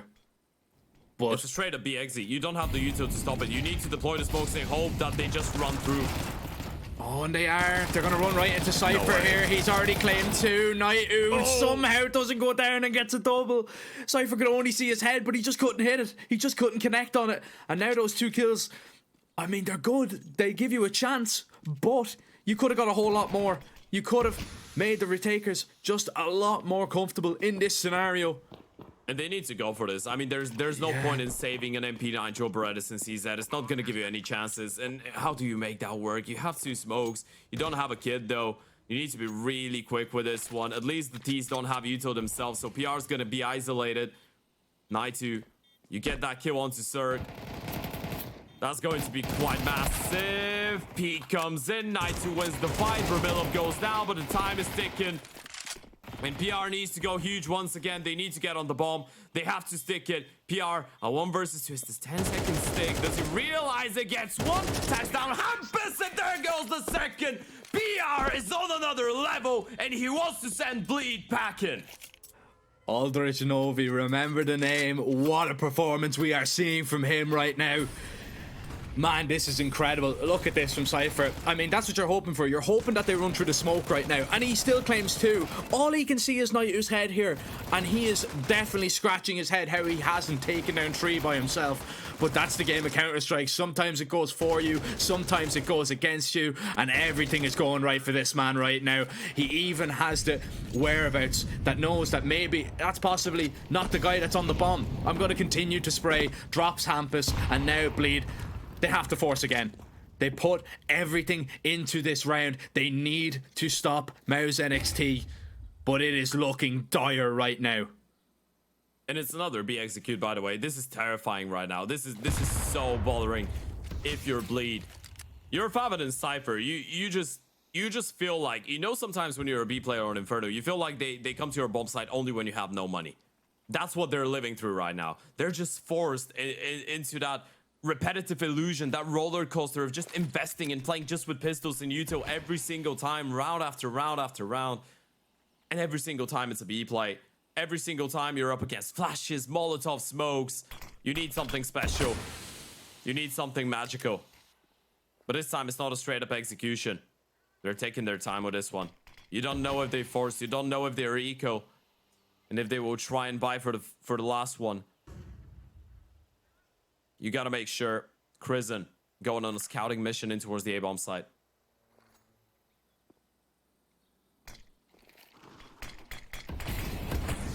But it's a great start. Cirque dropping Krisen. The util is going to go over. Mouse NXT, they want to commit, but they want to get maybe a kill before they go through. Cypher in front of that smoke is going to go down. And Favin with the 5-7 in hand is just going to be traded out. Cirque tries to make the hero play, but dropped instantly. And Bleed, once again, you're in a situation where you have to go for it. It's a 2 versus 3. The odds stacked against you. But it's just something that you have to try and make do. Hampus with the swing, collects that first frag, but trades are going to be perfect, and P.R. isn't missing in important moments. Neither is Bermalov. There's the headshot, and there's a 12-7 scoreline. Bleed have to force by with the bank nearly empty once again to see if they can save themselves on Inferno. Mouse NXT in for one of maybe their best results yet as a young core. I'd say hands down this could be their best result so far. Their most important win so far this year. You're playing up against the Bleed team that since being together has lost only 2 games without picking up a map. Since being with that 5-man lineup.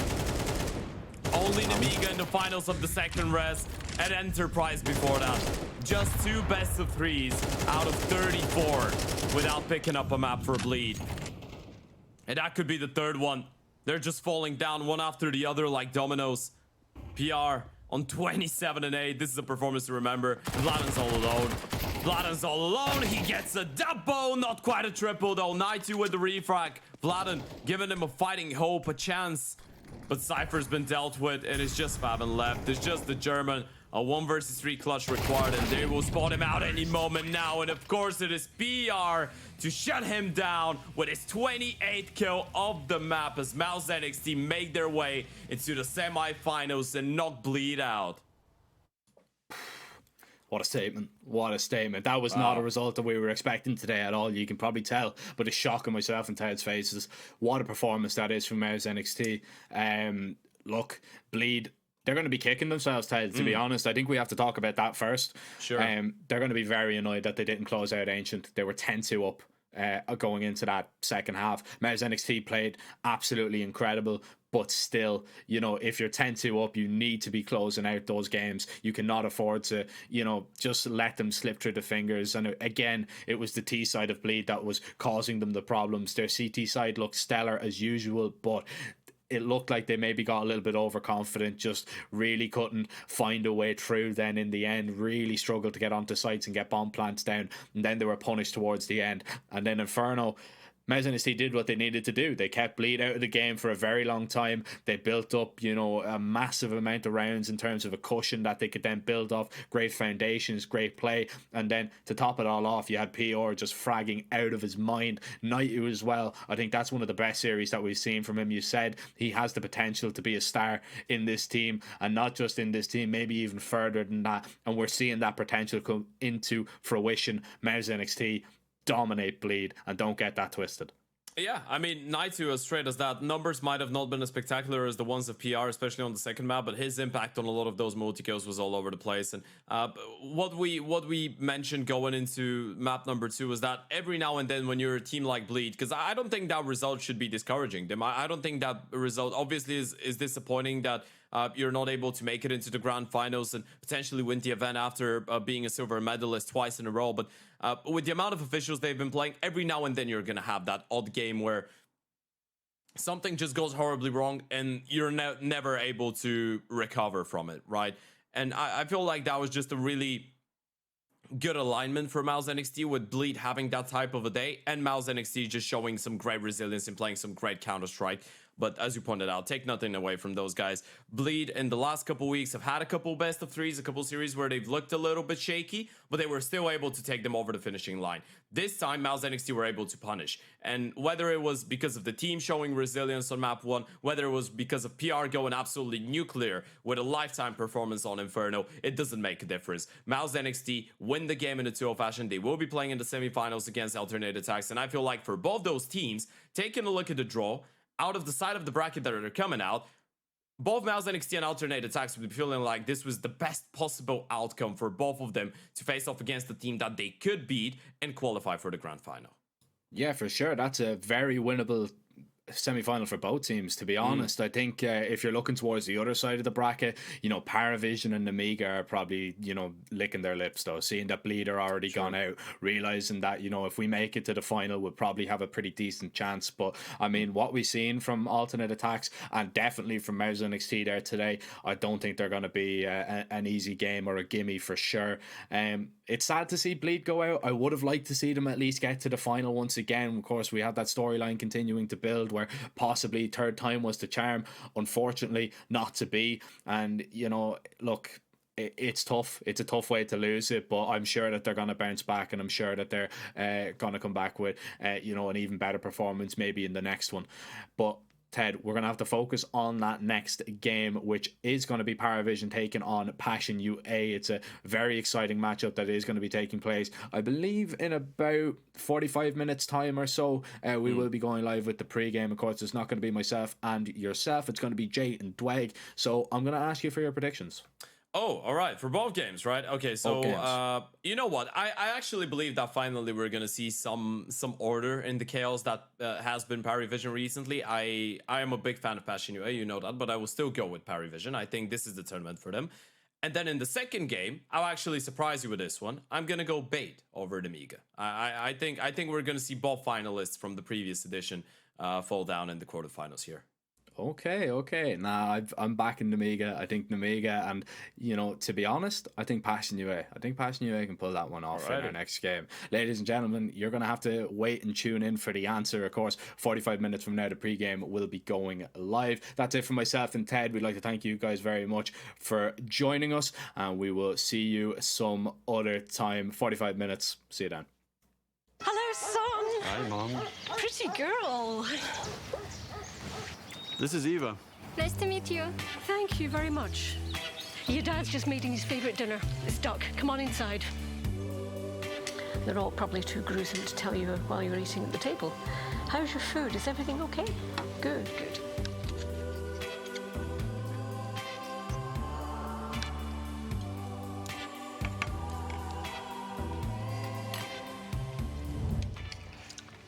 You seem to know each other. Yeah.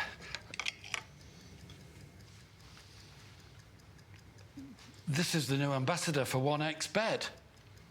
Oh, I see.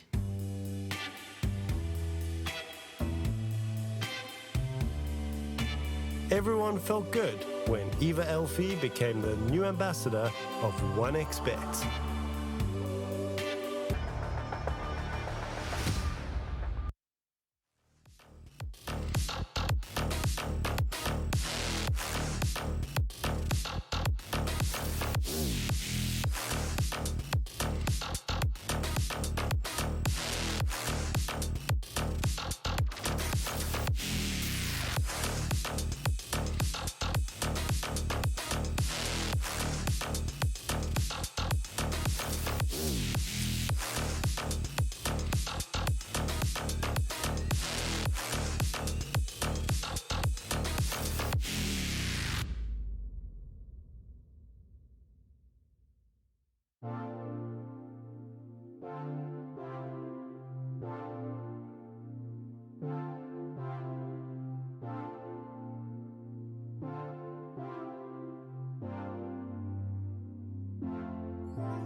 respect from 1xBet, respect from 1xBet, respect from 1xBet, respect from 1xBet, respect from 1xBet, respect from 1xBet, respect, respect from 1xBet, respect from 1xBet, respect from 1xBet, respect.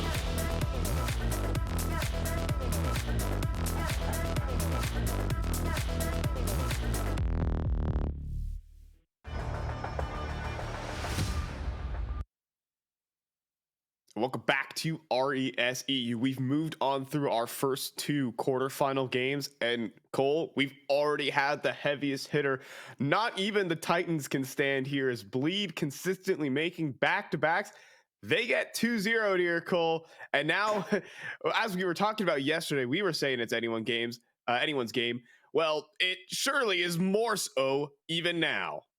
Yeah, I mean, that was a massive surprise, right? I mean, Mouse NXT is a good team, but with the online consistency that we've seen out of Bleed, with how much they've been winning recently, how many finals that they've been appearing in, the 2-0, it comes out at a big surprise here, and maybe even like a kind of a missed opportunity here for Bleed to try and secure more points and continue up the ladder.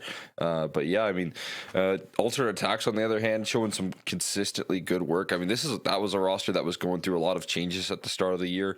I think they ended up like picking up almost the entirety of the big academy core, and they've been actually able to rebuild quite strong after a couple of big changes. Speedy retiring, and then Slacks obviously moving to NA. So pretty cool stuff there. Yeah, I mean, congratulations to Alternate Attacks to keeping their head above water in this really, tumultuous time for them. So they're off to the semifinals. But we've got two more to knock out, and these two teams, first and foremost, are Perivision and Passion UA. Both teams who have really found a resurgence in form, but very different in terms of their team quality and team style. I'll take a look at Perivision to lead off here. This team was looking dead in the water to start off this season, Cole. We thought we had a lot of expectations, so much name value. They weren't delivering. Well, now they're here, and I think they are starting to deliver on those promises. Yeah, I mean, they've just come through looking a lot better here. I give a lot of credit to Belchinok for the energy that he's kind of inspired this team. You can kind of see it once he's joined up into this roster. The results that they've been fielding have just been so much stronger, so much more consistent. And you start to talk about the kickoff of the year here for this Perivision roster, and it wasn't pretty. They were losing everything. They were losing it dominantly. So that turnaround that they've been kind of facing has been exactly what this roster needed to, again, prove all of these redemption stories are worth it here. Prove that all these players here that have these tier 1 experience but have kind of been sent to this roster to rebuild have potential. Yeah, and I think they certainly delivered on that. Patsy going absolutely nuclear back on Dust 2. He talked about it on Twitter, how he had a moment of nostalgia as he was wielding the secondary op, dropping 22 kills, 100 plus ADR, and having a field day about it. His opponents, though, are no slouches whatsoever, mechanically strong in every field, and taking down teams like Nine Pandas on the regular. Passion UA have really, really shown up and impressed. Yeah, I mean, this is a roster that had to fight hard yesterday to make it on into the playoffs there. I was really impressed with what they were able to do. I was really impressed with the rotations, and this is a team that deserves to be here. Obviously, they faced some tough competition. I think Nine Pandas, it was a massive confidence-building win for these guys, and, now they're up against more fierce competition. These guys just can't get away from the experienced veterans as they head into the quarterfinals, and a roster that I feel like shows, not only the mechanical prowess here, but some really good reads in the server as well that have brought some exciting consistency here. And yeah, I mean, again, had to pull the reverse sweep off yesterday. They were able to accomplish that mission. Yeah, but I think there still were a little gaps in their play, and if Perivision can exploit that here in these quarterfinals, then I think there is room to maneuver for this Perivision Perry Vision team against Passion UA. I think there were maybe some little micro mistakes that lost them Mirage, but they were able to pick it back up and reverse sweep the series in very convincing fashion. Obviously, we got to talk about that Inferno win over 9 Pandas, and I guess that kind of brings us to the topic of the veto. Passion UA are able to work on, it seems like, any map in their pool. Yeah, I mean, again, yesterday we saw them kind of overcome what was going to be a pretty tough map for them, at least what we thought was going to be a pretty tough map in Inferno. That's going to be permabanned here in this this matchup, though. You're not going to be able to play that. You're not going to be able to show the same strength that you did yesterday on that map.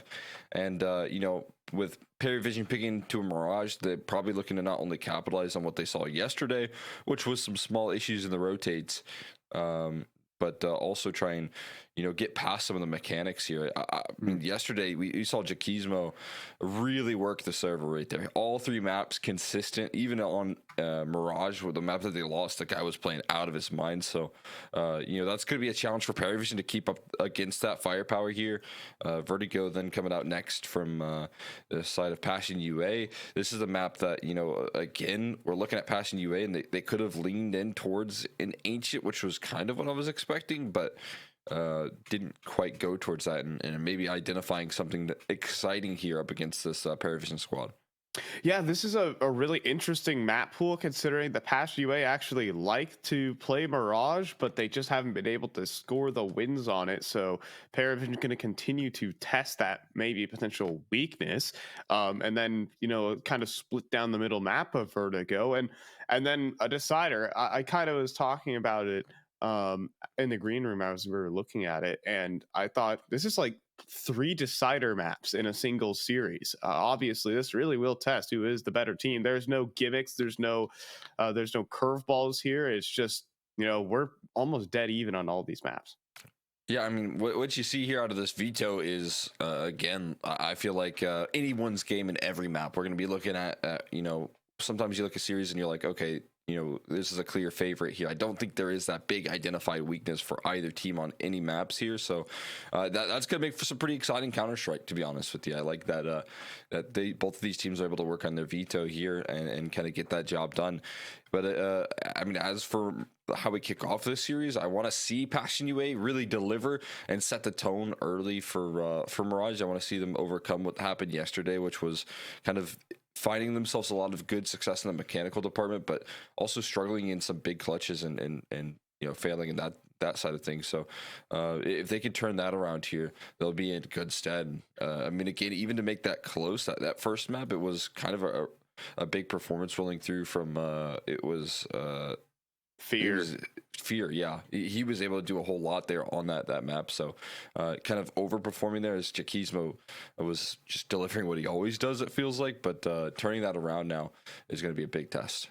Yeah, there are a lot of big individual moments for Passion UA that certainly brought the series across the line. And can they do it again versus Perry Vision today? Well, let's go ahead and find out. We're taking it to Mirage once more. Passion UA fighting for a little bit of redemption on this map. They've liked to pick into it, but they just simply have not been winning it. Now Perry Vision want to capitalize on that weakness. Let's go, Cole. Be excited. We'll see if there's any sort of good reads in these rounds, as we again have been playing this map quite a bit for both of these squads. We got Kicker lining up the utility to execute in towards B. We've got a flash lined up for Fear. We've got deep main control as well. So you're starting to see a couple of players rotate on over towards that A side, making this site hold all the more effective. It's going to be a bit of a challenge here for Perry Vision, especially if that flash works out and disrupts this execute. Makes me wonder what's going to be the tell. There's a jump spot. Yeah, Jambo has seen the underpass player. Moving forward here for Jerry. And he's going to get domed at top connector. Surely that makes them move into this B site. Flashbang primed for Fear. He's going to let go of the angle, though. Now Zero Fix going to get hard cleared on the top balcony, leaving Fear back site. Jambo long range. And Fear is going to be able to clean up. Belchanok will be able to get in the digits, but Well, now it's only him on the site. He needs support from Art Frost. He needs to get there fast, but not quick enough. The P250 long range will not be good enough. Jambo will take him down, and Passion UA pick up the pistol. I mean, a good idea right there, especially taking that amount of contact approach. But again, there's a lot of information going in Passion UA's favor that round, right? They had deep main control, allowed for some rotates, and then Jakismo's not going to get caught off guard by Jerry's lurk here because he got jump spotted in the early stages. So that's just a quick communication right there coming through from Jambo and executed by Jakismo. That really works out for them here. We'll take a look at those 1xBet odds at the top of your screen there. You can go and check those out as well. Looking pretty good. Got them for both series as well. Yeah. Down the stretch, so you can stick with us for the next two the whole darn way, as we actually do see the 4 spot come through for Perry Vision, and Art Frost will start by taking a chunk out of Jambo. It's always nice to kick things off right there. A little scout tag. Even that sort of little bit of damage right there, the 70 done, it can set a lot of hesitation, a lot of fear into taking any more initiative. Again, Passion UA, they are a very proactive defense, as we saw from yesterday. And that's what they're bringing to the table here already. Again, deep control right now taken. Belchinok's got to be prepared for what's around that corner. A tricky angle, but oh, this timing is going to be a bit miserable. They just post up. That's smart.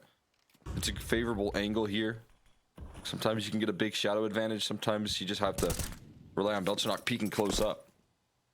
Yeah, we'll see how Jakismo performs as Zerofix does clean up on the A main fight. Jakismo about to get ran down though. 10 HP remaining for him. They might just let him live, however. That's the interesting part. I think Patsy did see the barrel though for Zerofix. He's gonna run forward to try and clear him out. But Zerofix looking good. Eventually, Kicker does come through with the trade. But there is a lot of damage dealt here to Perry Vision. 2 versus 4, and the molly to A main could just simply silence this round. We'll see what Kicker can do. Picked up A1S. Swinging forward, Art Frost up into the clutch. Now make it 1 versus 2. Nade as well is gonna do a lot, and Art Frost will pull off a 1 versus 4. Oh my god, starts it off by tagging him up with the scout right there and is able to finish it with the Galil. Art Frost. That is an exciting clutch to kick off your series right there, to kick off the quarterfinals. That is big time. Exactly what you want out of your opera, being able to make these quick decision-making plays. HE and covering fear as well. There was no chance you were winning that. Art Frost already had the vision.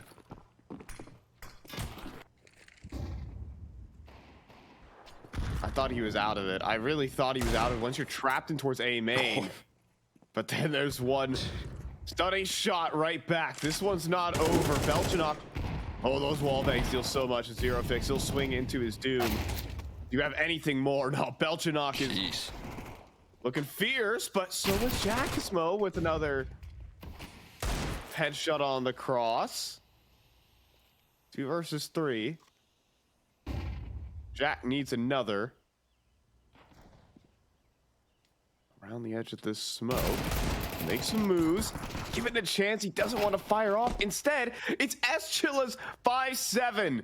Art Frost just jumped in from mid, but they're not quite ready for it. So Jakismo with 3 headshots and a forced buy back for Passion UA. Well, all right, we're getting a little highlight reel here to kick this series off. Look at this, man. So accurate with that deagle.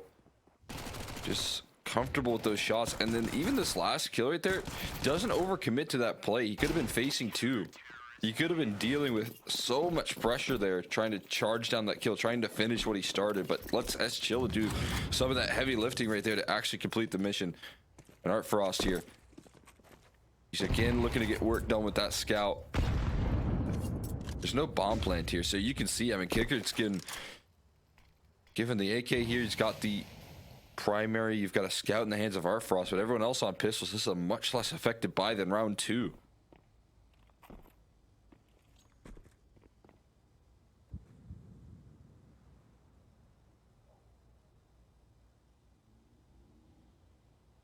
but a bit more of a volatile setup here for Passion UA in middle.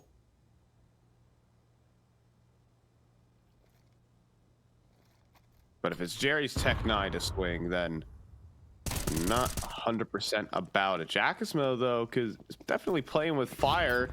Players from bottom connector as well. Zero Fix the same, and they're kind of getting past the gates here for Perry Vision. Getting a lot of ground. But Jerry? Okay, that's a little too ambitious around the smoke. He'll get cleaned up, but that allows for a cat split. Yeah, but even still, again, this is another situation where rotations arriving here. Zero Fix size coverage. Long range. But he gets dealt with. Blasted out of the server by Kicker. Now Chilla left. Boxed in towards Van. Oh, he's going to fire off for 2. Huge stuff. Jackismo trying to peek through. That bomb needs to cross and quickly, however. Jambo does have his eyes on the flank. Does Patsy have this? Is this possible? He's going to get 1. He sees the barrel here for Jambo. They could get all the kills. Last player here, Jackismo. Back a bench that, and he's going to take down Art Frost after time as well to make it brutal for Paravision. Yeah, well played right there. All he has to do is stay alive. That I didn't realize that timer was ticking down, and then the round ends. And Passion UA, they get themselves another scrappy round, but this time it has some extra implications. With the Art Frost, the one player that you probably don't really want on low economy here. Only with $450 to his name. As that round goes awry. And the Force by Wars will be put to rest here. You still got Patsy, though, with some firearms, so. Again, a player that could do a whole lot for you. Oh. Gizmo, he has no fear. Absolutely no fear, as he shouldn't here. 8-1 to kick this one off. So much impact in round 3. Saves round 4 as well from getting a little too far out of control by just staying alive.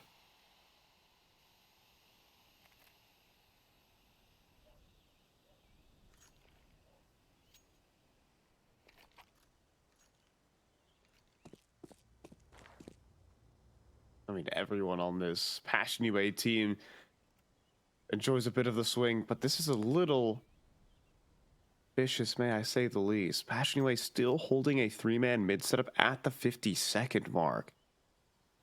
When will they begin to break this apart? They're going to start pushing for this information. Now the alarm bells start to ring, but might be a little late here for Fear.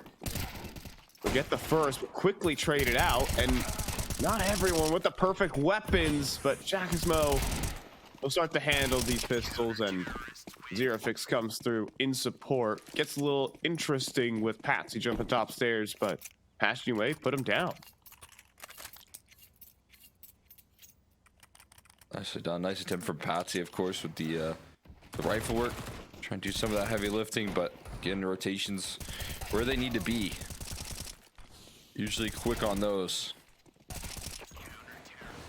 It'll be a 4-1 start here for Passion UA before the guns come back through. And again, we talk about the gun round here. It's a deagle for Art Frost here instead. Check Kizmo just so quick on the movement. It's gonna fly up towards the top of middle. Always looking for a duel here. Now he's 10-1 at the moment. Here comes another molly. He starts to singe, but a wonderful flashbang. Jerry is going to be able to collect the kill eventually. Looks for the next, though. In towards window. Zero Fix has nowhere to run. Patsy is going to keep him locked in and up on the bench. Great. Now into the B site. Chill's MP9 has got to get them all. Elchinok will molly him out, though. Looking for that second, and maybe a bit ambitious on that one. It's a 2v2. Yeah, Patsy doesn't want to go in on a solo adventure either while the bomb is being recovered, taking that time because it's down in apartments. So we're already seeing the map movement being made here, and that's 2v2 from Passion UA, but I mean, this is pretty smart from Perry Vision as well. Committing towards B now. Just as they've rotated on over. Hold on, but he gets shot in the back here. It's possible. Jambo in the sight. Oh, my goodness. God. So lucky to be alive. But I think Patsy realizes it's time to bounce out to the other site. Hits the jump into the window. And already splitting through Cat. This will be a successful take for Perivision.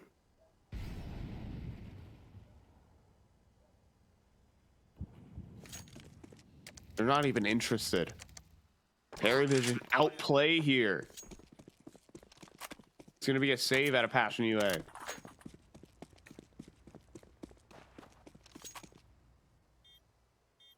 Nicely done, just avoiding the problem there. They do want to keep their economy as healthy as possible because these rounds have been a little bit close, so they do call that safe pretty quickly in the 2v2. Jerry, man, great opener right there. I mean, Jerry onto Jackismo, that's a big find for your first pick. Just being able to take down that heavy hitter. It immediately provides some relief here at a player that has just been constantly providing an X factor for Bastion UA. He's now out of the server.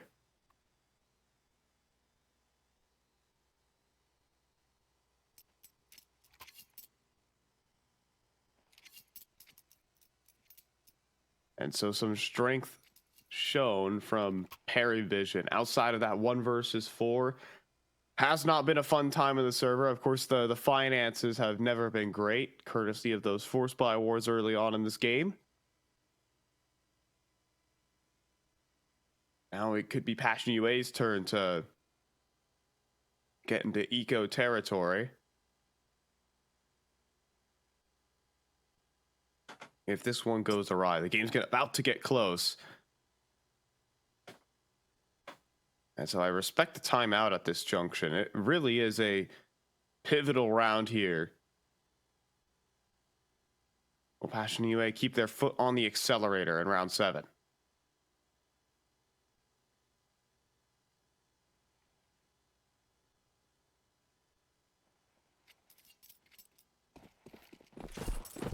Constantly press that issue here. They still got one more opportunity to get a good purchase going. Call a timeout to make sure it goes right there. But man, easy pickings for Jambo. That's an opening of a round that you dream of right there. Just someone swinging top middle. The smokes didn't quite land, and the flashes definitely didn't. So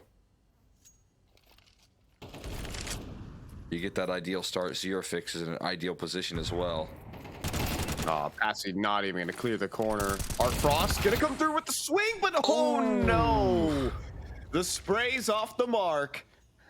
Oh, and look at this, Zero Fix. Oh my God. Look how full of respectful Counter-Strike he is. As he's going to step forward for another. Kicker will get the trade, but this is a 1-on-5. And he's already got a player in spawn, locking him in the TV room. Jackismo's locked him in. Zero Fix wins the round on his own. That's insane right there. Moving past his smoke. Again, no respect given. As you can see, that big opener right there. The timeout. I don't even know whatever was called right there to take that deep apartments control away from them early. They had no anticipation of that. Perivision would never expected that. Now those 1x bet odds there start to even out a little bit more faith placed in these guys over at Passion UA. Yeah, shaking up the bag for sure, and things settle up more evenly in that way. Down to the eco. Again, that's just how pivotal a round that was. Literally a Tech 9 and a Desert Eagle is all Perivision have across 5 players. But weirdly enough, it is a weak B site. I don't like this angle particularly for Vestula. But they're going underpass instead.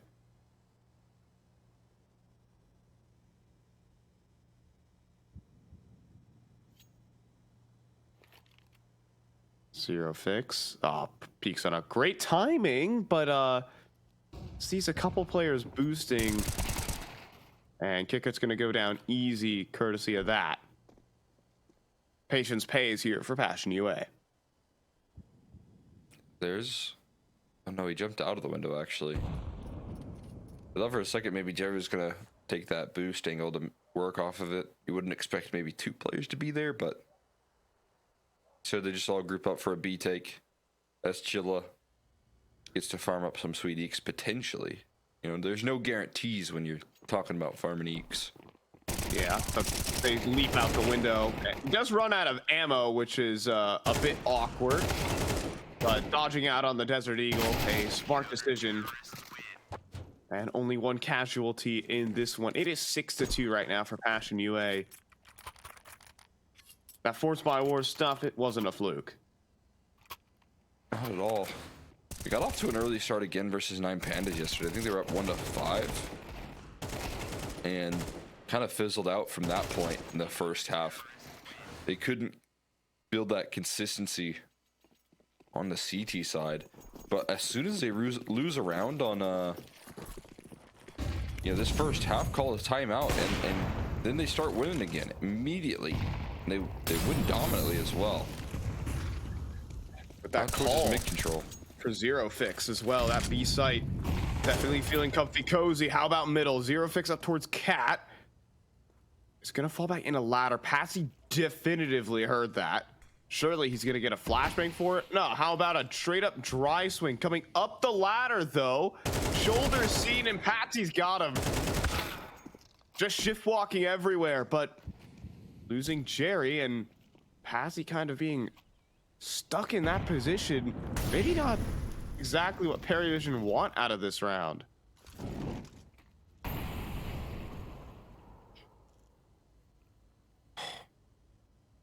Gizmo, crosshair located right where it needs to be. I think that you're gonna look at Passion UA start to re-clear this. Yeah, look at this. They're looking to flush Patsy out of this round. On a hunting mission right now, but Chilla, oh, it's just gonna swing right past the angle. Very nice stuff. Clearing that part of the map out. Jambo does miss a shot onto that Palace player though, and this allows for a potential execute. Jackismo not wanting to get pre-fired. Right here, Jambo around the edge of this smoke. Oh, a kicker. He's got a nice headshot. One back though, multiple back from Chilla. Leads Artfrost up into the clutch. But moving around the smoke, Jackismo tracking there. And that makes 7-2. That's beautiful work right there, Passion UA. I mean, again, this little mid-round productivity. Sure, Patsy, this is a winning position right there that you find yourself in out of the gates. And I think Passion UA, they identify that incredibly quick and look to take it on back. Wow. It's impressive right there, just sitting inside the gray screen.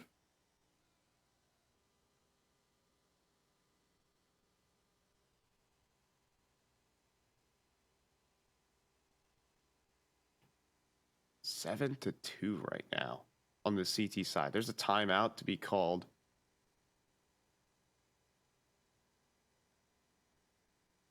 I think definitely a couple missed shots onto Chilla. In fact, he's able to get away with that double kill. Nullifying Kickert's play, putting Art Frost into a clutch. And I think the biggest problem here with Perivision is that they're consistently not getting these bomb plants. Missing out on these extra purchases, and it leaves them with a very underpowered A execute about to come their way. And Jambo with an easy off shot to open up for the first. Of course, Patsy, though, keeping things interesting. Fear does even take a dink, so still more possibilities in this site play. Smoke's still obscuring. Eventually they start to fade, but Artfrost finishes what Patsy started. But by this point, there are too many rotates arriving, Cole. I think this one has kind of dried up for Perivision. Absolutely. It's Chilla tucking underneath. The op shot will be the one that seals it on in. 8-2. Perivision finding themselves on hard times right now up against this squad, making no mistake.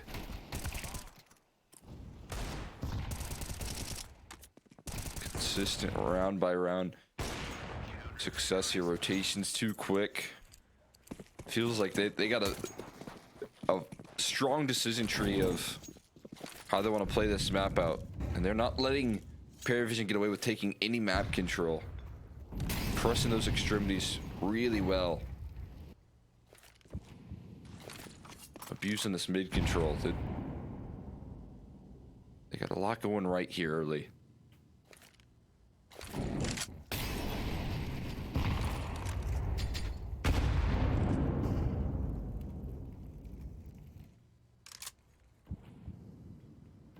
Not to see what's different on the play.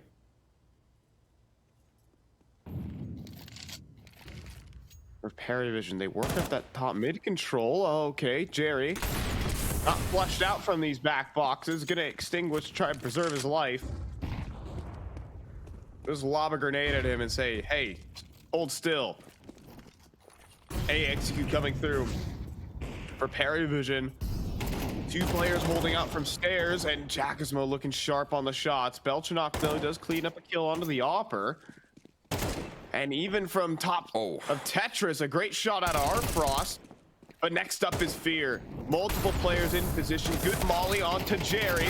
Fear gets another. He gets a third. God. Fear turns around with a massive play. And Patsy less scrambling in middle, trying to pick up that bomb and complete a clutch. Oh my God. Can you hold A and connector? Fear says yes. Patsy's still in this one. Your bomb is recoverable. 15 seconds. He's got to pick it up. To B. It's got to be A. But he just picked up the bomb. Look at this from Fear, though. I think this is just round-winning stuff, or is it? He has to full stick on the plant. Zero Fix runs around right into him. Okay, Patsy with the 1 versus 3. That's all Paravision can get is they need clutch after clutch. Oh my God, Patsy delivering big time in the clutch. Absolutely massive right there. Look at what Fear's just done to them. Breaks down that offense one by one, covering all bases. But this is just a little mistake here coming through from, again, a lesser experienced squad. Zero Fix gets caught on the bluff. Stone cold from Pats. He knew he'd walk right into him.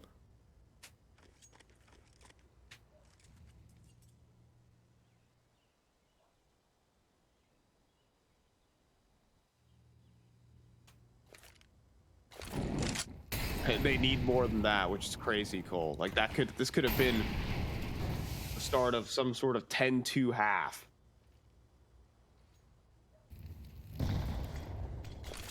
If not for, it's not like a 1 versus 2 either. It's a 1v3 and a 1v4. That is 2 of Paravision's rounds. And Fear, God, this guy has been a menace. Fortunately, Patsy will be able to deal with him. Next up, though, is Jambo with a great op shot. And Eschel even buying himself some space. Zero Fix in the ladder room. Not expecting 3 players leaning on this side of the map. Kicker, though, doesn't care about that. Numbers don't mean anything to him. Now, around the smoke, Jambo gets a nice reposition. Artfrost reads into it, though. And, God, Cole, we might have another clutch in our hands. But look at this from Jackismo. He's sprinting. Artfrost has heard this. With conviction, there's another clutch for Paravision. 3 of their 4 rounds in the 1vx. That's crazy right there. Absolutely stone cold in these, what feels like impossible clutches. And Artfrost again reading into these rounds perfectly. Look at the way he plays around the smoke. Knew exactly what was going on there with this op rotation. Jambo can't believe he got red like that. Look at this. I mean, again, look at the utility that we see from Passion UA. We've got 3 smokes, 2 Molotovs on the pistol round. We're throwing a full exec. I believe we saw this on Inferno as well from them. Really like their util on a pistol.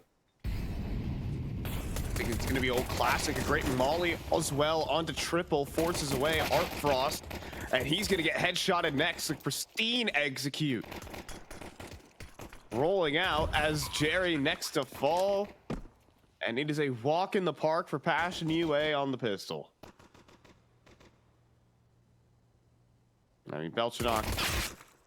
No, not even he can hold up. Now, insane flick from Kicker, but he's going to need 5 of those to win this round, and that's not happening. 9-4 for Passion UA. Yeah, that one decided quickly right there. Passion UA, I mean, prioritizing the utility, but then that execution, you know, already disrupting the defense. That multi instantly worked. It was under balcony, and it forced someone out into the open right there. Really well played. If you're gonna buy that utility, you better make sure it's a good exec, and it sure was. Sure. And well, the brutality continues. Just probably gonna swing mid. At this point, holding round. Spray is in. Belchanok last to fall. And then, oh, Kicker drops 10-4 here for Passion UA. Paravision have got to start winning. It's got to start now.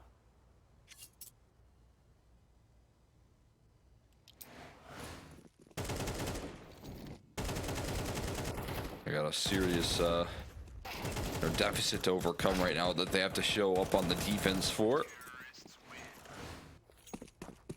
6 rounds to close the distance here for this first gun round as well. You got Glass Cannon up for Art Frost. He's given the priority on that, and how they execute. Getting ready to gear up towards A again. Little Palace drop out and towards this A site, and you only got a FAMAS here defending. Yeah, I mean, he does have help from Art Frost, so Gary survived. Pushed through the smoke from Patsy, staying proactive. And a quick switch will not benefit Eschilla. Some fumbles in this execute. Oh, but Jambo. He'll get 2. Belchanok probably going to keep him locked into Palace right now as he'll pop out into the open. So Paravision will advance one more round. Jerry and Art Frost putting that together. Some pretty CS right there. Try and catch him off foot with the quick play out of Palace. But, you know, fortunately for Jerry, his job's made a little bit easier with the fact that he's got Nop finding that first, immediately taking the numbers down out of Palace. And Patsy willing to dive through the smoke to help him out. It was no longer the case that it was just a FAMAS. There's a lot more resistance that was available to help out. HE, that's a chunky. Spreads out the damage pretty evenly right there as they move out towards. They know where he is. They know where Jerry is. And look at that. There's a 1D as well from Jackisma on top middle. Art Frost is in trouble. No. He misses a shot where he can't. Belchanok does find one around the edge of the smoke, but Zero Fix has got a shoulder, and it's a 1v3 for Kicker. There needs to be another clutch here for Paravision, or else this map is done. Their map pick of Mirage, they will have been dominated on, and I don't even think Kicker's gonna go for it. The Tech 9s, the Deagles. We know what this recipe is and what it can cook up.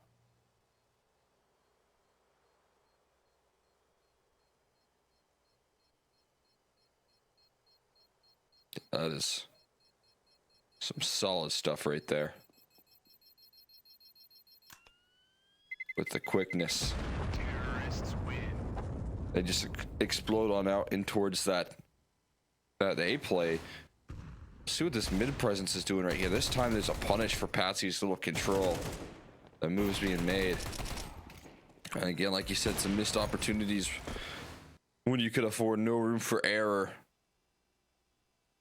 And that is a painful loss there for Paravision.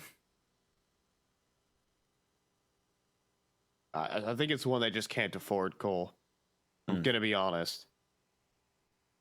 They've got to find a magical way to win this kind of round. Belchanok probably going to be on an MP9. No, he'll buy down a FAMAS.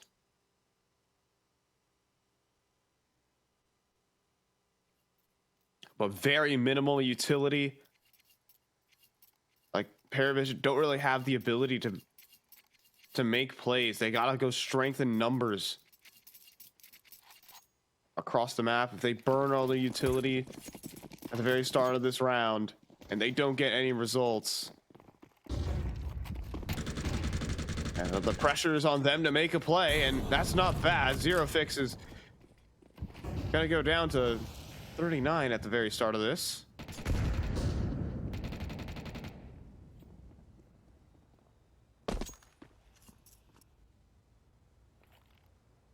What's he waiting for here?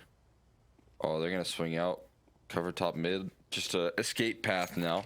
Zero Fix heard them fall back into connector. You had 2 players move in that direction.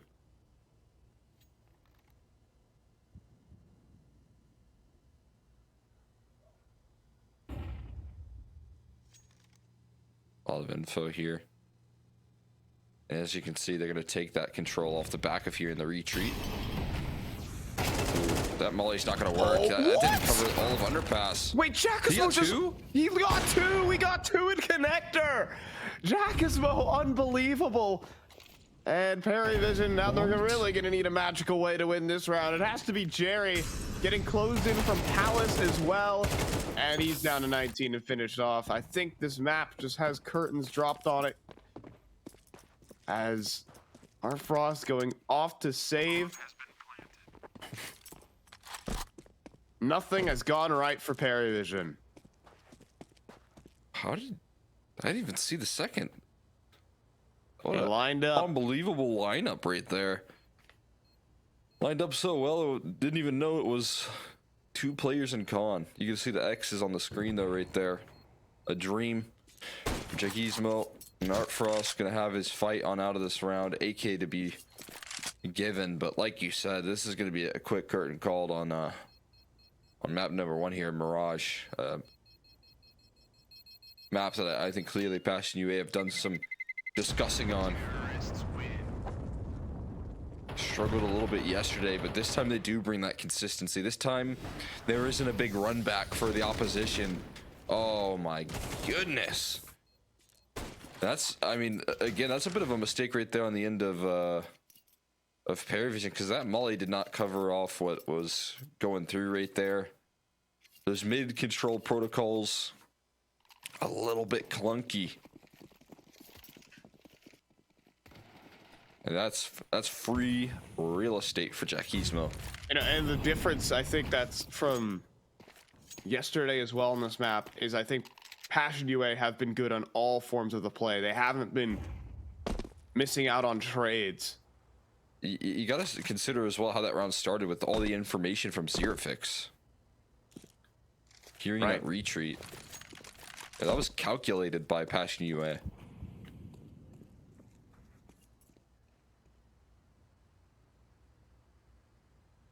Yeah, this team moving into playoffs definitely straighten out their collar. Playing some great Counter-Strike.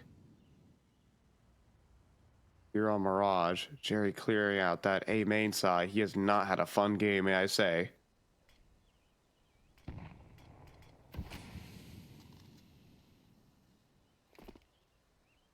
Oh, he's even made a couple sound cues here for S-Chilla to play off if he feels privy to it.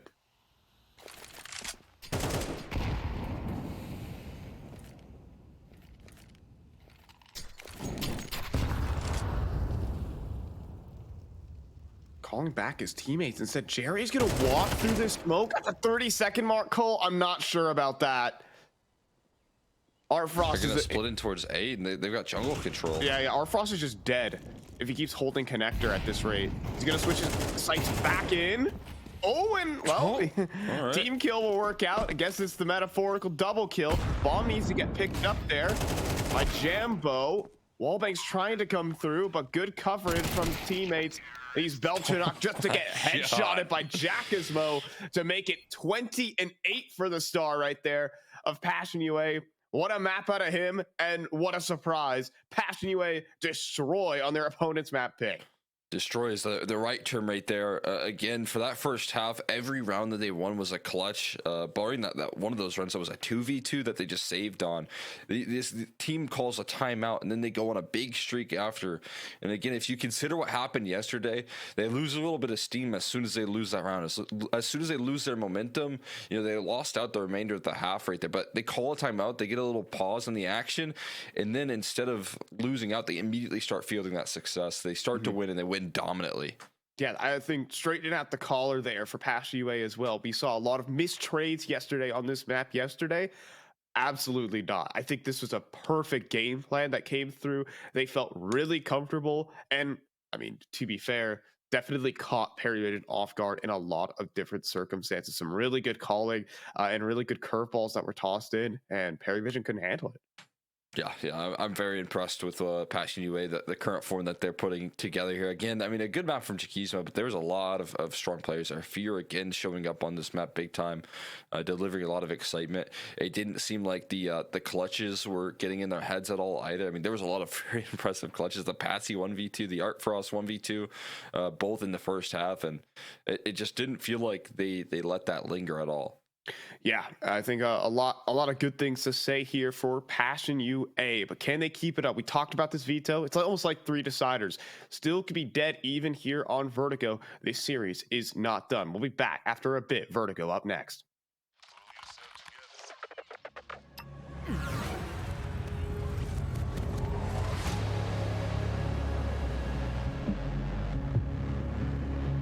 The world is changing quickly.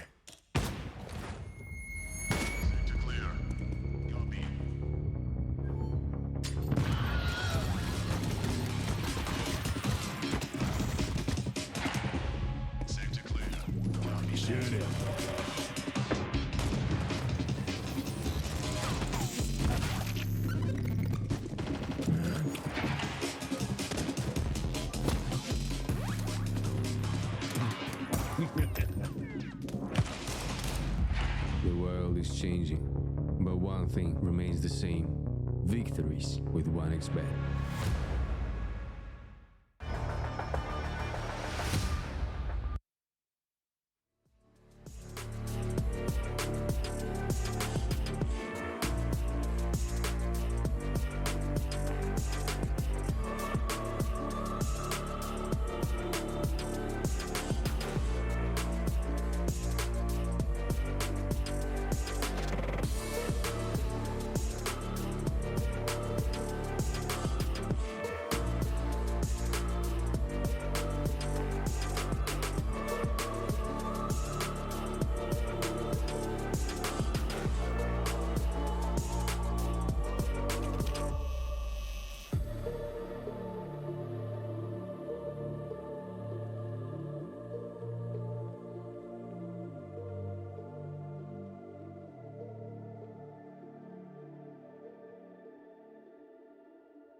OneXBet and Eva Alfie present betting on all esports events on the website and in the OneXBet app.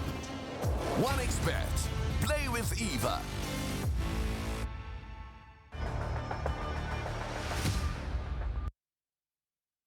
So we are back aboard. Passion UA show up and they deliver on that first map of Barrage. 13-5. Vision are the favorite team in this matchup. Like, let's not get this wrong. And, as we go down the stretch of this veto, it's still, anyone's game. The reverse sweep is still certainly possible, but definitely showing up in force and doing their homework. Yeah, I mean, I just was very impressed with that overall consistency out of Passion UA after yesterday's struggles here. I feel like, again, kind of ironing out some of those details there heading into this one. And now you're seeing a team that's a lot more efficient. Like you said, trades looked a lot sharper there. Map control and information game on that T side was all working. Again, those plans are flushed out very well. And they're going to find themselves up a map here and an opportunity to take down some tough competition here in this side of the bracket. I think a 2-0 would just be unbelievable in this circumstance. It's just where these two teams are in their competitive journey. I think Passion UA still kind of getting started realistically with the moves that they're making in the space, but a win here, a semifinal appearance, would probably be their best performance all year. Like still working up to this level that we're really not expecting out of this squad. Being able to take down Vision would be a huge accomplishment, and they could do it here on Vertigo. What do you think are their odds? I mean, again, I feel like we're still dealing with a pretty confident and clear-minded, Vision, who have been able to rise to the occasion. This is going to be another challenge for them, but with what they showed on that last map, if there's any sort of similar preparation here rolling through, if we see, again, a good map out of Jakismo kind of taking things over, it can be very hard for them to stop, because I'm not seeing on the other end here, outside of like clutches from everyone on the side of Vision, I'm not seeing anything that consistently is breaking down this squad like systematically. I mean, Jakismo is definitely the one X factor that was taking over a lot of those rounds, but it also is just like the consistency that we were seeing across the board. Fear able to get a lot of value from his positions as well. And well, yes, this Passion UA team does have like mechanics that do carry a bit of, their struggles. I would say the micro game between their teammates sometimes falls apart. But the individuals and the mechanics that they're able to bring to the table can actually outpace a lot of the teams in this space. We saw a little bit of that with Jakismo, with Fear. And well, the other thing that really helps is that their overall strategy, though, is really strong as well. Yeah. I mean, again, we saw some very cool calls coming through out of Passion UA off the back of some map information that they were able to establish. It felt like when they called those timeouts, they were able to come up with ways to abuse the defaults from Vision as well in that first half. So overall, they've got a lot to be happy about. And if you're Passion UA, this is a very important matchup for you as well. You want to be making deep runs. You want to be, executing properly. And, again, this side of the bracket, it feels like anyone could be entering into the finals. We've already seen some big upsets today, so who's to say Passion UA can't add to that? Why not another? They say. We're hopping on into Vertigo. A dominant map 1 comes through from the young guns of Passion UA. They're definitely the more established names on Vision. I mean, talking about it, Patsy. Experience. See if they can deliver that. Yeah, biggest of stage experience, which is obviously going to be wielded to full effect. They do elect to start on this T side here at Vertigo, which is interesting. See how that works out for them here. Jambo getting a little bit comfortable on his hold towards A. Now here's the whole roster turning the corner. There's no molly to flush out the sandbags position, though. That is very true. And a solid grenade onto Jerry. Zero fix. When does he want to make his move? Will they clear him out? They are watching this, but only half-heartedly. So there's going to be two lining up for him. Belchenok out in the open, make it 3 for Zero Fix, and it's just curtains on this pistol round. Passion UA pick up where they left off. Another collateral headshot right there, just to add insult to injury right there, giving him a reminder of what happened in that last map. That's a beautiful game plan again, man. I mean, the HE for the left side smoke spot. I mean, there's just good CS coming through from Passion UA. I mean, smart CS as well. I am very impressed. Another game plan just falling right into their favor. You have to play rotating back. We get a little run boost action though. We'll see. Whoa! Whoa! Good thing you got those rails up there. Plywood saving them. It'd be funny if you like had momentum enough to break that plywood and Kool-Aid man fall off the map. Yeah, that's how it should be. Instead of these big cheat updates that CS is adding, what if we did that?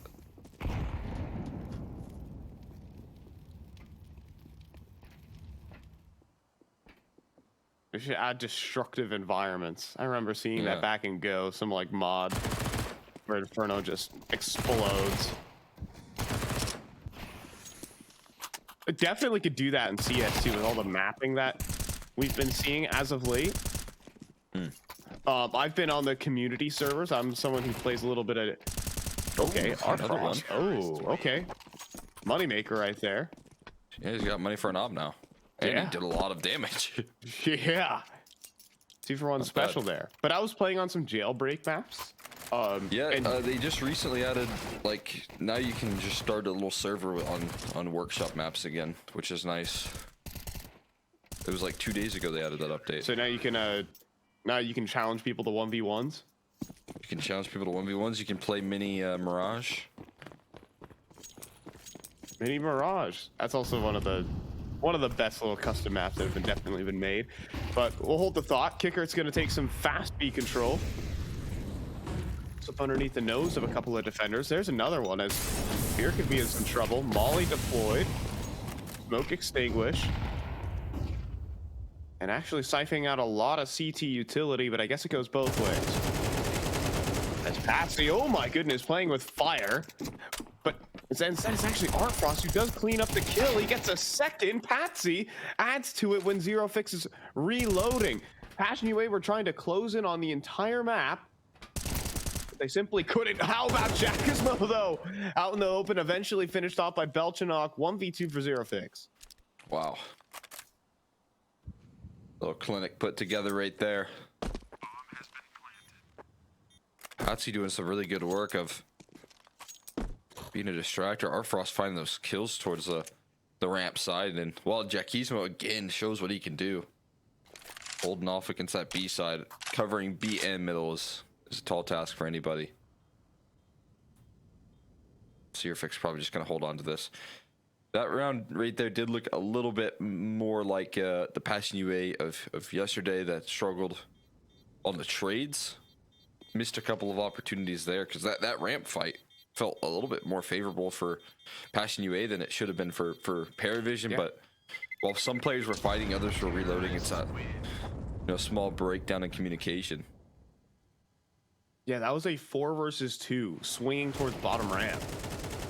You could see that like Fear kind of gets caught and then, well, almost saved here by one man. Just so many different angles to focus on as that sole B defender.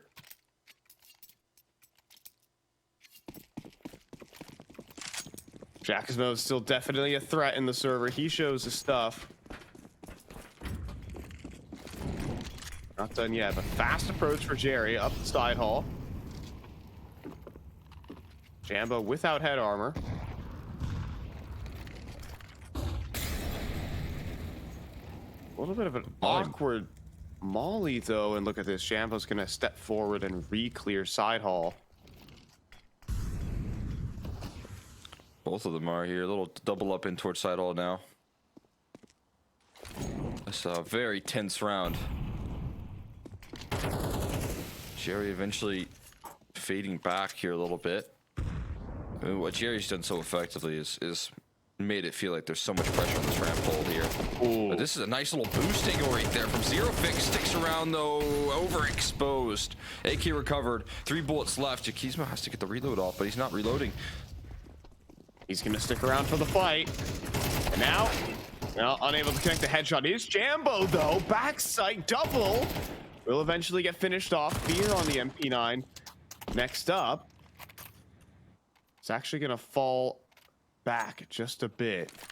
Both players, I think, just revealed out towards that generator position. What a shot out of Art Frost. And that puts it up to S-Chilla, needing some crisp headshots. Both players crossed. Back sight, but not ready for the close angle. Or is he? Patsy does sneak up eventually and clears out the round in the 1 versus 1. Nicely done right there. Patsy again delivering the clutch and very composed in the 2v2, cutting noise. A great game plan coming through there from Zero Fix and Jakizmo. Patsy and Art Frost proved to be so strong here. Has been there. You know, silver lining is the clutches, the late rounds. You can definitely see the experience shine. But what is this? A big force pipe? We have 5 MP9s in play. Okay. This is almost certainly gonna catch Paravision off guard. Zero Fix as well, stepping in on the perfect line, gets Patsy. There's another MAC-10. The MP9s do chew through. You're 100% correct. Out of position there for Perry as they closed in on like 4 players. Picker gonna try and take advantage of that information though.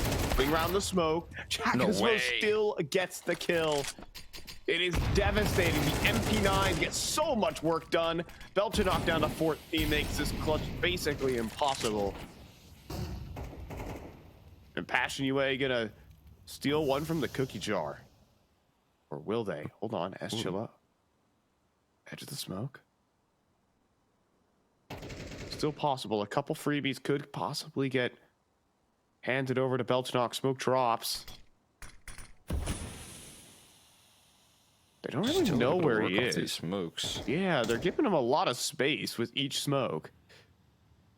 Oh, but if you know, if you do see S-Chilla kind of move in through this play. Oh, made a footstep. A little inchworm. 1 footstep. That's all it takes. And there you have it. AK is going to be scavenged. Not quite for Fear, but huge round out of Passion UA.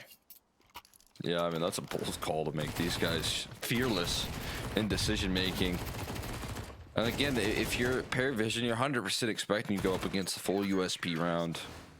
You know, make sure you do your protocols, throw your utility, but it's USPs. They're not gonna get you, surely.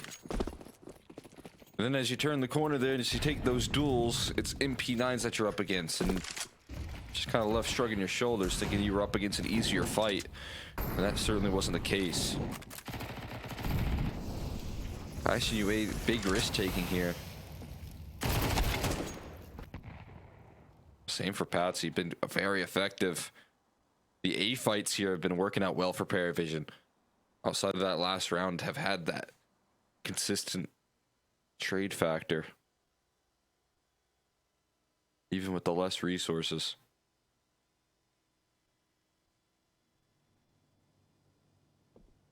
You would surely think that Fear gets mollied off. Instead, he's gonna step forward. Eagles around the corner. There's one. And then, well, Fear gets a lot more than he bargained for. 3 players swing him.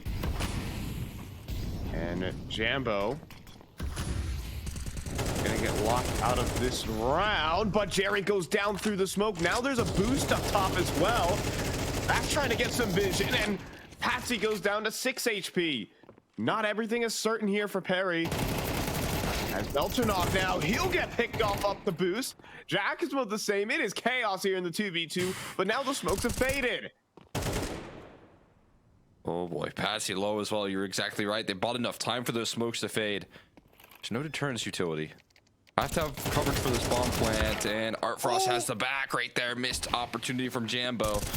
Shots go awry. Shots to the smoke. He's out and exposed, and Art Frost answers back with a 3-piece. As Paravision saving themselves the worry.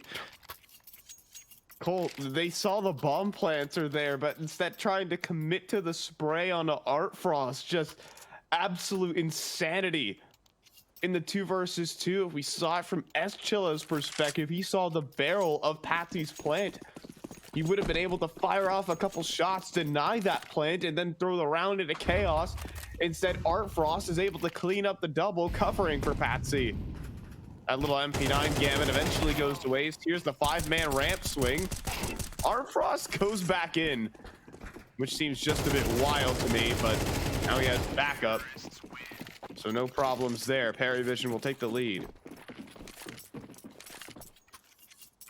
They're not taking too many casualties and taking that lead into their favor.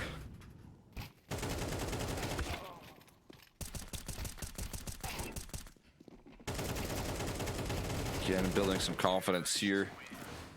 Paravision much needed, as they get the respect that they, maybe deserve here, but that Passion UA haven't been given. They actually do call on Eco in that round. Into this gun round though. MP9 in play, and MP9 no longer in play. Dealt with. Oh, but the lineup in middle, potential, not gonna happen. Spray control, not exactly there for Fear. But as long as Giacomo's alive on that B site, very much chances for Passion UA. Look at the clear as well from Jambo. And Giacomo does deliver on that promise. Patsy eliminated.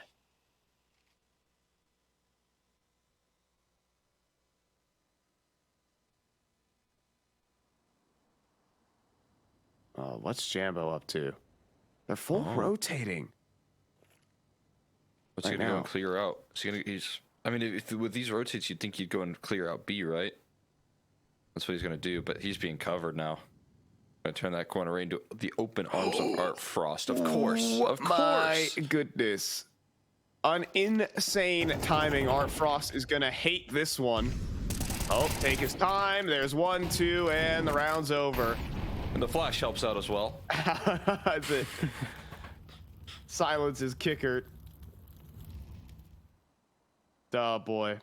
What can you really do about this? Jambo's got all 3 AKs for everybody, if they so please. And quickly, we're back to equal. I mean, you're gonna watch that one back and just cry your eyes out right there. That's brutal timing. Everything goes right until a split second of timing favors Jambo. Again, the mid-round proactivity has been a real strong suit for Passion UA. It continues to be an asset.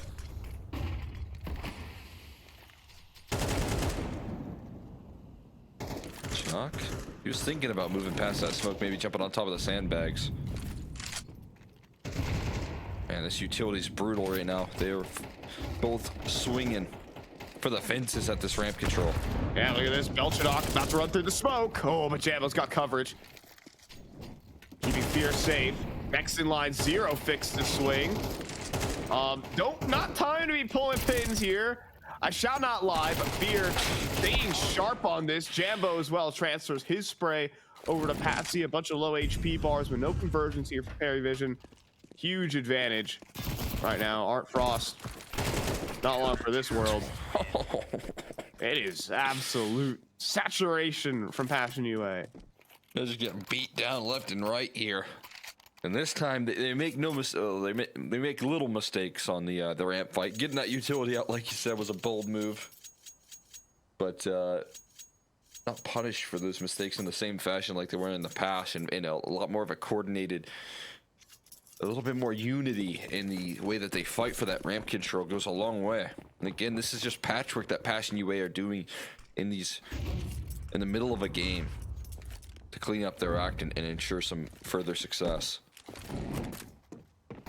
No mid hold right now though coming through. We are going to see Jambo rotate a bet in time, at least to call it out, and yeah, make the job a little bit easier here. But Chilla, oh, spray goes all right, big time. That HE will do it though. No. Not quite to finish the kill though. Okay. So Jerry gets plant. But surely not much more here out of Kicker, as he'll get absolutely bodied by Fear, but a bomb plant nevertheless. And something for Paravision to hook onto.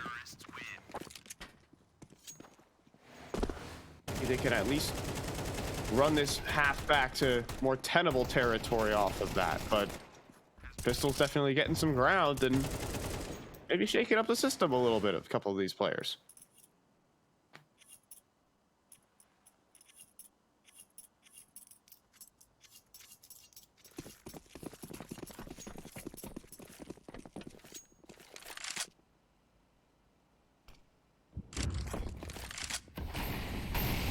Back to dual up ramp. HG gonna blow open that smoke. Molly's gonna flush them out of position. It's just chip damage right there. They managed to evade the spam. Ooh, that needs gonna hurt. Youch. Are they gonna look to fight further here? Fear? Molly's gonna bounce and he's gonna have to use his utility. Vision fighting back here for this ramp control. They don't want to concede it for free. As the utility's gonna, slowly dissipate here. They're gonna have to run into these multiple members. Now it's just it's a 5v2 on this ramp fight now. This double setup, it's a little awkward as they're jumping around. I think if they held the high-low, it would have went a lot better. They line up This instead. left side smoke. You're right about that. There is plenty, though. Yeah, there's plenty more.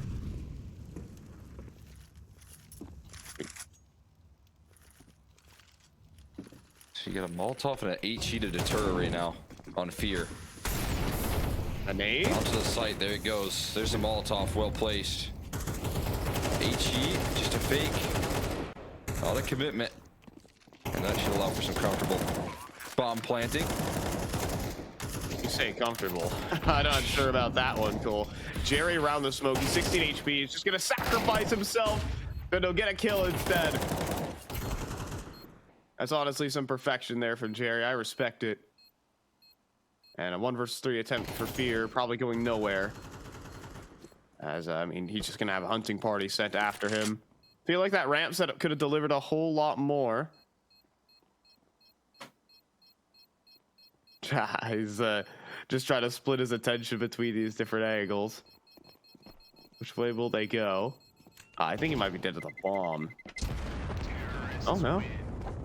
Vertigo's bomb is just, the Nerf bomb as we talk about it often.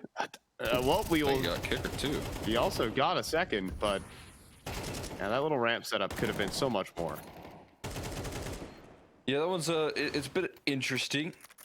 I see the vision, and again, like hindsight's 2020. A lot of times, Paravision have been fighting ramp with like 2 players instead of all 5. So you think it could have gone a little better if 5 players weren't swinging around that corner. But this time, they again struggle in that ramp fight, that head-to-head there, and Kicker big time onto Jakizma is going to offer up a little bit of relief there, taking down the B anchor. Again, taking down such a heavy hitter. And this time there's an op to cover off this ramp duel. Yeah, Jambo gonna get mollied off, however. Zero Fix is in some serious trouble, but he does get 1. I can't double up. Mandatory. Gotta try to pull that off.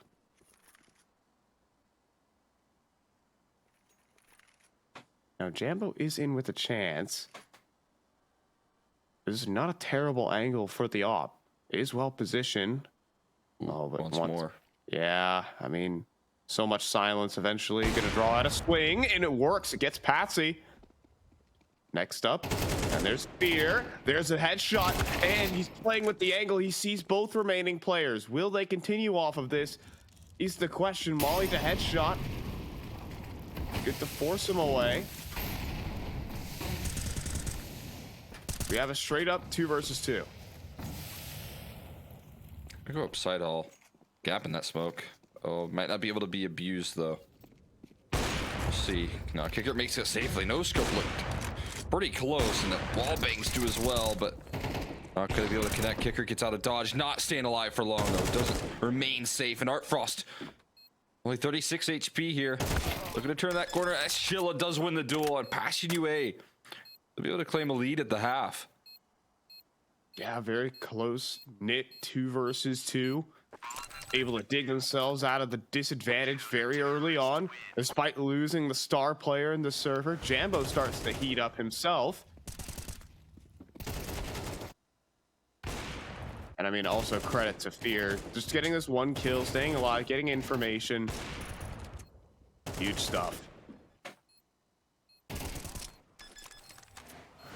And so despite, I think, this half, it almost kind of fell out of favor. Even with that desperation MP9 purchase, winning 4 of the last 5 will give a 7-5 lead to Passion UA.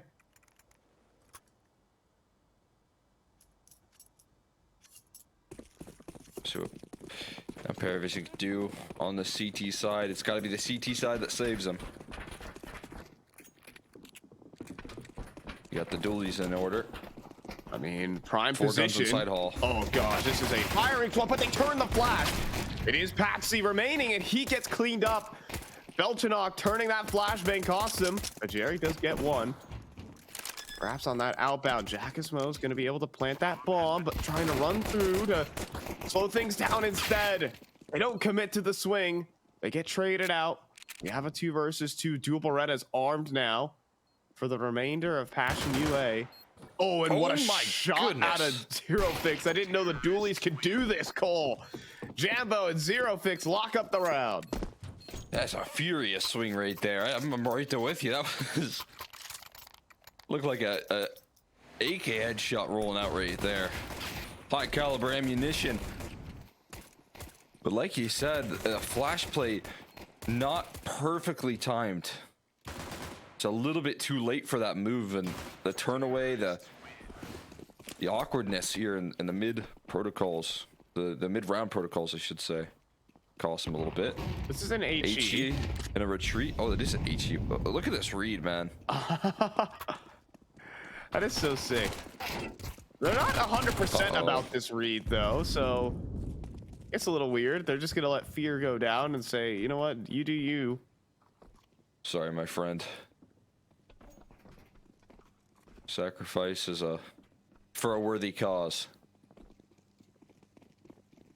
Even nailed the run boost over to the B stairs, but here's that still up. 1-2, down to 6 bullets, though.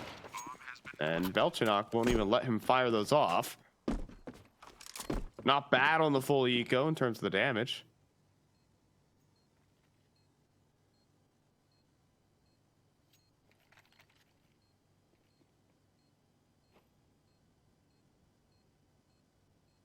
But it's only Mac 10s they get to retrieve. Darn, they say. Fish paste. Tartar sauce. I don't know what you're getting at, Cole, but something over in there in Kentucky or something like that. Yeah.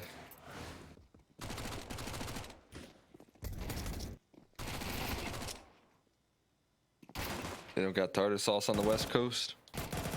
I mean, they do, but it's not like a...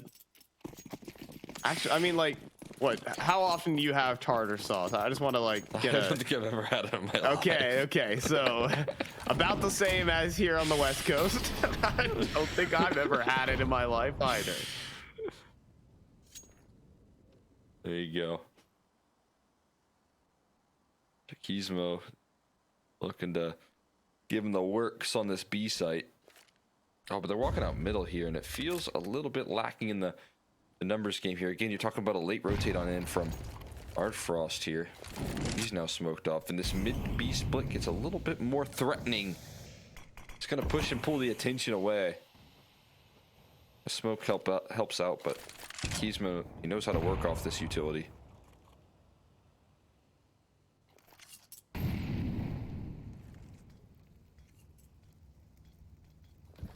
Gonna manipulate the defense early. If you're Passion UA, cutting that noise and now scaling up towards this A side here. The defense still has a little bit of smokes left, but not a lot to work off of here. Especially facing down a full exec. Utility for everything. Jerry out in the open. How is he alive is the real question. Well, his rest of his team isn't. He goes down next. Jeez. And a pristine execute, Cole. If this keeps going this direction, we can see a dominant 2-0 out of Passion UA to push them to the semis. I mean, that's just a clinic. An absolute clinic put together right there from Passion UA. You know, it's just kind of put a little pressure on middle, put a little pressure on B, get the attention turning, get the 3 players off of and away from these ramp fights and more towards the elevators and the side halls of the world. And you got yourself just a perfect round. That's again, the game plan, just everything according to how it was drawn up. The dry run. Nailed to a T. The only thing missing is Yakizmo running a little bit further away from that ball. This is something spectacular right now for Passion UA. Like, I'm sure they could start to feel like, oh my goodness, we are up 10-5 right now. We just got off to the good start. So easy. Yeah. Like, they can't let it get ahead of themselves. But they're on the brink of something great.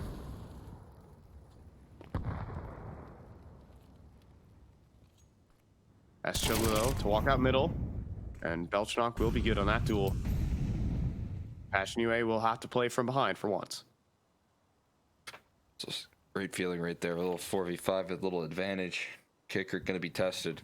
Boost up though. Got the boost. Oh, seen.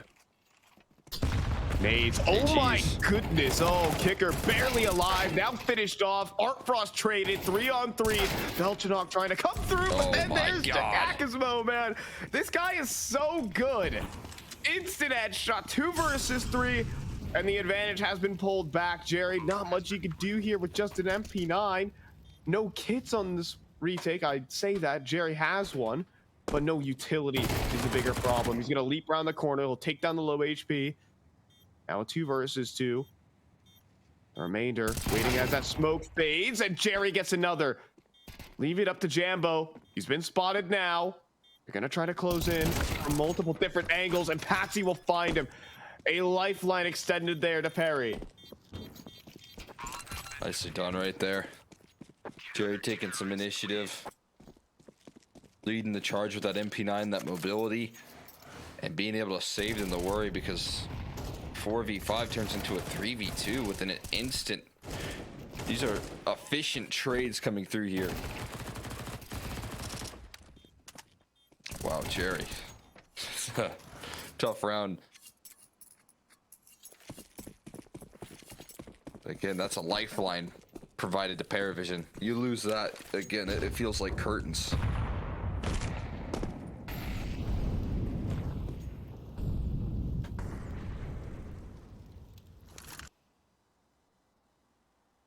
And try it again. Felt like they had it that last round, just needed to convert in the post plant. So another full B exec coming through.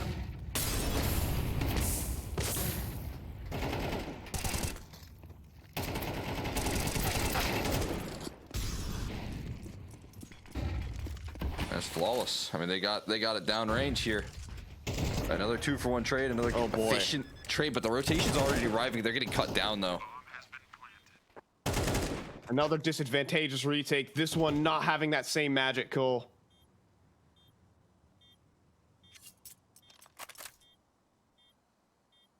A great off-spawn call coming through from Passion UA.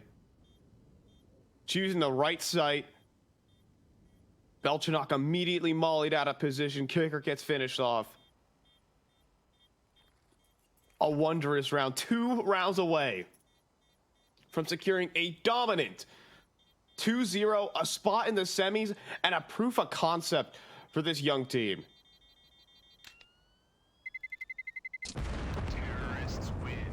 Yeah, no kidding. Mission going according to plan right there. I mean, I think it's almost as simple as, guys, we had the entries, we missed the post plant,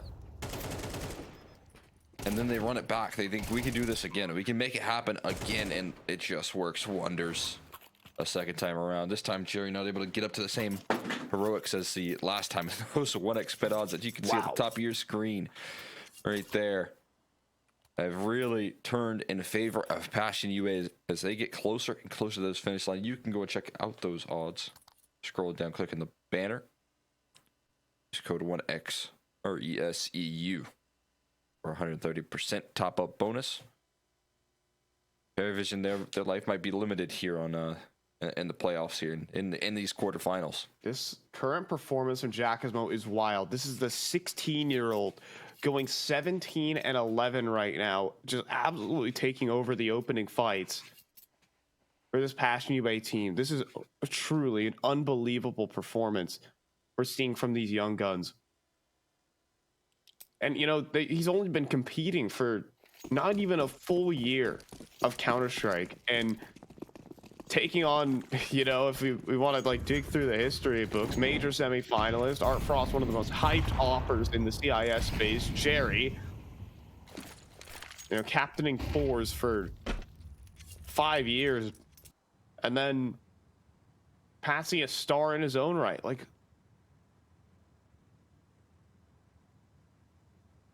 welcome to the new age.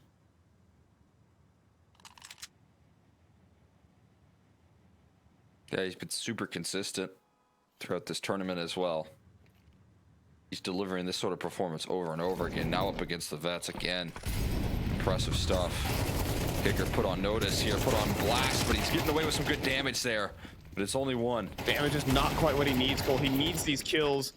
Belchanok needs to find a 1D around the edge of this smoke, but a good boost up for Art Frost. It doesn't... They want to dodge out on the grenades, so they're going to push forward before the plant even comes through. They're losing players, and they're going to lose maybe this series. Everyone falls for the CT side. Passion UA with series point. They walk into the firing squad. I think Paravision trying to collapse while you would think Passion UA are trying to get the bomb down, but they just wait. They hold their own. They knew there was too much pressure. It wasn't safe to plant. I mean, perfect read right there. And Paravision just charge into 4 players holding the line. Beat the worst end of it here. 6 chances to close it out in 2. And a little gift there for Art Frost to start the round. Warm sweet treat right there. A little 8 chi right onto the noggin. Here we go. A little collapse on ramp. You just got a jump spot. Doesn't catch you anything though.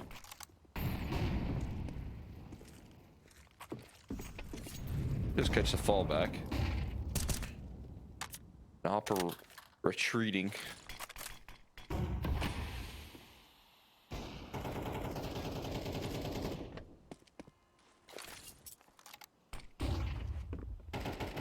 Patsy, like a dangerous game. I think he made a footstep on that wood wall.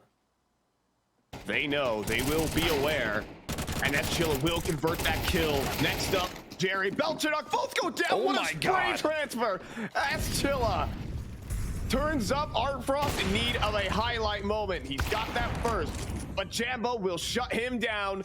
Kicker in the 1 versus 3, Cole. And Passion UA about to decimate Paravision and eliminate them from this tournament. Some of the youngest players, biggest achievements so far in the space to make it to the semifinals of one of these tournaments so early in their competing careers. Kicker's gonna get locked up by the 16-year-old Giacomo with another wondrous map, and Passion UA will take it 2-0. That's something you really got to be proud about. I was gonna, walk into this series saying, you made it to a playoff run. You were able to elevate your game. You're able to, set the tone there in the group stage. But taking it even further into a semifinals run, making it deeper, it's very promising for this Passion UA and up against a tough squad. We talked about it. There's so many tier 1 redemption stories here in this Paravision roster. All players that have recently played in the tier 1 space as well. So it's absolutely incredible that Passion UA looked this comfortable, looked this dominant, looked like they can formulate a game plan that is going to shut down a team like Paravision, an IGL like Jerry. It's very impressive and very exciting for the squad. And again, this side of the bracket here opens up opportunities for more than just a deep run. It opens up, potentially a finals berth, and from there, with this confidence storming, who's to say what could limit this squad? Yeah, I mean, who's to say? There probably is one team that could, and it's probably the winner of our next best of three. We'll take it to our look at our last quarterfinal of the day. Nemiga, the winners of Regional Series 2, taking on Bait. And dare I say, they cakewalked through their group. They 2-0'd everyone in sight, destroyed Mao's NXT. And, well, that's going to be a dangerous team for Bait and maybe even for Passion UA. Yeah, 100% agree. It's got to be that is going to be the bigger challenger here that we've seen. Recent champions, like you said, they're looking for the back-to-back. They're looking for the repeat. If they secure that, again, that could get them an opportunity at that land just straight up. It would be hard to catch up with a squad that gets 2 wins in these series. So a golden opportunity, and Nemiga are coming into this event hungry to claim that spot. Absolutely. A real chance now. That Bleed has also been eliminated. So hungry for it. Let's see if they can deliver on it. But for now, we're going to toss this one off to a bit of a break. We'll be back in about an hour and a half on that mark. It's going to be 8 p.m. Central European time. We'll see you guys then. Be there. Hello, son. Hi, Mom. Pretty girl. This is Eva. Nice to meet you. Thank you very much. Your dad's just making his favorite dinner. It's duck. Come on inside. They're all probably too gruesome to tell you while you're eating at the table. How's your food? Is everything okay? Good, good.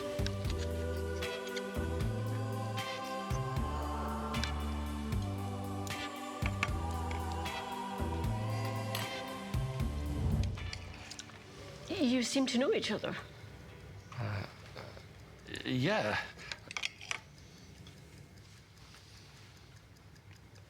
This is the new ambassador for 1xBet. Oh, I see.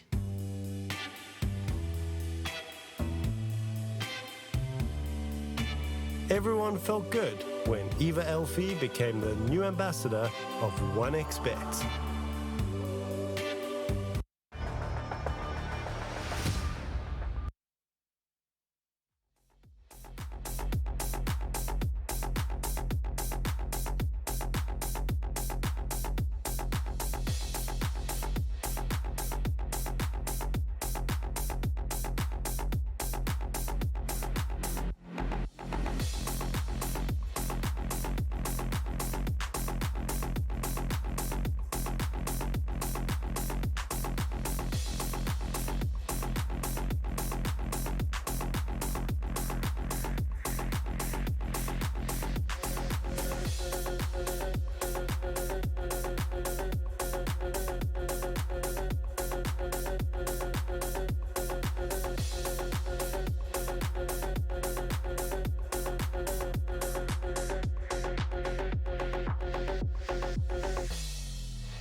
Respect from 1xBet. Respect from 1xBet. Respect from 1xBet. Respect from 1xBet. Respect from 1xBet. Respect from 1xBet. Respect.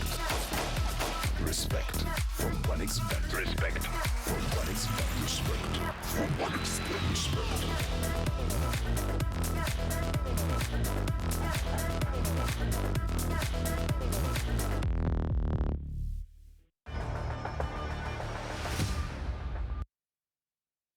And we're back aboard. Thanks, you guys, for sticking with us for the break as we're taking away our last quarter final of the night. It is prime time right here for Namiga taking on Bait to see our last semifinalists through. Namiga being last region champions. Honestly, the team that might be able to pull off the run.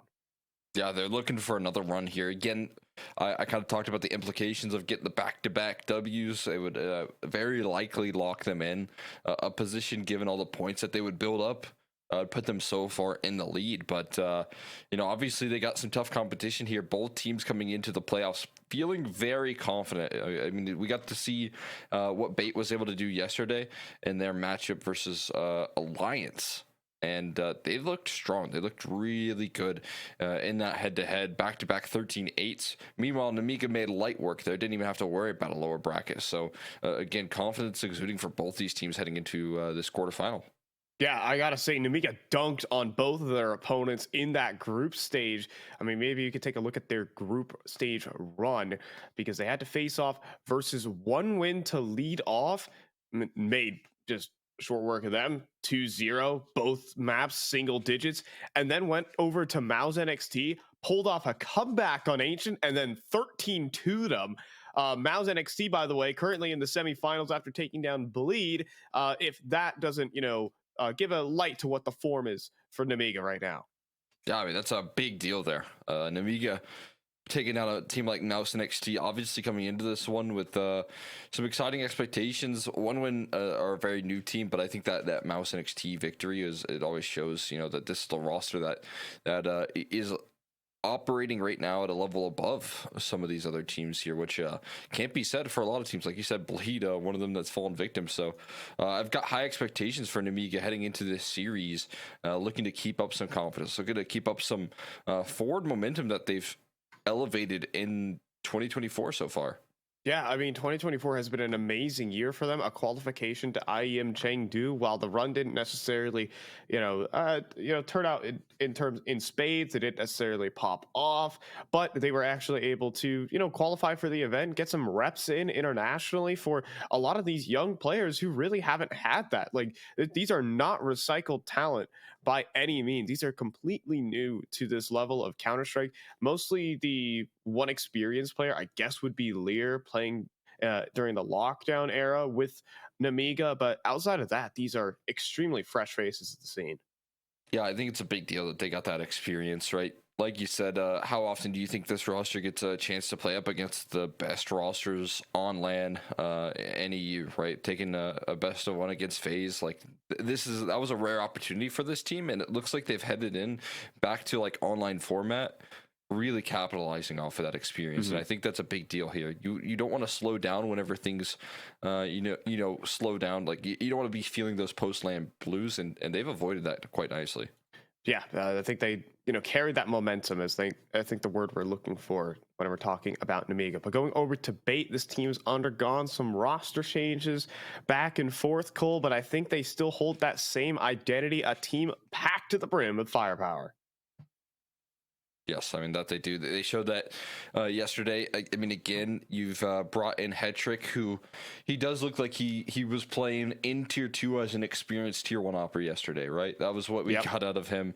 He looked sharp. He looked confident, taking a lot of aggressive duels, kind of being a playmaker. I mean, I said it yesterday, but he looked like a player that, was actually making early active shots, and it was just something I never saw out of him when he was playing in tier 1, or at least not never necessarily, but it was so rare to see this guy be an opening influence in the round, and it's lovely to see his ability now, that he's got more of a logical progression right now playing with this Bait roster.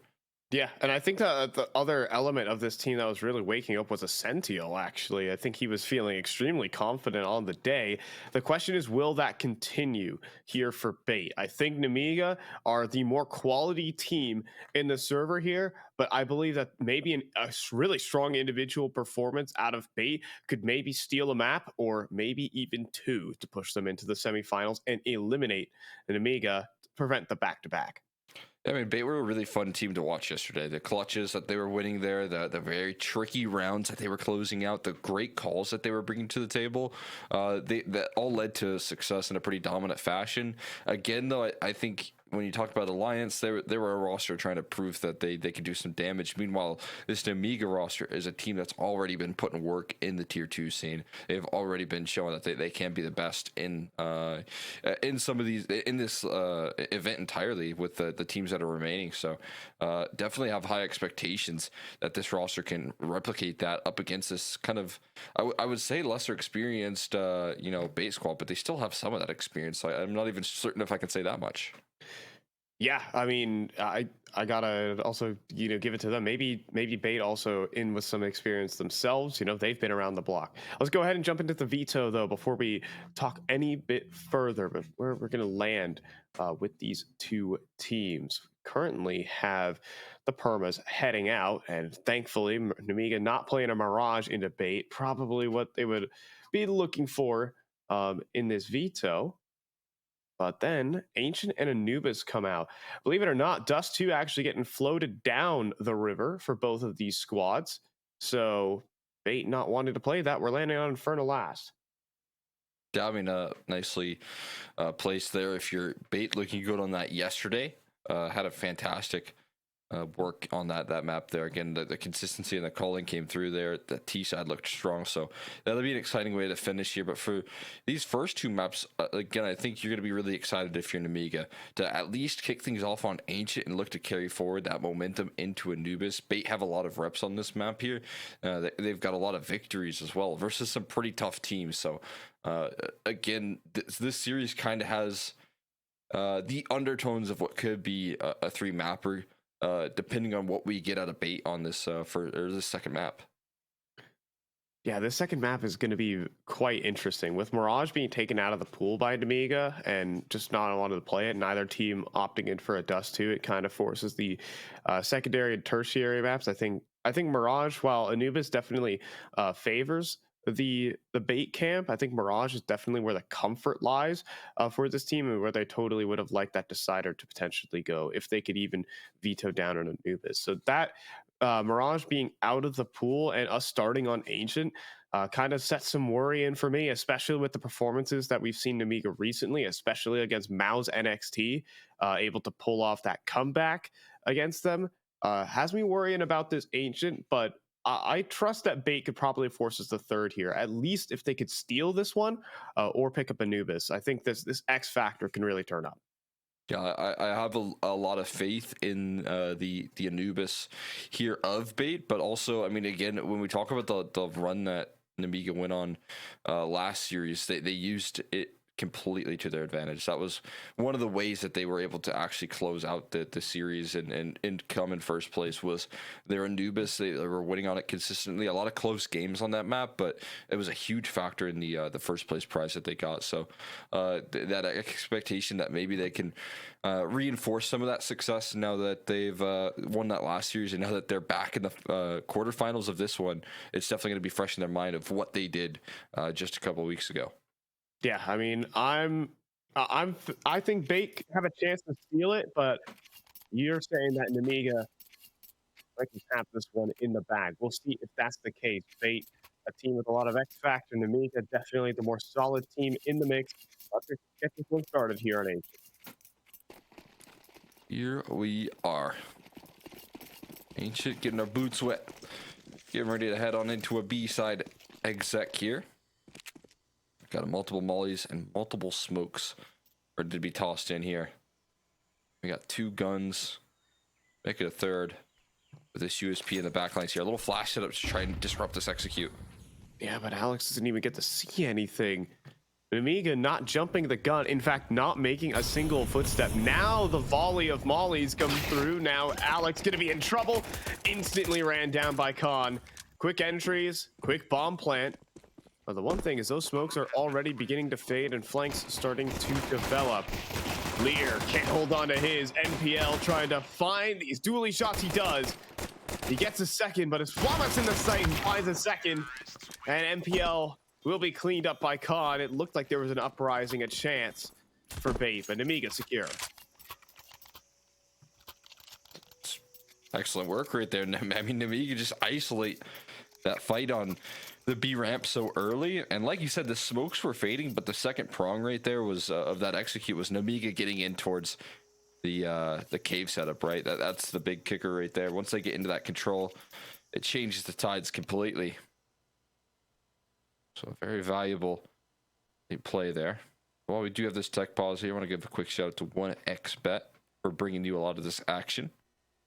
If you guys want to get in on some of the odds that we have left here in EU Series 3, you can go and check them out.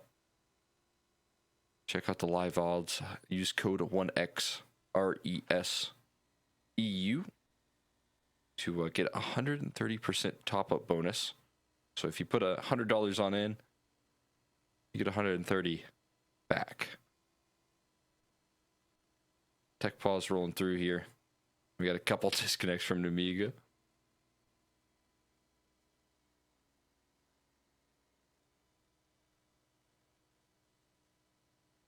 At MPL. Oh, shoot. Everyone's going here for Namiga.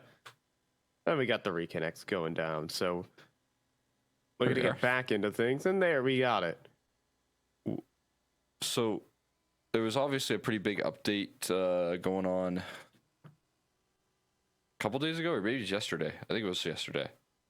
Where there's a lot of hype around the anti-cheat that is going through on CS. Okay. That's what we've all been asking for. I think that's pretty exciting to see. But I have, again, it's one of those things where I've had some weird disconnects coming through still. So, like, the quick reconnects from these Amiga guys, it's still giving me the no Steam log on every once in a while. I think there's still some things to iron out in the updates. But hey, Valve is working on it. And the Zeus, they worked on the Zeus as well. Gave it a little bit of speed boost there, unfortunately. Not fast enough.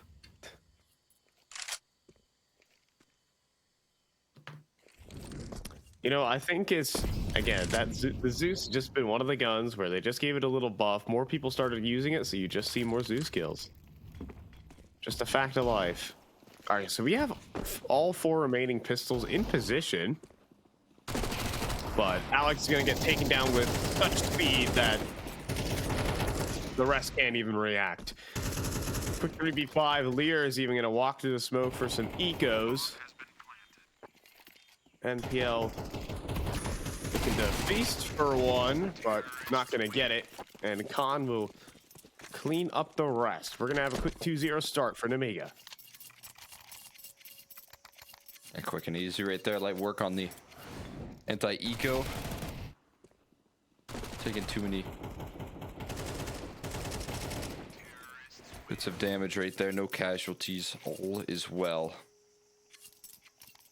We head into the first gun round. Cineo's gonna really invest in the utility. I think that's important for a map like Ancient. You gotta have the util to block them off to provide some of that map control here, but it's answered right back by Namiga here. And well, they do throw some of that down. They can't contain that control for too long. Ooh, oh, what a grenade! But what? But somehow on the fallback, Asensio comes away with a kill.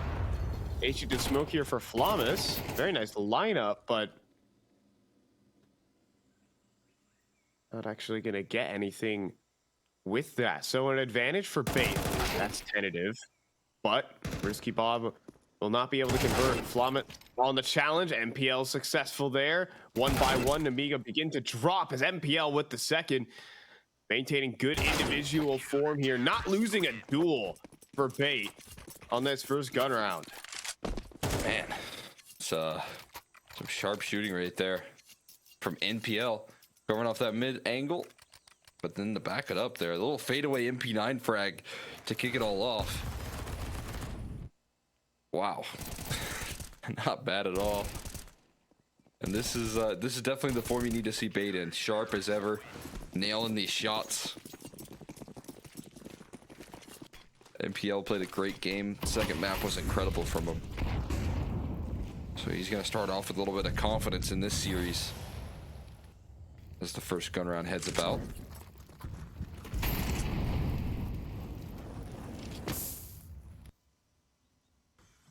MPL does hear that Molly singe for sure.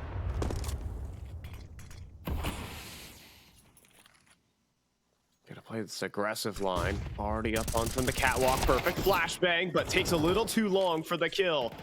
Lear preserves his life. Man advantage for Namiga. And could have been even more than that. Sentiel not safe through the walls. Demonstrated back and forth. There's the finisher. Completing that kill there, and Flamus somehow wins that duel.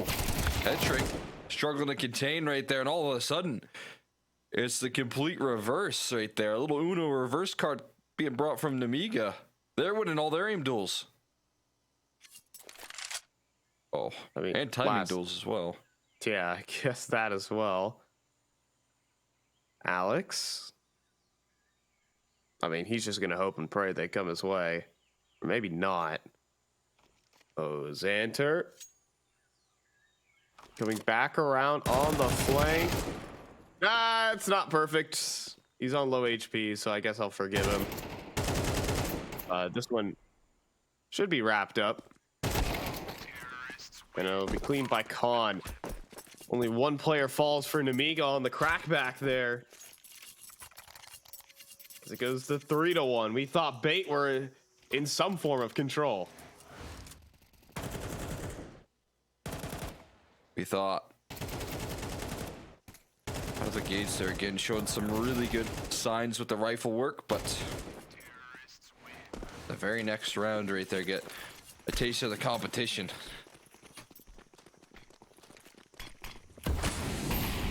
Taste of your own medicine.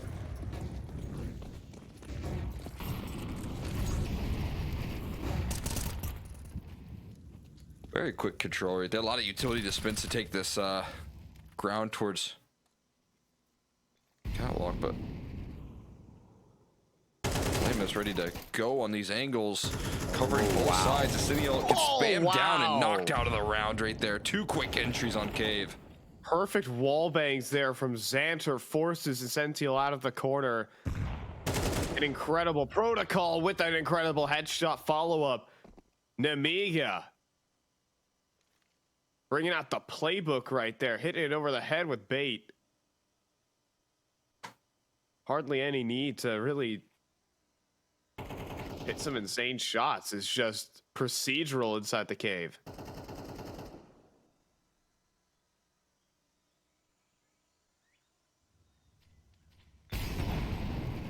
I mean, that's the protocols we come to expect from this squad. As they hop into Ancient, and smokes are in.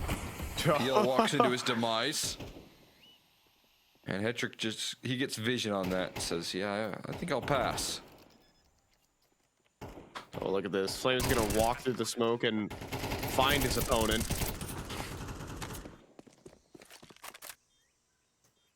And Risky Bob has already got Hetrick boxed in. Same for Lear. And he's got him next. Amiga looking strong right now, Cole. Another absolutely dominant round.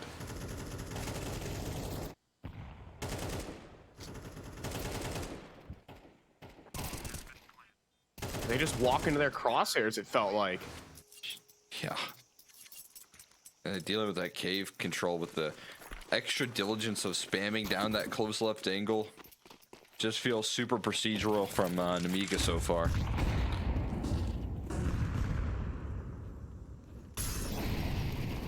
Fantastic work here out of the gates. Although Flame has got dunked down.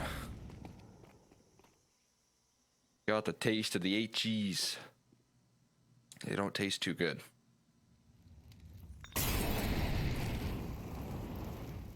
Yeah, I've tasted them before. Cool. They kind of taste like pennies.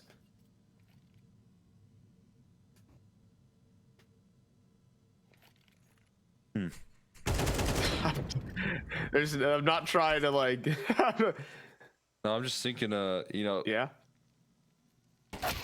It tastes like pennies. So you're saying you tasted grenades and pennies here? Yeah. I'm a little bit of a connoisseur, Cole. Yeah. Any type of steel. I'm trying metal. lead next. That's what bait are tasting right now. There, see you later. 5-1. Got 2 kills in the last, what is it, 3 rounds here. After the flawless defensive round.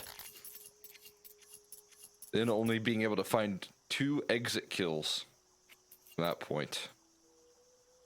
That's how well things are going from Namiga, and you can definitely see it in the economy to back that up. I should say, do not try tasting lead. It's not good for you. Pretty sure it's not healthy. That's why they took it out the gas. Yeah, I think so. Cool.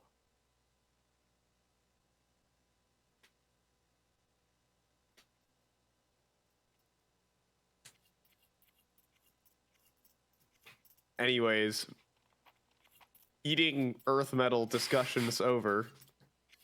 And the paint, they took it out that as well. Yeah, they took it out that. And the pipes.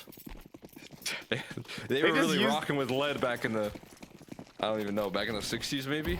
Well, ancient times, as you know, random lead fact. I'll hold the random lead fact. Yeah, We're getting a fast mid take here. No time for trivia. My seat though. Xanser. Oh, what a headshot for the first, but then there's MPL. Still hanging in there. Comes back in for the fight though. Meets multiple, but it's Captain Kirka to swing the advantage soundly. Swing for Alex as well. And bait. Kings a swing. Second round for them. I just need a little bit more confidence from MPL. I think taking those mid duels, we've seen him win it once before. We see him win it again there. Excellent work from him. Look at these quick transitions on the rifle. A lot more confidence off the back of that timeout for bait. That's definitely something they needed. Although now I need to hear this lead fact while we have a little bit of time. Yeah, so the Roman word for lead is, or the Latin word for lead is plumbum, because the Romans use lead in their pipes. Fun fact right there. And that's why you learn something new every day. That's why even when you're watching. It's not the periodic table abbreviation. Oh yeah, is PB. PB, not LE. Anyways, lead fact over. MPL top of catwalk. He's looking to hand out some lead Q&A. Ready to swing at a moment's notice. And there he's got it. Double headshot onto Xanser. MPL starting off this map on fire. Yeah, this is a very suffocating defense right now from bait. Learning from their mistakes. Prioritizing, mid control proper. Using that to take care of some of these cave players that have been looking to tear things up on Amiga. And they've got proper rotations here. Oh, but this elevated angle from Captain... Does it see Captain Kirka? I don't think so. Oh, maybe it does. Well, it certainly does now, but the problem is multiple angles to deal with, and Risky Bob was already so darn low. Con, in the 1 versus 5, not what you want to see this AWP. And Captain Kirka. Okay. White Swan. A vast UAT. There you go. I mean, some Some good solutions here so far from Bait.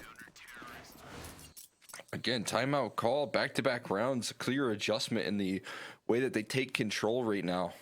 More numbers towards mid, more duels for MPL to take, more opening picks that they were missing in that dry spell.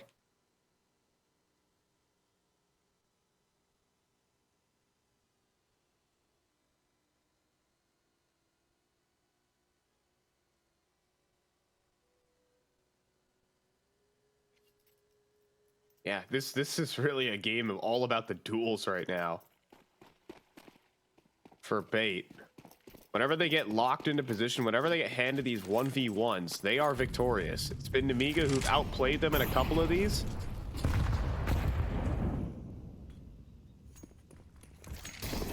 Outside of that, though, Bait have had the firepower. They have delivered on that promise. Now it's going to be Alex back at the site pillar, walking through this smoke, and quickly traded there by Xanter.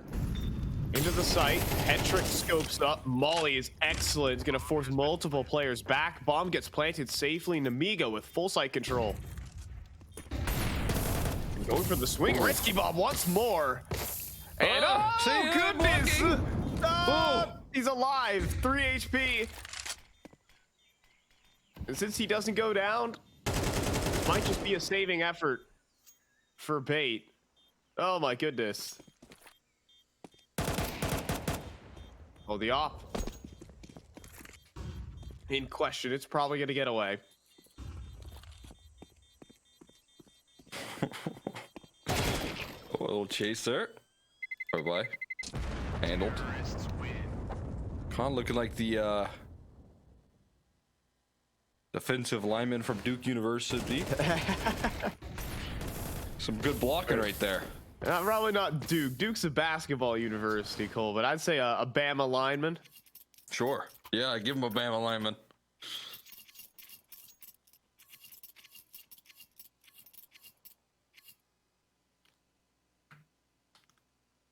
Although I don't know if you're supposed to block your teammates, so that's the big thing. Maybe that's why he got for them. Maybe that's why he got sent to Duke.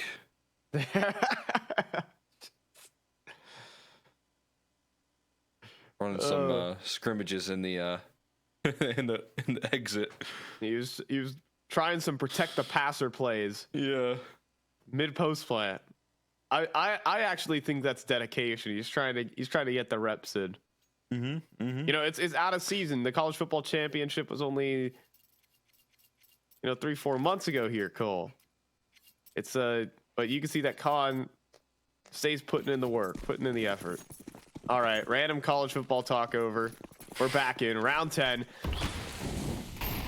And a pivotal round ahead for both teams. Whether Nemiga just want to take this map, turn it into a blowout, or will Bait hang in there? And there's good adjustments here, but look at this. A big difference in the rounds that we've seen so far. A execute out of the gates here. Well, is Captain Kirk going to be forced off this angle? So many players with pins being pulled. Boost up top. Xanter able to find that entry. Captain Kirk not prepared. Deep donut smoke as well. MPL does lob in a grenade, but Risky Bob is faster on the draw for once. Now, Flamus will fall. Is that enough to lure in a retake? I'm not sure about it, Cole. I wouldn't want to mess with this retake right now. When that kill comes through onto MPL, or the round's kind of curtains. You lost donut control. You lost the strongest post plan on this map. So when that gets taken by the T side, it's over. And they know that. I'm going to call it a Risky Bob. Nice little night-night little nap at the end of this round there as he walks straight into the crosshair of Alex. And that'll do the trick right there. It'll call for the retreat of both squads, making sure that they can get far, far away from that deadly bomb. That's a good change of tempo there from Nemiga. A lot of mid presence, a lot of pressure towards that B side, and then bam, all of a sudden Captain Kirka. You can imagine he's fallen asleep a little bit on some of these A side plays.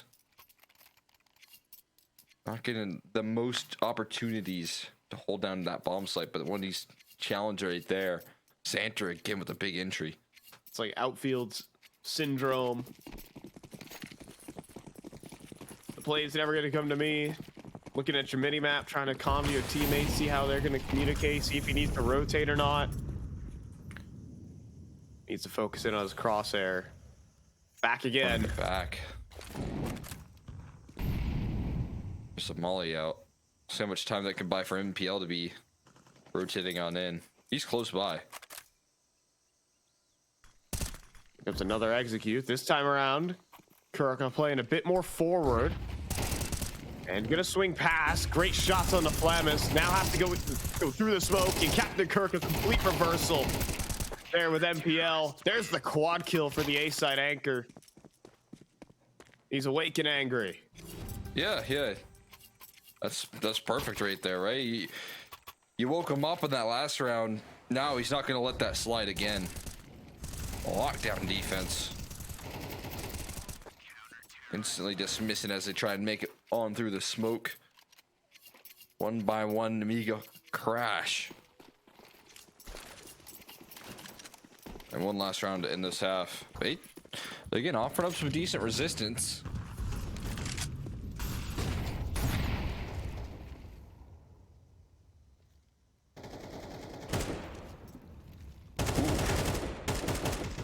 Especially with that. There you go. Oh, switcheroo right there. That Hirake has to be given into new hands. Xanter's been really good on the opening as well, so that's a big name to lower out. And the boost action. Sentinel didn't recognize he saw that. Saw a shoulder, but looked like tarp to him. Lear's gonna walk through this. Oh, and Xanter, wow, okay, pre-fires through. Actually got the headshot. Not a bad trade. But it is still the man advantage maintained. They're doubling up in Jaguar. But look at this. Alex runs out of ammo. Again, another 1-for-1. Risky Bub retrieves a rifle. There's only one defender here. The op of Hetrick, who's been super stable. Oh, and he missed the timing. He missed both timings. And he's actually, I think he saw it, yeah. 100% he did. Hetrick's gonna scope up. And yeah, no idea that Flavis had walked so close. Timing's nailed everywhere there for Nemiga. They're looking for that 8-4 half. She's probably looking for another duel as well, but oh, he's gonna get it. They're both moving this way. Oh, and he gets deleted. I think he sees both though. Attention turned back for Flavis. He'll scope up with the AWP. Cuts the cross for one. Smoke onto that bomb next though. And defuse gonna be attempted. Nade to the smoke though is excellent, and he'll get it. Assisted by the grenade. Perfection there from Flamis, and the timings from Nemiga will get them 8 rounds. Wow. What a close right there. Again, that's resilience from Nemiga. Making it work in the 2v3 situation. Good trades all around, but I think Nemiga just spacing out this like late situation, the mid round, so well. Everyone available for a trade position, and you know, Flamus with an op in a 2v1. You've given him enough tools to win the round right there, if you're Nemiga. Showing that resilience, full effect. 1xBet agrees. 1xBet pretty convinced by Nemiga's performance at the moment. As the smokes begin to rain on through, Khan searching for a long-range duel. Xanter's got good coverage though, and even Khan does collect. Xanter still putting in work with those dual Berettas. And yeah, just leaving Alex goosed up right now. He can even get the bomb on the inbound to make life even more impossible than it already was. Nemiga get the pistol and really going into high difficulty for bait, as Nemiga gonna get a couple freebies. decision to be made about whether or not they want to force buy into this. Yeah, you gotta give it a deco here.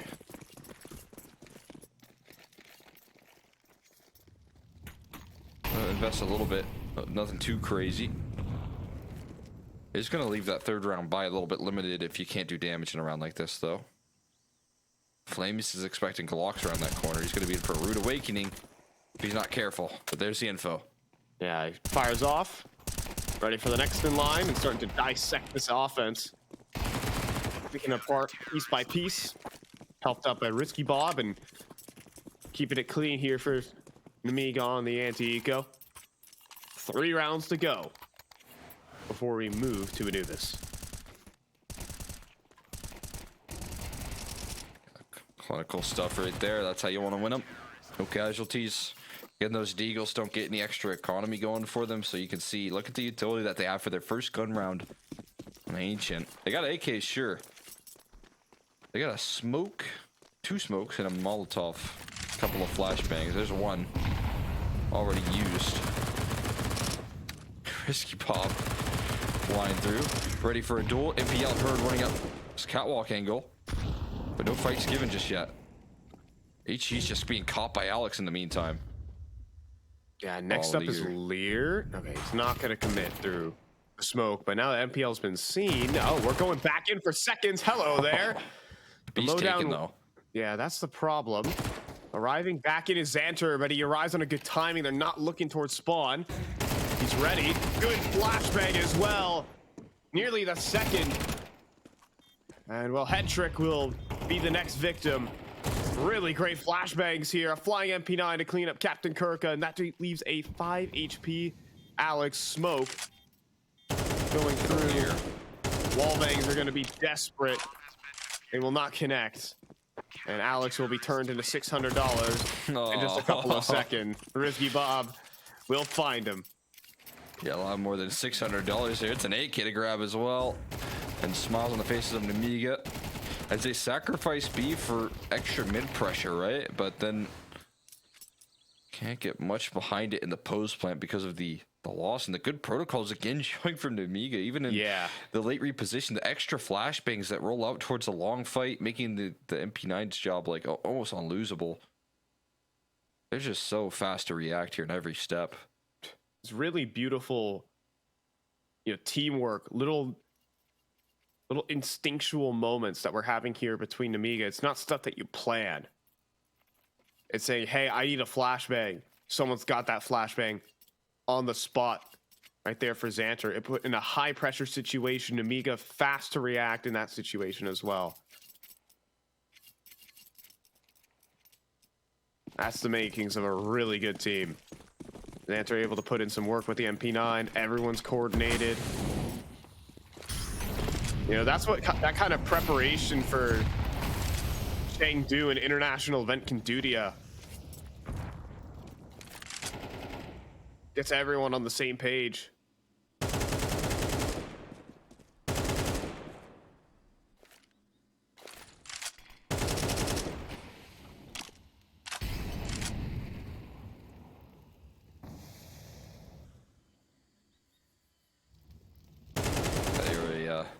They're playing like a unit right now. Ooh. There you go. Damage done. It's sent back in return. Just trading HP bars, trading blows right now. But mid collapse coming through here. Bit awkward. That molly's good as well. It's going to flush him out, and they got to retreat from the setup. Yeah, now Lear stuck in the corner. Going to get hard cleared by MPL. Jiggle peek from Xanter spotted out, and there's Bait winning all their duels right here. Flamus goes down to 9 to make this basically an impossibility. He's off to save. And Bait do what they do best. They shoot their guns really well. A little bit of intensity there. Entry pathing coming through from the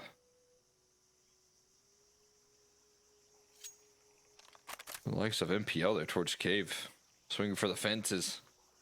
Round just gets into a flow state from that point here. So Blameless good news is he probably should be able to save, but the rest of the roster is pretty low on economy, so he might be able to hang about here for a little while longer.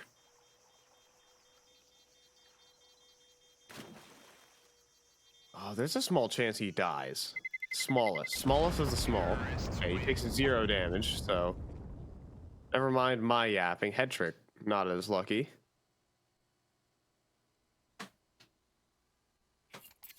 But Blameless with enough to drop some teammates.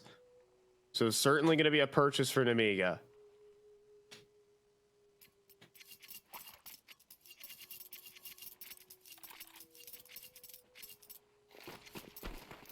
In fact, a very formidable purchase as Khan gets an op.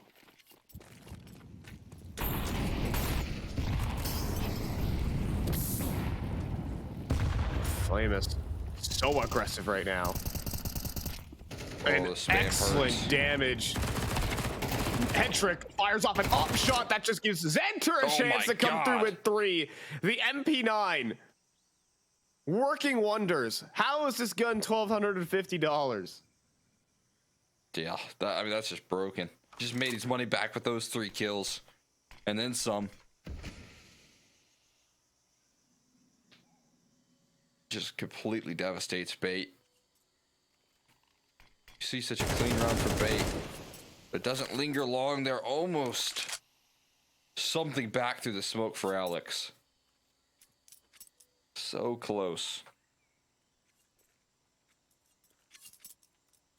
So weirdly enough, this round isn't necessarily over.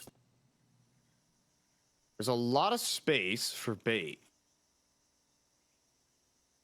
And they're giving it a go. I was going to say, you know, it's not over, but I don't know if they're even going to try this. Right?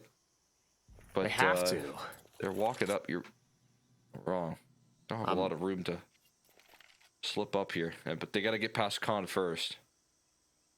Yeah, Shadow Spot as well. Now all his friends are arriving, and maybe that's a little too much on that one. Even the the MP9. Okay. What is this? This gun. This gun's a bit ridiculous. Cool. Now he's gonna fake the save. Come on, guys, come and get me. Let's go to the flank. Oh my gosh, he could have lined up both there in what could have been a calamity, but oh my god, yeah. I mean, if he finds those kills quick, I don't know if it would have been close, but not gonna happen. This is unbelievable though. A lot of damage set up in with those MP9's kills, but still, like, he just so quickly deletes the entirety of that offense and really deletes a opportunity for Bait to really pull this one back. As you can see, those 1x bet odds agree. Go and click the link down below.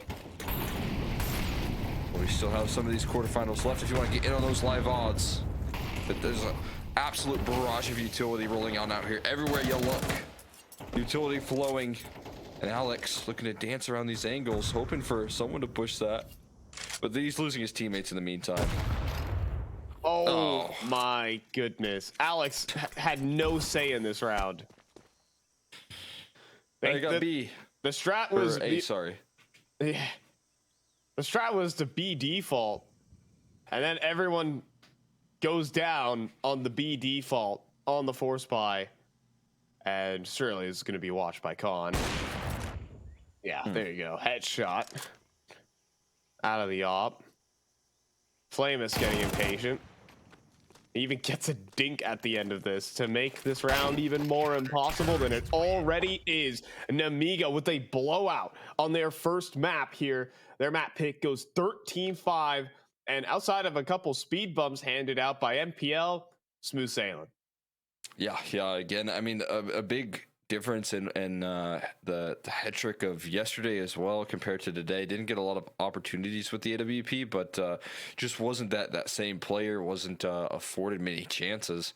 And while, like you said, we did see some flare-ups, there was some good opening opportunities. There's some really clean rounds, and especially after that timeout, we see some small adjustments that lead to some success there for Bait. You definitely see Namiga's experience show through on this map. Yeah, absolutely. Like there are a couple rounds where they felt like they didn't need to move their crosshairs, which is really a sign of the times that this team is the real deal here in this space of Counter-Strike. And I just some rounds that really just showed how good in terms of the teamwork this team is, able to call for flashes and split-second decisions. Some really good trade fragging when necessary as well. Just a couple of rounds where they gave Captain Kirk a little 4K on the A site just to give him a little bit of a chance. But overall, this was a really quality Namiga team that we were expecting. Yeah, and this is the team that won the last series, right? And they won it in clean fashion. So I think that heading into this one, it's going to be a really good sign here for this Namiga squad. It's a confidence builder in map 1. The hope is that Anubis can be a bit more competitive here for Bath. They want to keep their heads in this series and, I mean, the whole tournament in general to push themselves to the semifinals. They have got to win this second map. Anubis coming up next. A very complicated job, but I love simple things so much. One move, one push.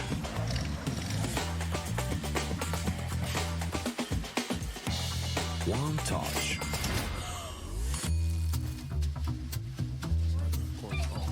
One love. One click. One XBet.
1xBet and Eva Alfie present betting on all esports events on the website and in the 1xBet app. 1xBet. Play with Eva.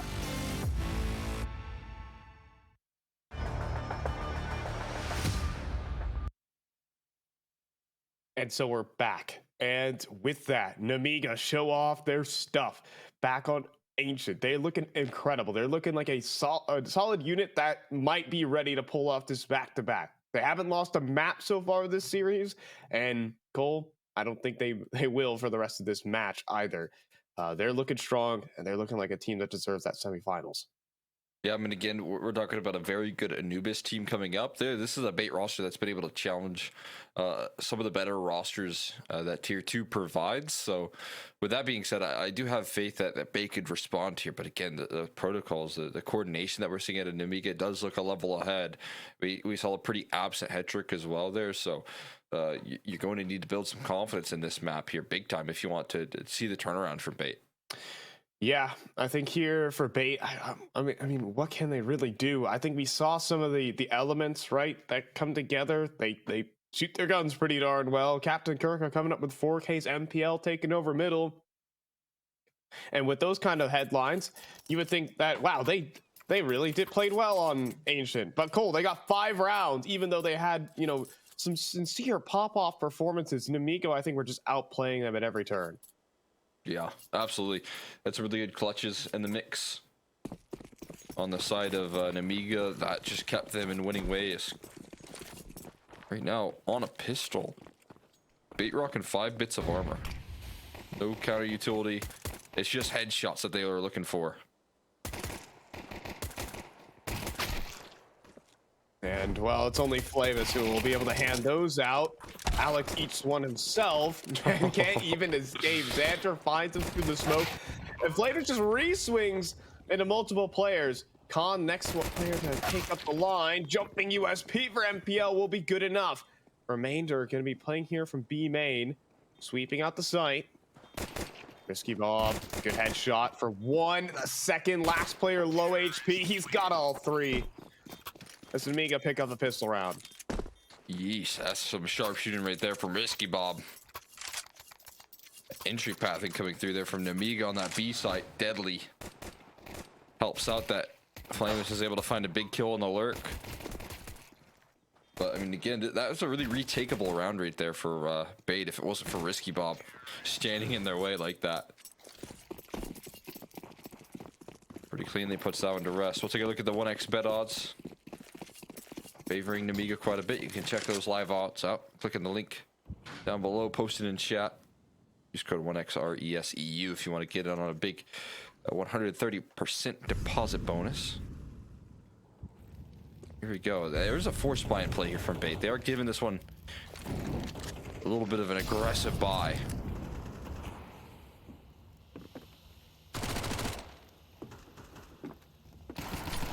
Oh, here comes an HG.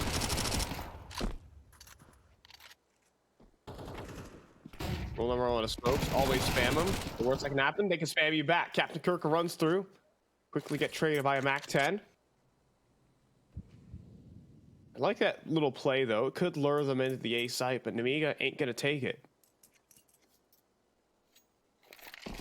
Alex going to be charged down here. Big work with the MP9 at hand, but the AK is much better firepower, as put on display right there. And I think if you're bait, ideally it's a save call. Yeah, they get a Mac 10 rather in play as well. So excellent decision making here for bait, but Namiga again really manipulating the defensive positions. Also playing the buddy system to kind of trade out.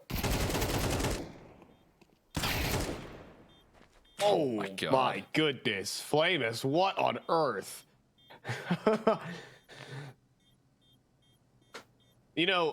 We talk about a bait, this team bait with a team that has a lot of X factor, and that is the truth.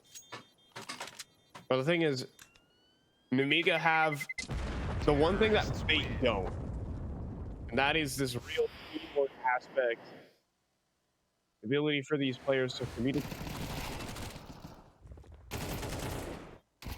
And players who could just pop off like this.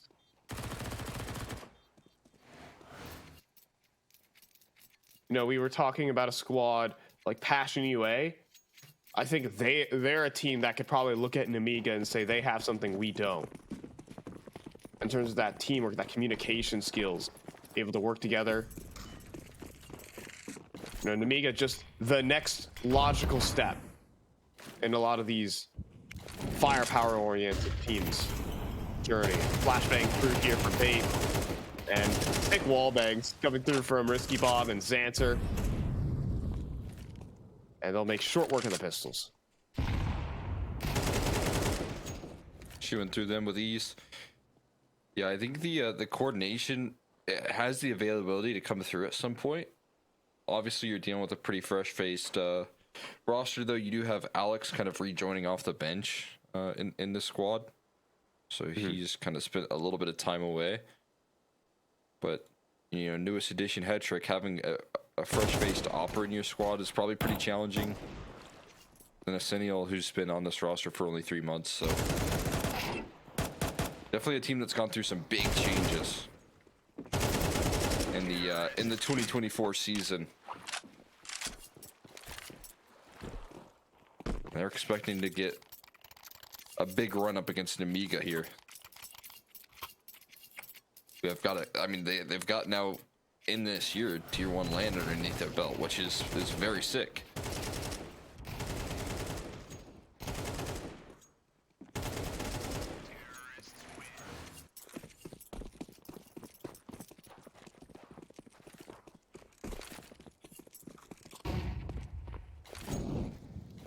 And Namiga have kind of taken that momentum off of that land and converted into a Series 2 win. And I think out of the remaining teams here, Cole, they are the favorite. Pull it off back to back.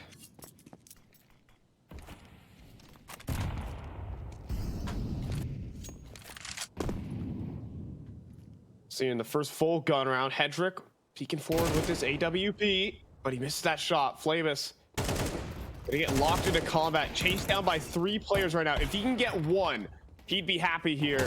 But now down a teammate, he'll fall. Overwhelmed eventually, but still up 3 box, and you know, not bad space taken here for Namiga. In fact, they get 2 back. The HE and Risky Bob will make it a 3-on-3. Ooh, call him Risky Bob for a reason. Dude, what? I'm so sorry for you. Captain Kirk had no chance. Khan nails his shot. And Namiga just absolutely playing their opponents here. Nowhere for MPL to stand. Namiga up 4-0. My God. That was such an insane reaction from Namiga right there. But the 3 players without hesitation realize an opportunity has just rose above them. Even in a 3v5. To take initiative and plant for CT's bomb, because 3 players are now in B main. That's not where you're supposed to be on a site defense right there. Even if you have a 3v5, you've caught yourself in a small window of opportunity where the CTs are out of position. And it has to require that level of initiative. You can't hesitate at all. And they took that chance, and they took it all the way home. That's a really frustrating round to let slip if you're bait. But just, again, Namiga, the communication between these players has to be crisp if you want to take that chance.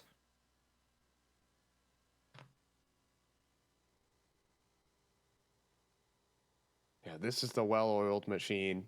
They already know. There's 3 players B main. Let's just go plant back site. Everyone's on the exact same page.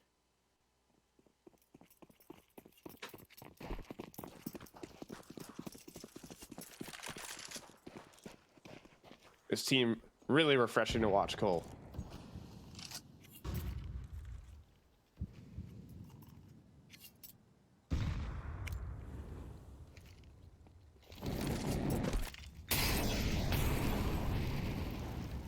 %agree.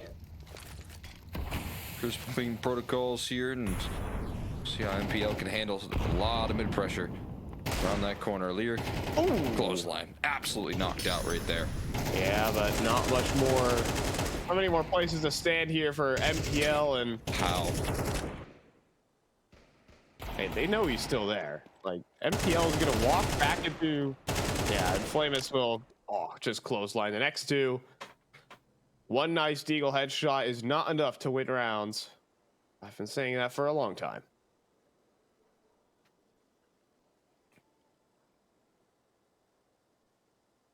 And look at this from Namiga. They are just going to pause. They're going to say, you have to make the play.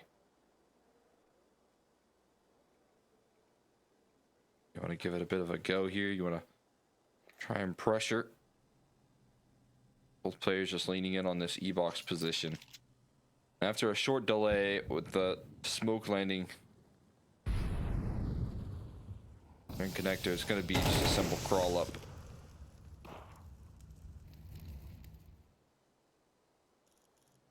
Easy path in towards the A site.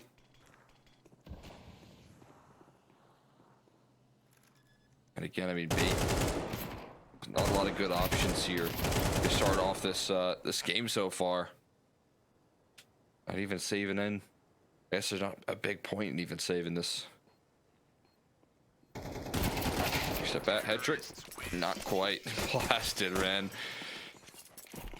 The Viga coming to play. They're catching fire on their opponent's map pick. And it's not like they're just having big individual moments. They're just having consistency. I mean, Flame is a hell of a player right now for Namiga. Let's not get that wrong, but you know, it could be any star player in his shoes, the way that he's being set up right now. Faster on the B approach as well. No smoke to the front of B main. Asensio still holding a molly. A little late on it. They're already in. And he's down. Alex, nothing to say in this. MPL pushes out middle. He gets mopped up. And this round, in essence, finished. Xanter will drop, but not before that bomb gets planted. And Amiga in a very comfortable spot. I say that. Captain Kirka wants to make some moves, but if Barrel Seed, if Lavis is just going to accelerate and expedite the round. Alan's going to try and save. Try being the keyword.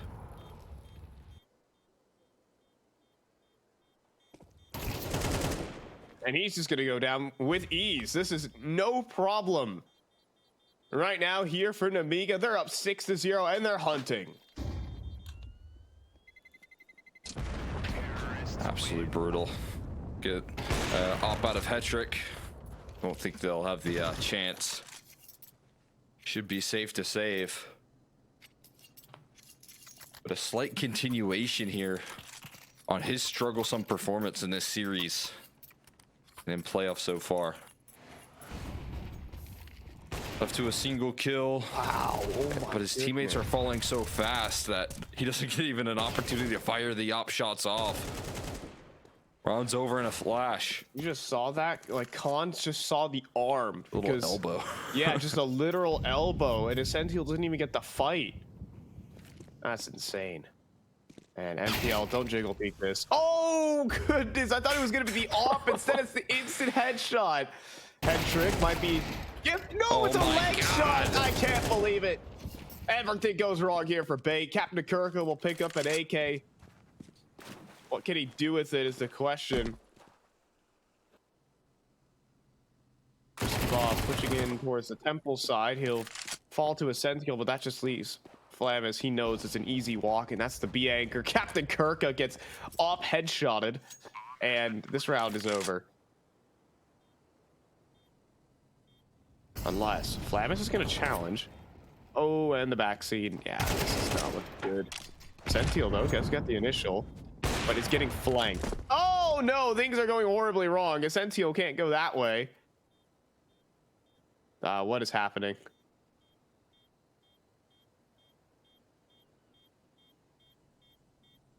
Well, he isn't winning it. That's all I know about this round, Cole. Yeah, that is true. Some nice confidence building kills, gets to hold on to it another round. But like you said, what matters the most at this point is stopping Namiga from dominating every round. I mean, the 7 rounds have just flown by. Risky Bob, just a shoulder shown. Enough to do the trick here. But it's just not lasting it long at all. Like, it's over within seconds. And those 1xbet odds there, they agree. Goodness. Look at a little bit of a bleak situation here for Bait, as they just can't stop the momentum here of Namiga, who are on a campaign to, you know, get the back-to-back.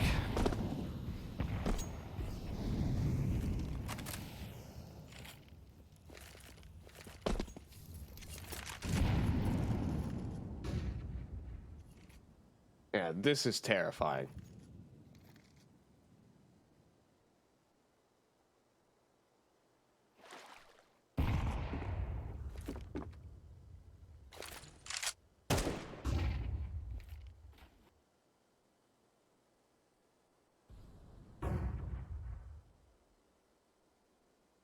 Bait getting hemmed in as well. They're running out of map control already. That smoke. Well timed enough. Oh my goodness, Ascentio almost went down to that. Flavis almost hit the timing on the spray. And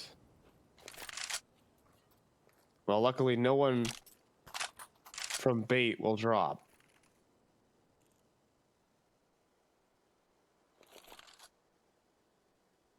I mean, that is a nice start here. They got a little 5v5 still with 30 seconds left on the clock. Not an often occurrence that we've seen so far.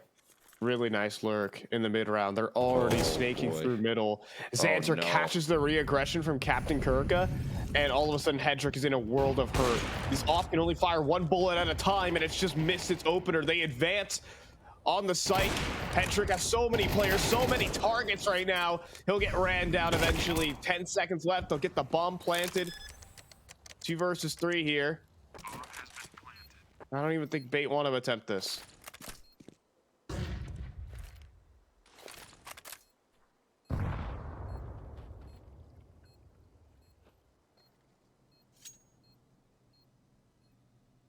Man. This Namiga team is pretty good.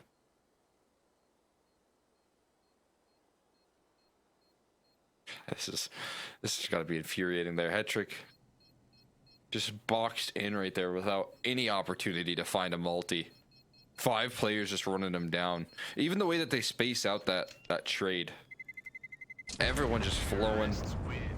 You know, that's usually where like an op can find a lot of success. That's like where we've seen so many hero moments with your back against the wall, and he has a little bit of time to maybe make something happen right there, but they're just too quick on the trades. He doesn't even get a chance to chamber in more shots.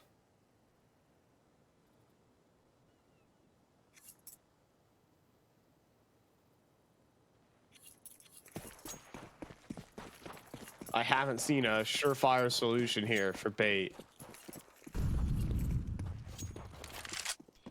Even that one round where they took B main control, they got a 3 versus 5. It was a great reaction from Namiga that actually made that B main control all of a sudden look silly. Captain Kirka with the well-timed smoke. Make sure he holds on to it. MPL gonna step forward though, and Lear gets surprised. One of these rare 4-on-5s for Bait.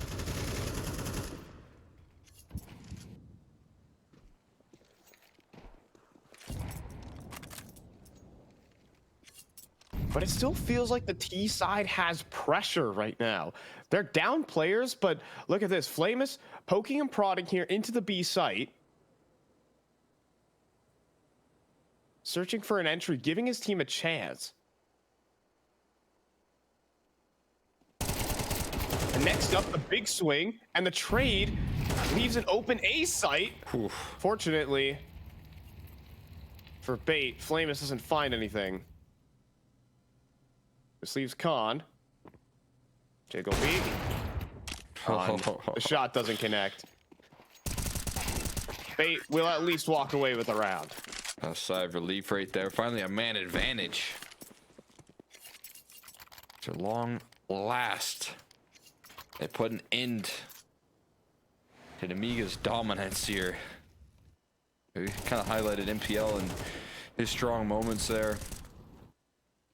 A lot of fights going on in that map, right? Especially after that A entry comes through, you're hoping to catch players in transition on the side of bait.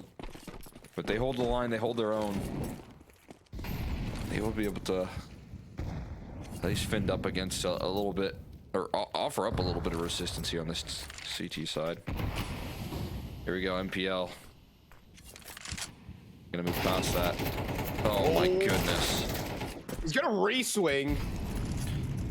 That's probably best case scenario that he gets one. Yeah. It's really unbelievable that he gets one. Head trick. Oh no. Con does a wide swing. Instead he just double entries the entire B site. And all you can do is just put your hands in your pockets if you're bait. What are you supposed to do? Good spam attempt there from Alex. Close, but... Ouch. Gets handed a present on the way out. Man. Now it's the X Factor showing up there for Namiga.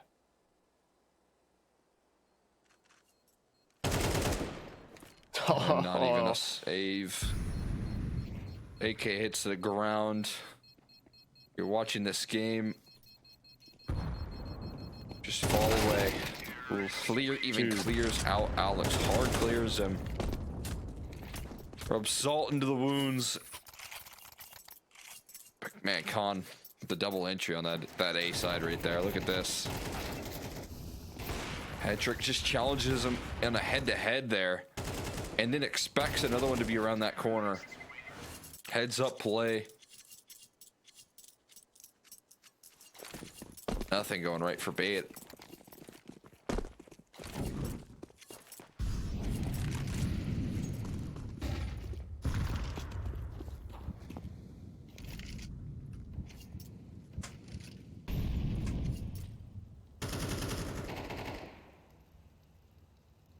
I mean, it has only been MPL this entire series to get bait anything.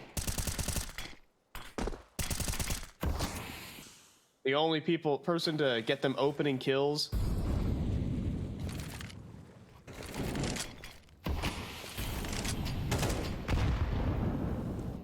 Just trying to make it happen all on his own. Now Xanter goes for a bit of a ambitious play, but right back. They go for the aggression on a separate extremity. And I think that's just a little miscommunication there from Bait, quickly punished. Oh man, advantage doesn't linger for long here, but they might have flank opportunity. Line up. There's nothing. There's nothing. Only a single kill rolls through, but at least there's a saving grace. Caught now in a clutch without bomb. That's being maintained here by the CT side. HE is good. For both sides, to be fair. Bomb. Con scoops up the bomb. He has options. Just gonna plant it reverse side of the site. And he's up for it. Gonna look for that isolated one, and he even gets away. Round the pillar here. Oh, Hedrick will just save his team from what could have been just another calamity. No 1v3 for Con. Yeah, they avoid the nightmare. Big time. That is a huge save. For a player that has had a lot of struggles in this series, the fact that he can just deliver a little bit of grace for his squad is huge. But I don't even know. It almost feels like a hollow victory. It's a round, and that's what they need. They just need some rounds here. But, you know, watching some of those whiffed sprays, it has to just linger the frustration, even in a victory. You're just breathing a sigh of relief right there.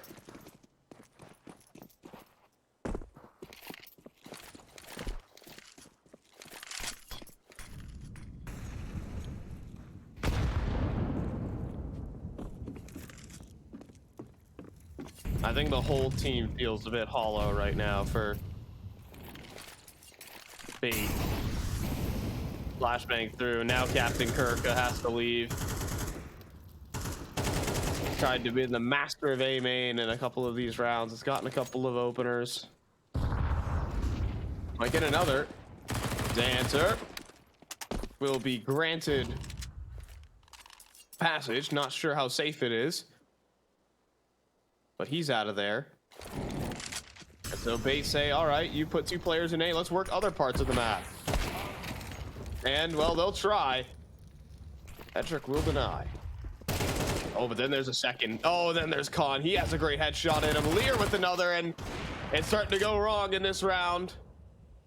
Until Hedrick puts in the man advantage. Or does he? Xanter then picks up the off. Lear being hunted down eventually. And finished. Xanter with the molly. And Hedrick forced off. We have a clutch.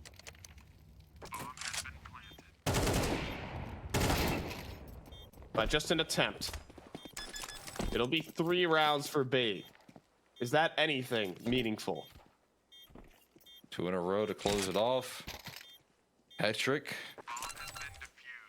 turning his really rough series so far around in these last couple. This is the opping that we were seeing yesterday. Awareness on point. Setting up his teammates in the mid round as well. An excellent round from Hedrick.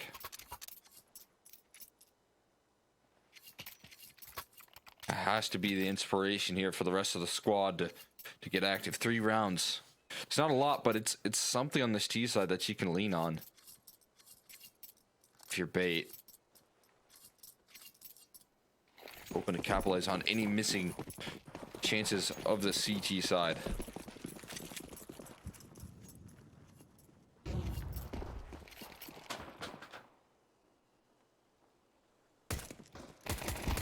Ooh. Well, it's not looking good to start, Cole. I'm being honest, but Sentio and Captain Kirka will at least get them entry into the B site. Flamus' double, not enough. But already moving in through E-Box right now, fast on the retake. Multiple players already gonna flood out. And everyone's staying hidden for Bait. That gives them space, a chance, but Captain Kirka gets a bunch of headshots, a boatload of them, in fact. And he'll even finish off the round with the quad kill. Bait are not done yet. Quickness in those headshots was super impressive. Captain Kirka leaving nothing up to chance right there in that round. A scary start there, little 5v3 action. Flamus with a big one. But the trades roll back. Wow. Incredible finish.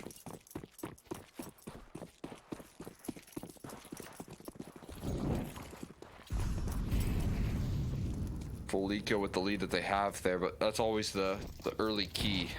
Winning a pistol. Yeah, Flame is going to be in some trouble. Back at the pillar, just being an armorless USB, trying to sell that he's more players than he actually is. So this will be a simple walk-in. Anti-eco successful. As these pistol rounds typically give a little bit of life, a little bit of hope. For these squads. They're going to swing the pistols. And then there's an H-sheet. I mean, does Hedrick seriously want to keep going?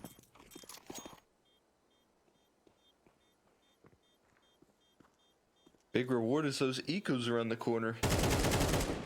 Think of those sweet, sweet eeks. Captain Kirk instead going to be the one to mop those up.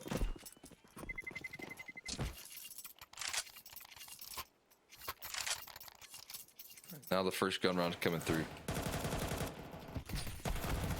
Bait are gonna have to play some sharp Counter-Strike here to make sure that this one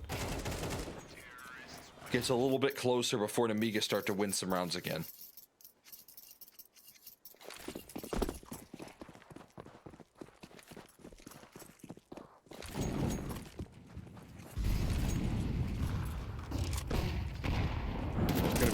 MPL speeding forward, and both players blinded up initially. One by the smoke, one by the flash.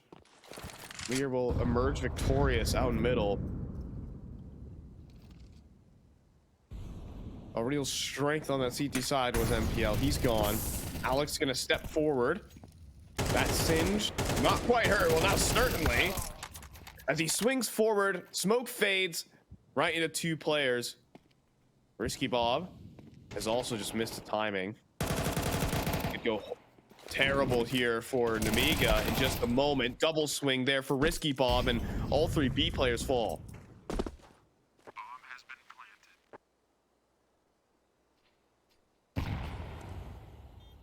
Crumble here. Khan's giving it a bit of a go. Meanwhile, his teammate's so far removed, though.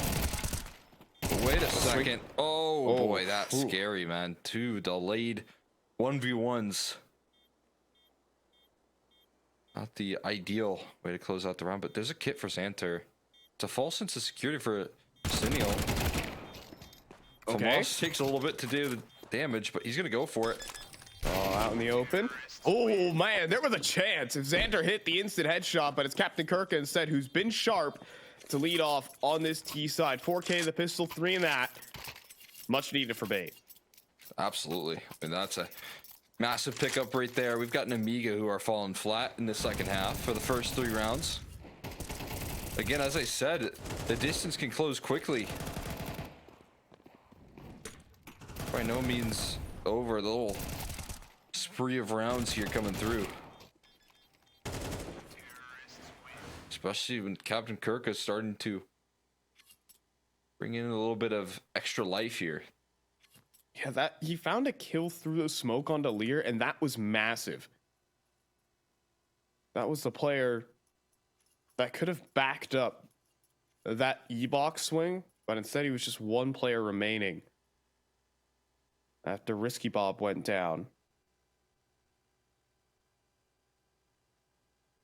Captain Gurkha able to find some impact.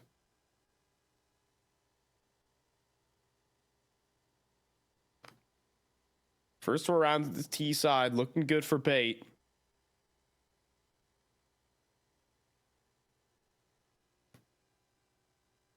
Need to get more of this from Captain Kirka, that's for sure.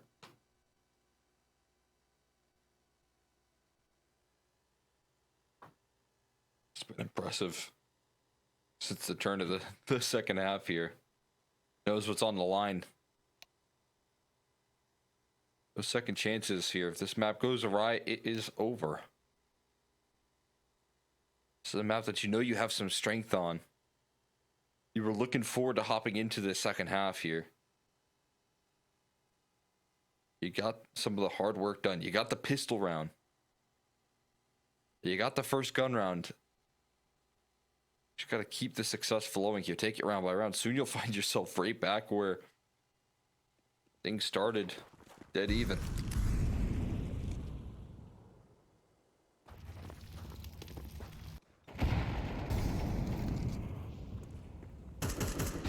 Could be happening. There's a great flashbang.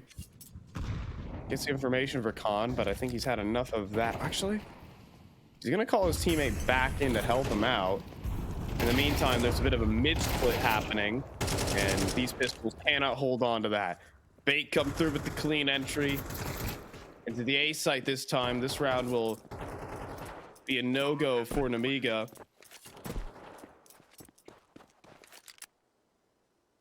Two remaining players just going to hold on to their armor. Flame is interested in stealing a gun.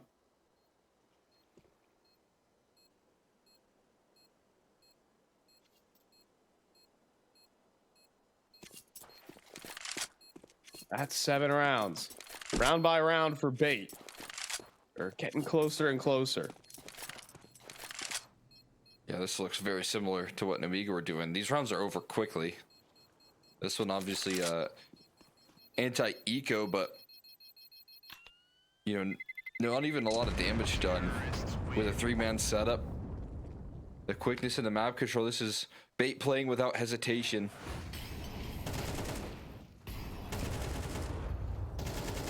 Handling business quickly. Gun rounds will come back out once again. We will see what Amiga have in store for the second gun round. Includes an AWP this time.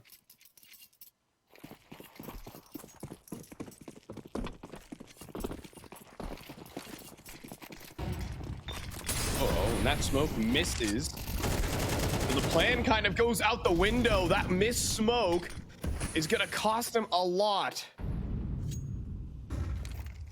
MPL able to assemble a firing squad on 2 players. But I guess it goes both ways. MPL just smoked himself out. And in the meantime, Xanter, multiple players trying to run through the smoke right into him.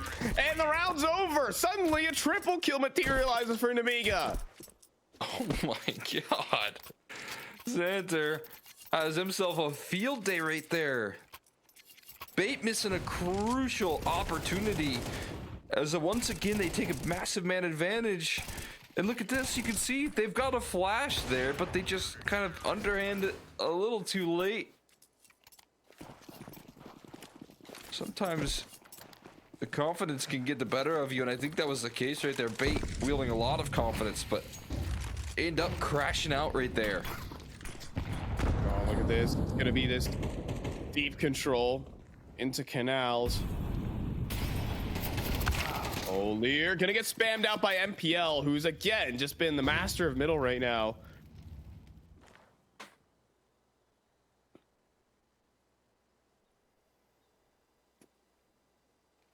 Solid advantage here for Bait.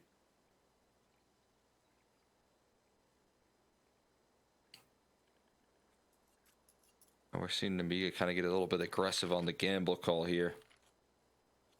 Putting Khan alone on B. Trusting the opper. Get the heavy lifting done. Meanwhile, the rifles are all entrenched on the A site right now, ready to join forces. Man deficit situation, but not the end of the world here. Positional advantage.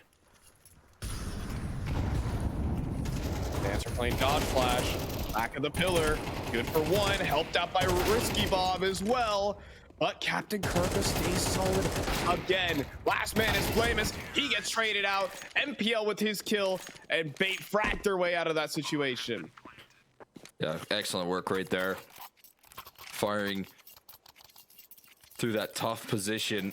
It was still a tricky round, even with the man deficit, but Captain Kirka doing it again, man. Doing so much heavy lifting for this squad. MPL needed that opener because it got a little bit dicey towards the tail end. But then he's able to finish as well. Influencing multiple stages of this round. Multi-killing so darn often for Captain Kirka. Cool Molly. Oh, look at that. That singes so many players waiting for that B main aggression. Amiga with the protocol. They clear out all of B main. The quick reaction, though, from Bait to take middle. Yeah, I mean, so much mid control off the back of that. Lost their foothold on B. But they can regain it here. That's what they're looking to do right now, Flamus. And he's going to concede as well. This is that contact. Okay. Flamus wants some extra info.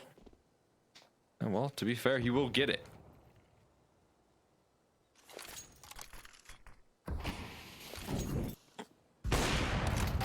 Ooh, and well, more than info there for Lear. He eats an op shot. Head trick cutting off rotations. Not respecting the map control there from Bait. Xanter next to make a move.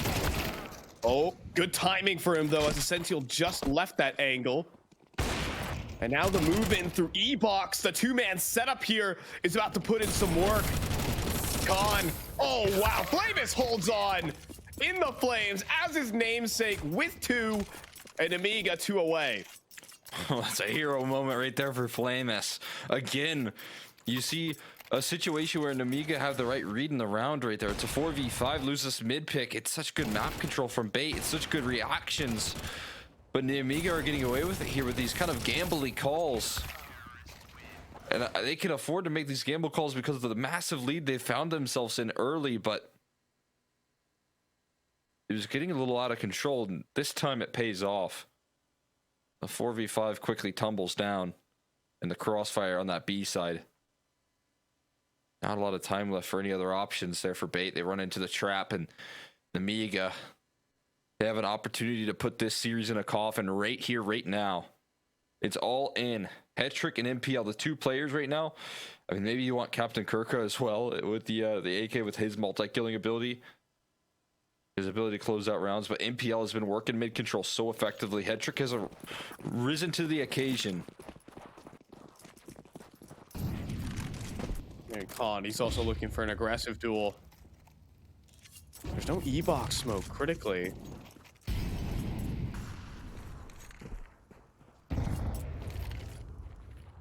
But not wanting to stick around.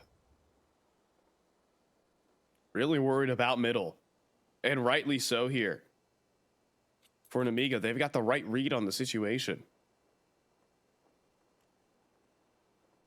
5 players getting a lot of distance without meeting any resistance just yet. You're jiggling. This contact walk could be devastating. Absolutely. There's going to be that Q. Here we go. Flashbang through, smoke to camera, HE to follow up, softening up the targets here for Xanter to farm. Alex will run in and quickly bow out. He doesn't even have the bomb with him. As Amiga, we're utterly prepared for that. Yeah, they ran into the meat grinder right there, man. That is brutal. And Alex, maybe a parting gift here to start the 1v4. You got to give this one a go, I feel like. Give it a try, because either way, you're going to be left with limited options. Still relatively healthy. 3 targets at hand. Flashbang. High-low setup. Turning that corner's got to be quick. There's one quick headshot. Whoa. Xanter misses the trade. Hold on. There's Khan holding this angle. He misses a shot as well. Everything's going wrong, but the re-swing's good enough. Nails the timing. And that is series point. Semi-final point for an Amiga. Big sigh of relief right there in Amiga's camp. Alex making him work for series point right here. But that's that scenario I was talking about. This is a nightmare territory that you find yourself in here, Bait. MAC-10 is your best form of weaponry. Tech 9's around it. Let's see if this ends fast here, or if Bait can manage to use that speed, use the mobility to their advantage. There's everyone leaning in towards this B side. Execute probably lining up pretty soon. Yeah, Flamus in position. He's going to be able to get himself towards jail, trying to dodge these flashes, looking at the ground. He's going to run through the smoke behind them and then get a ton of damage downrange with Lear, with Khan. And this series is over. Namiga flawless into the semifinals. They haven't lost a map. Yeah, 2-0, 2-0, and then add another 2-0 into the mix versus a tough Bait squad. This map as well, a very challenging opportunity here for Namiga to maybe let things slip. They're watching this comeback formulate, but they have a couple crucial calls that come through there. Again, that the gamble stacks that we saw working out, even when they didn't work, it was the right call here. So you could tell Namiga starting to get a grip on this second half, and especially, I mean, the round where they were running with 2 AKs towards the A side towards camera, man, that was the perfect read, and it just goes to show that Namiga are a team that can quickly adapt. I think this team, I mean, at least on Anubis, who's a little bit shakier in certain rounds just because the pistol round didn't go their way, and I think they didn't have the same amount of like necessarily X factor that was happening over there on Ancient, or rather I should say just tactics. There were a couple of rounds, there were a couple of missteps on that CT side, but they quickly ironed it out with some really good reads based off of the early information and what they were seeing. So we get a really interesting matchup in that semifinals. 2 very young teams for Namiga, average age 20, Passion UA 19 here, and we're looking at really a new era here in Tier 2 Counter-Strike. I mean, take a look at all the rosters here in the semifinals that have made it this deep. Alternate Attacks currently rocking with the main core of what was the big academy. They're still rocking a pretty older average age though. But Mouse NXT I think is 17.4, 17.5 or something like that. So super young in that camp. Passion UA and Amiga, right, like you said, young teams here. So definitely new era Counter-Strike playing out in the semifinals. Yeah, well, I mean, it's really awesome to see alternate attacks converting theirs. We get to see Namiga look for that back-to-back and maybe a little bit of revenge for Mao's NXT if they can match up in the finals versus Namiga. So we have a really awesome tournament ahead of us. So those are the matches that have just been set up in front of us. Cole, tomorrow, alternate attacks take on Mao's NXT, Passion UA, and Namiga. Yeah, I mean, definitely a day that you're not going to want to miss here. Namiga looking for their back-to-back run, but Passion UA standing in resistance here off the back of an incredible day. I mean, I feel like every team lining in a lot of confidence. Mouse NXT is going to be a tough team to battle out against, given the fact that, I think they took down what could be one of the favorites in this tournament, one of the, better positioned rosters to take a first place prize as well, and Bleed. So, yeah, I mean, it's going to be a great day of Counter-Strike tomorrow here. Yeah, not only that actually brings up a very good question. With Bleed out of the picture, Namiga could even overtake them in the standings right now. A huge win to stay in this playoffs race and to be ahead of Bleed. So, we're looking forward to seeing the back-to-back and them ascending the top of the standing. But for us, that's going to do it today on RESEU, but semifinals coming up tomorrow. So on behalf of myself, Cole Extra McHenry, the admin and production squad, thank you guys so much for watching. We'll see you guys in another RES broadcast. Peace out.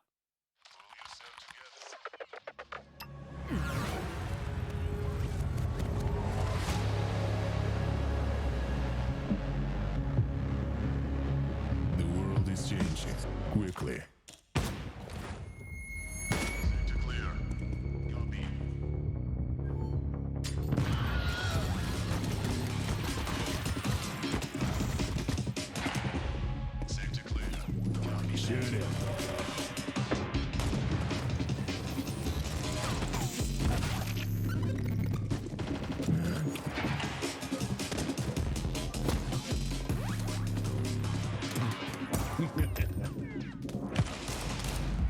The world is changing, but one thing remains the same: victories with 1xBet.